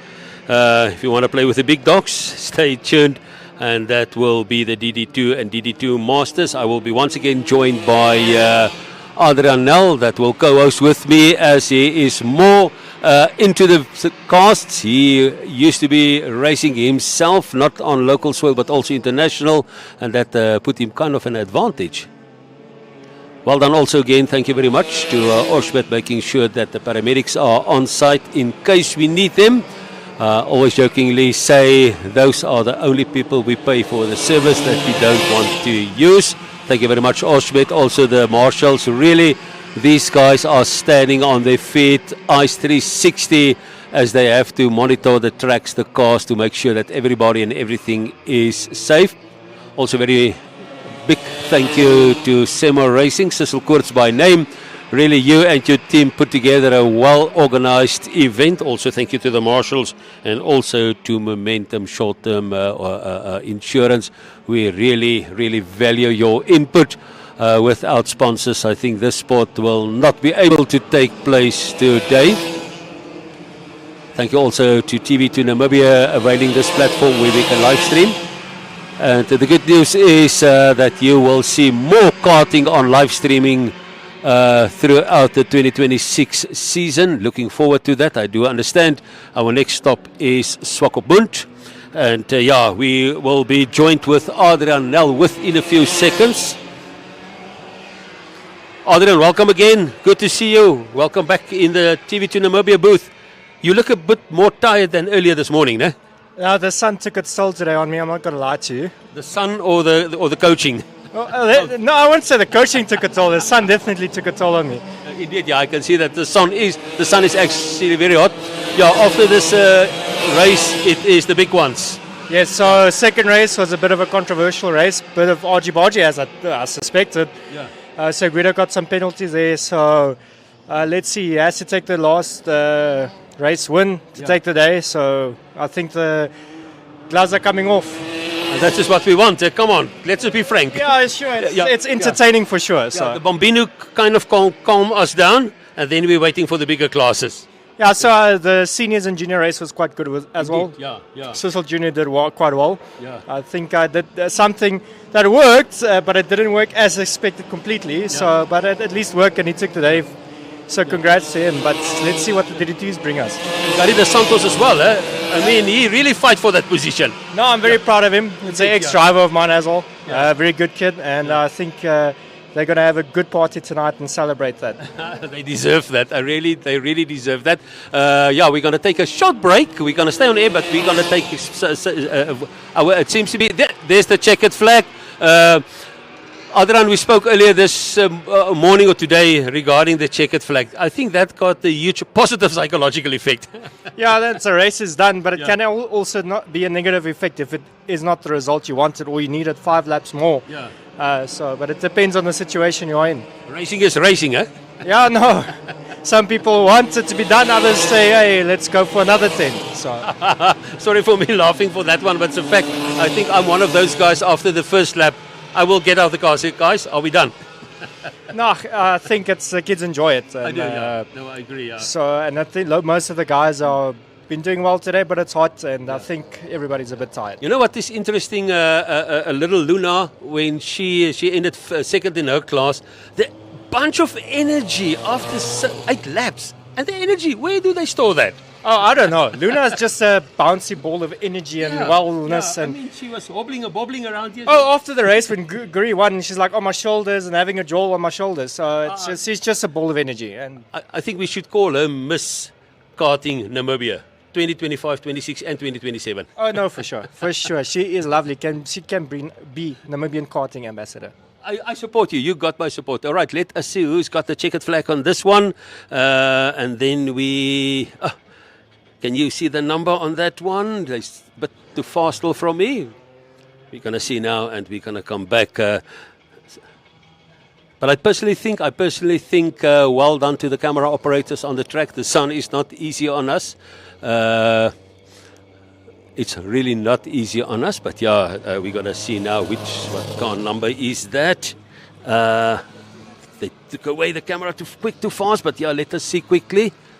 It's Herman Shaw. Herman Shaw. All right, well done, Herman. I mean, that's a nice benefit of having young friends like Adrian. look at him, he's smiling now all of a sudden. He was very nervous now. Adrian, yeah, the big one now, the DDs. Yeah, let's see the DD2s now. I think it's going to be a very tight race, again, as we saw in the second heat.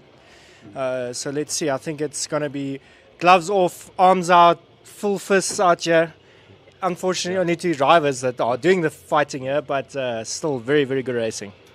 I just want to correct you, it's hypothetically fist and gloves off, please. Yeah, it's not physical like Namibians are. but in the helmet, you are physically thinking you are taking this oak. So you had the helmet on many times. What went through your mind if you look through that visor that only you can see through and you look at your rivals? So it's you're playing a mental game with the guy next to you pretty much, and that's the biggest thing. You don't care. Your friends off the track, but on track it's you are nothing. So. Oh, yeah. All right, there's a second victory lap for there were 2 classes currently on the track, so we're going to see now who's that one. And while we're waiting for the card number, thank you very much to Momentum Short-Term Insurance and also SEMA Racing putting this day together. Also the marshals, the officials, the camera operators, everything. And we are really, really, really excited. And that is... lady driver. It's Mila Botha, so it's our lady competitor, and showing that the ladies are stepping up, and like Luna.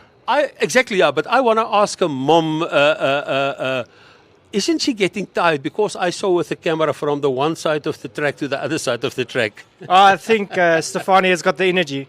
She's been running around, taking pictures, and then the carts and the kids and just everything, and the dog's still here as well. Don't forget about the dog. Don't forget about Shadow. Shadow's also here. Is that the dog's name? Yes.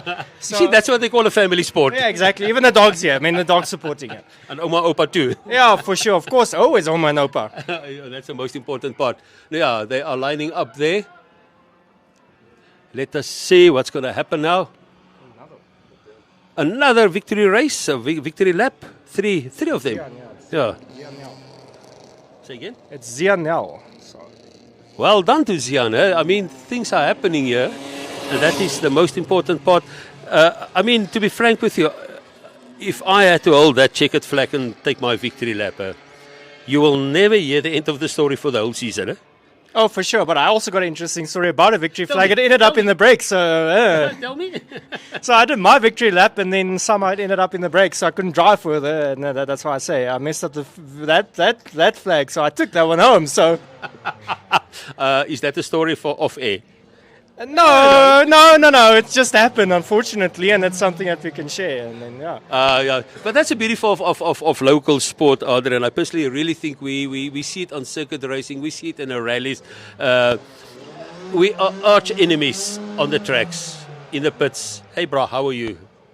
Yeah, no, if the car breaks and you jump in and... Yeah, it gives me a 13 spanner, yeah. But you got a gearbox for me, like, yeah, sure. You just take this one. It's less just laying here, like... Yeah. So it's good. That's how it is. Our Namibian motorsport should be a small, tight-knit community. Yeah. Unfortunately, we would love to be bigger. Yeah. But we're always there to help each other. So I think about Richie Slamet quite recently in Killarney, Cape Town. I personally think that was a beautiful story when his rival actually gave him spare parts from the bike. Oh yeah, and he won. Bike. He got a complete bike from his competitor, and they did some setup changes on the Friday night and a short notice as well. Yeah, exactly. And Saturday he won the event. So. And again, I actually spoke to the guy, Weezy, from South Africa after the race later the week, and he said to me he is so happy to see that Richie took honours. That is sportsmanship. Yeah. No, it is. It's good to see your competitors winning and growing and getting faster, and it just pushes you to be better yourself. So. Indeed. And then the DD2s are on the track. Adrian, you are the boffin. I'm going to leave everything to you. I will ask the questions. You can answer. You can even tell me no comment. I'll understand. No worries. All good. So, yeah, they're doing the warm-up laps, so they should be getting going the next time they get to the start finish. So, yeah, again, Guido and Kian on there. And then, unfortunately, don't know the third driver. It's a new driver in the field. So, yeah, let's see how the race starts. So, yeah, you're seeing they're warming up the tires, getting the carts ready for the start of the race. For those that didn't tune in a bit earlier, the reason for warming up the tires, what exactly are they doing and why? So it's not like a normal road car tire. It's a slick, as we call it. There's no grooves or anything. And the rubber compound, such that if it heats up, it gets soft and grips the tire better. But yeah, let's see what the race starts entails here for us for these 3 karts. Going into the tram lines, as we call it. And then there they're off. Guido's moves over and blocks outside. Oh, and it's close, guys. I think it's going to be Hammer and Tom's again. So I remember the previous heat, they really gave each other tough times, and I think, as you said, they really got the hatchets drawn. Now it's, come on guys, who's going to take that checkered flag home? Yeah, no, for sure. As you can see, they're on each other's bumper, and it's anyone's game from here. They both made mistakes in the previous races, which caused the other one to pass each other, so let's see what happens here. Coming down on this interlocks. Talking about the different surfaces, is it different, Adrian, to race on a interlock surface than that on a tarred road? Yes, the interlocks has a lot less grip, unfortunately. But as you can see, there is a lot of rubber down on the surface as well. It's quite sticky as we went on the track now. And we could feel the rubber is down, but it is different. How often do I have to change my tires? Can a set of tires last the whole race? So we usually, to be competitive, the Oaks run a new set of tires every day, so every race day. Yeah. So, but you can only use one set from qualifying throughout the event. So tonight they're going to have to chuck it away.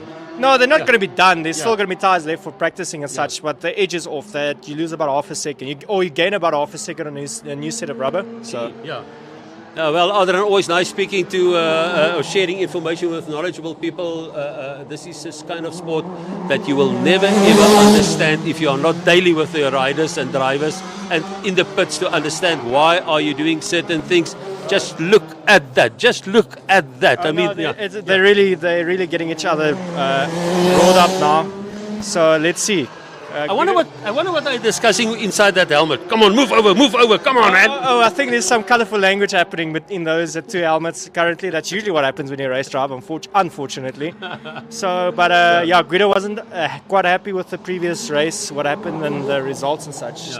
So let's see. I know there's a bit of blood between these 2 now. But talking about penalties, what can you be penalised for? So there's numerous things, track limits, using more than the track than you're allowed to. Like the karts also have the drop-down bumper system. So if you hit someone from behind, the bumper drops, you get a 5-second penalty. Or in Guido's case, you got a 5-place penalty after the race, unfortunately. So it just helps to keep the driving a bit fair and not dirty, as we call it. And then, of course, your technical specs can be out on the kart, not being compliant. So then you can get DQ'd from the event as well. So there you have it. If you want to know more, please, I wish you can actually call me and ask me the questions. The Fundi is standing next to me. And let us see. I must say, these 2 guys don't give each other space. We're living in a huge country in Namibia, but they don't allow each other the space. No, it's like they own the track, you know, and that's their part of the track. So, and they just don't want to relinquish it at all. But it's good. It looks like Guido's pulling a small gap now, but I think it's anyone's game still. It's that kind of attitude. If you drive a shiny car, you got the sticker, yes, as a matter of fact, I paid the license, I own the road. Well, as we always joke about, we pay for the entry fee on the track, so we're going to use the track. As you can see through the spot where the dust is being kicked up. Every bit of track is being used currently. I paid for that. Yeah, I paid for the track, so I'm going to use it. There you have it, always wise. Yeah, let us take a quick breather. When we come back, I think then there should be 2 or 3 laps left, and we'll take you through that one. You are more than welcome. You can see on the screen on TV2 Namibia, live streaming direct from Tony Rust, and sunny day, clouds coming up from the northern sides, scattered clouds. But yeah, let us see what the rest of the weekend weather-wise is ahead of us.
Well, the end of this heat is coming to an end.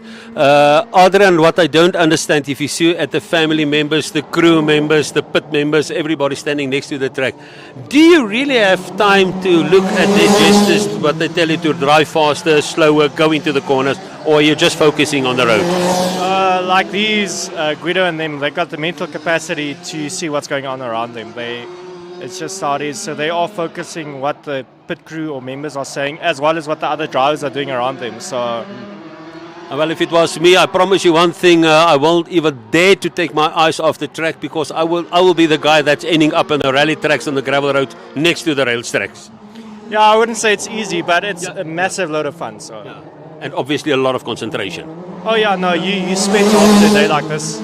Guido was doing 2 classes today, so it's his last race. So I know the man's spent. He's very tired, but he's holding on. Very proud of him. I must say, the heat is on again. One time there was a bit of oh man, it's going well now. Adrian, as we're standing now, what do you suggest or estimate the speed? So they're doing about 110 down the back straight now, and the minimum speed is about 46 through the hairpin. So with that small car on this short distance. Yeah, no, it's quite rapid. I would say if you put these carts on a quarter-mile drag or on the drag strip, it would beat a GDI for sure. Now, I hope that you took a mental note of that, so that you understand next time you see a go-kart racing that you do not sit at home and say, this is a Sunday recreational trip. No, it is absolutely not. Green flags are still up.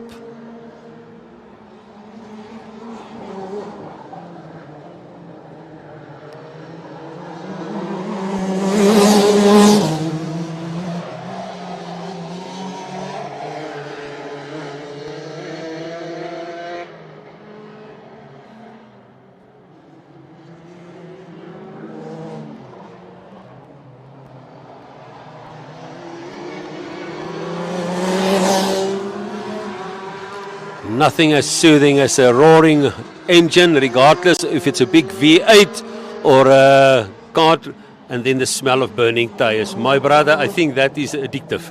No, I think it's more the two-stroke smell. Yeah, it's something different. It's not normal feeling. You can definitely smell the two-stroke, and it smells good. Any good bike lover would know this. That's a factor. And now we understand why I love what I'm doing. Maybe this is the only way I can get high, is because of other people's fuel. All right, there is the checkered flag coming out. No, last round.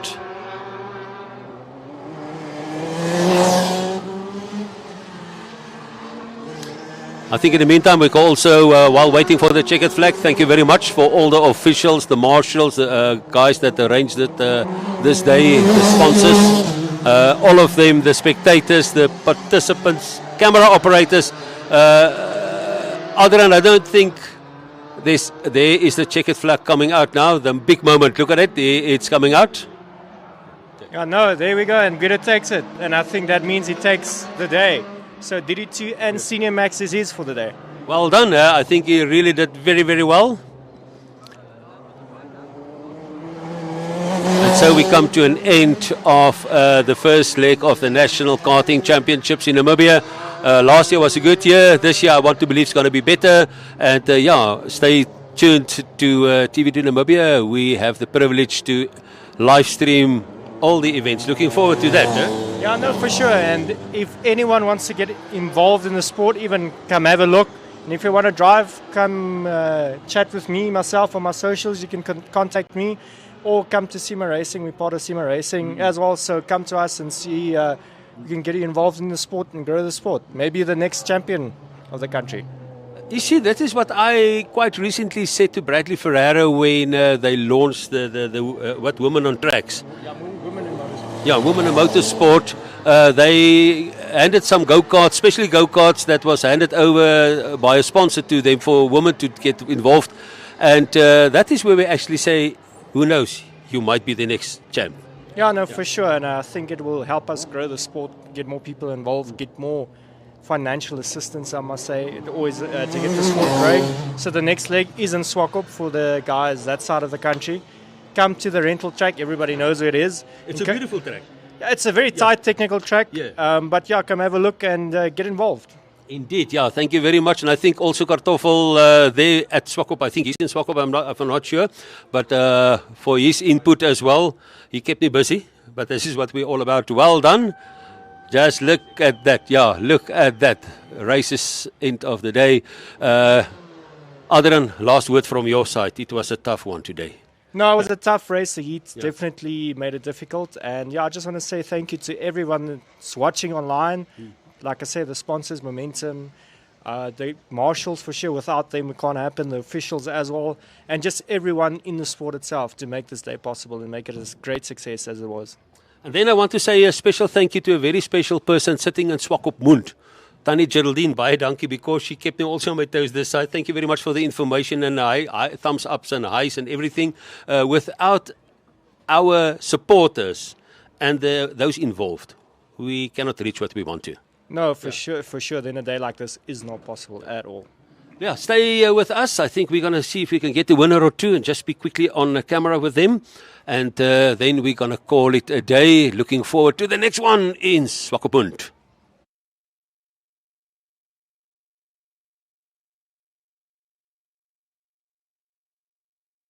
Challenging yourself over and over again. Why do you come here? Maybe you're here to collect moments. Good ones. And not so good ones. Or you can't afford mistakes because you want that victory.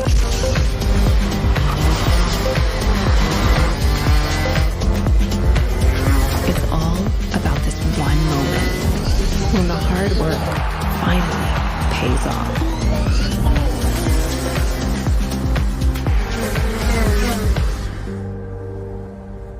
This is the place that brings us closer to the people who share our story. Whoever we are, Whatever we're here for, racing is who we are.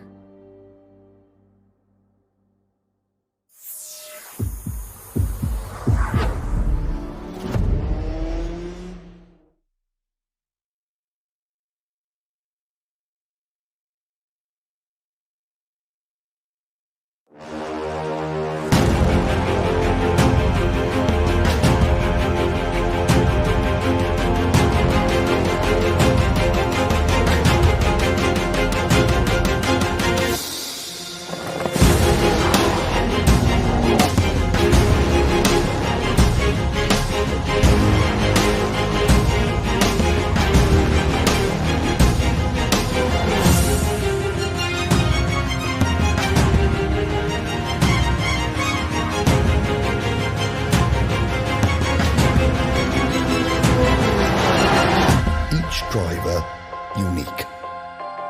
At an event designed to make you equal. Because you are number one.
You know, yesterday night I could barely sleep. I was just thinking, well, what happened today?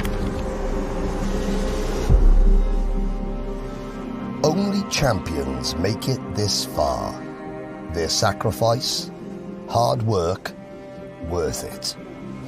It's been a struggle this whole year. I mean, the beginning of the year I worked so hard.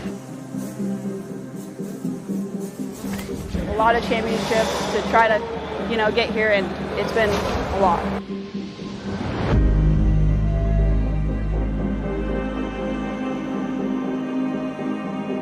You look at everybody like, oh man, that's cool. Like, where did they get their ticket from? Everybody has to win to be here, and that's super, super special. Just being here is already a success.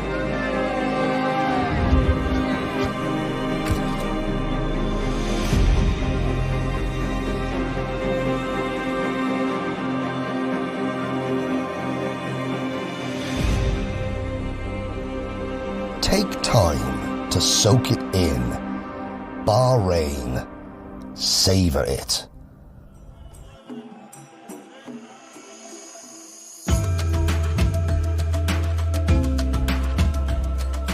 Well, the first day of the first leg of the national championship, something of the past on go-karting at the Tony Rust. With me, I've got Guido Bidole, am I right? Bidole, I must say, I don't know if you saw that, but you kept spectators on their feet. How was this race for you, my young man? It was a bit difficult at the beginning. We struggled with pace, but as we went on, found the groove and just did what I do. Okay. The batteries are dead. Okay, I see we had a little bit of a technical glitch shortly. How was your experience? Because I remember at one time I'm not supposed to cheer on because I'm behind the camera. I did. Thank you so much. Today was very enjoyable. We had a few problems in the beginning with technical and me also, but at the end everything came together and we did the best job we could have. Well done, young man. All the best. And Guido Bidole, you really did very, very well. And we're going to get one of the lady drivers. It seems to me she just disappeared. Maybe she's still excited. Mr. Bidole, well done. Congratulations again. It was in the DD2 class, ne? DD2 and Senior Max. Look at that youngster going places. And yeah, it seems to me we lost our lady. We'll be back in a few seconds. That come, like drift shows, F1 paddock and so on.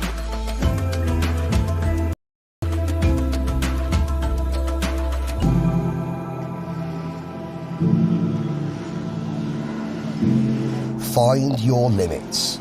Push them, but... Zanay, I spoke to you earlier today. How was that? It was very amazing. For my first race, I think I did quite well, but it was very exhausting. Will we see you in Swakop? I hope so, because I do a lot of sport, but yes, I will be there. Awesome, there you have it. And so we come to the end of this day at the Tony Rust. And thank you very much for all the guys that tuned in, all the ladies that tuned in, once again, the sponsors, the visitors, the spectators, everybody. And from Tony Rust, we say take care. Next stop, Swakopmund. Don't exceed them. They can make or break you. Yeah, it gives you a lot of nerves, really. There's a lot on the line. Everybody here is used to be in the front row. Champions all together. Now you must prove why you are number one. Every kid's dream in karting is to win that event.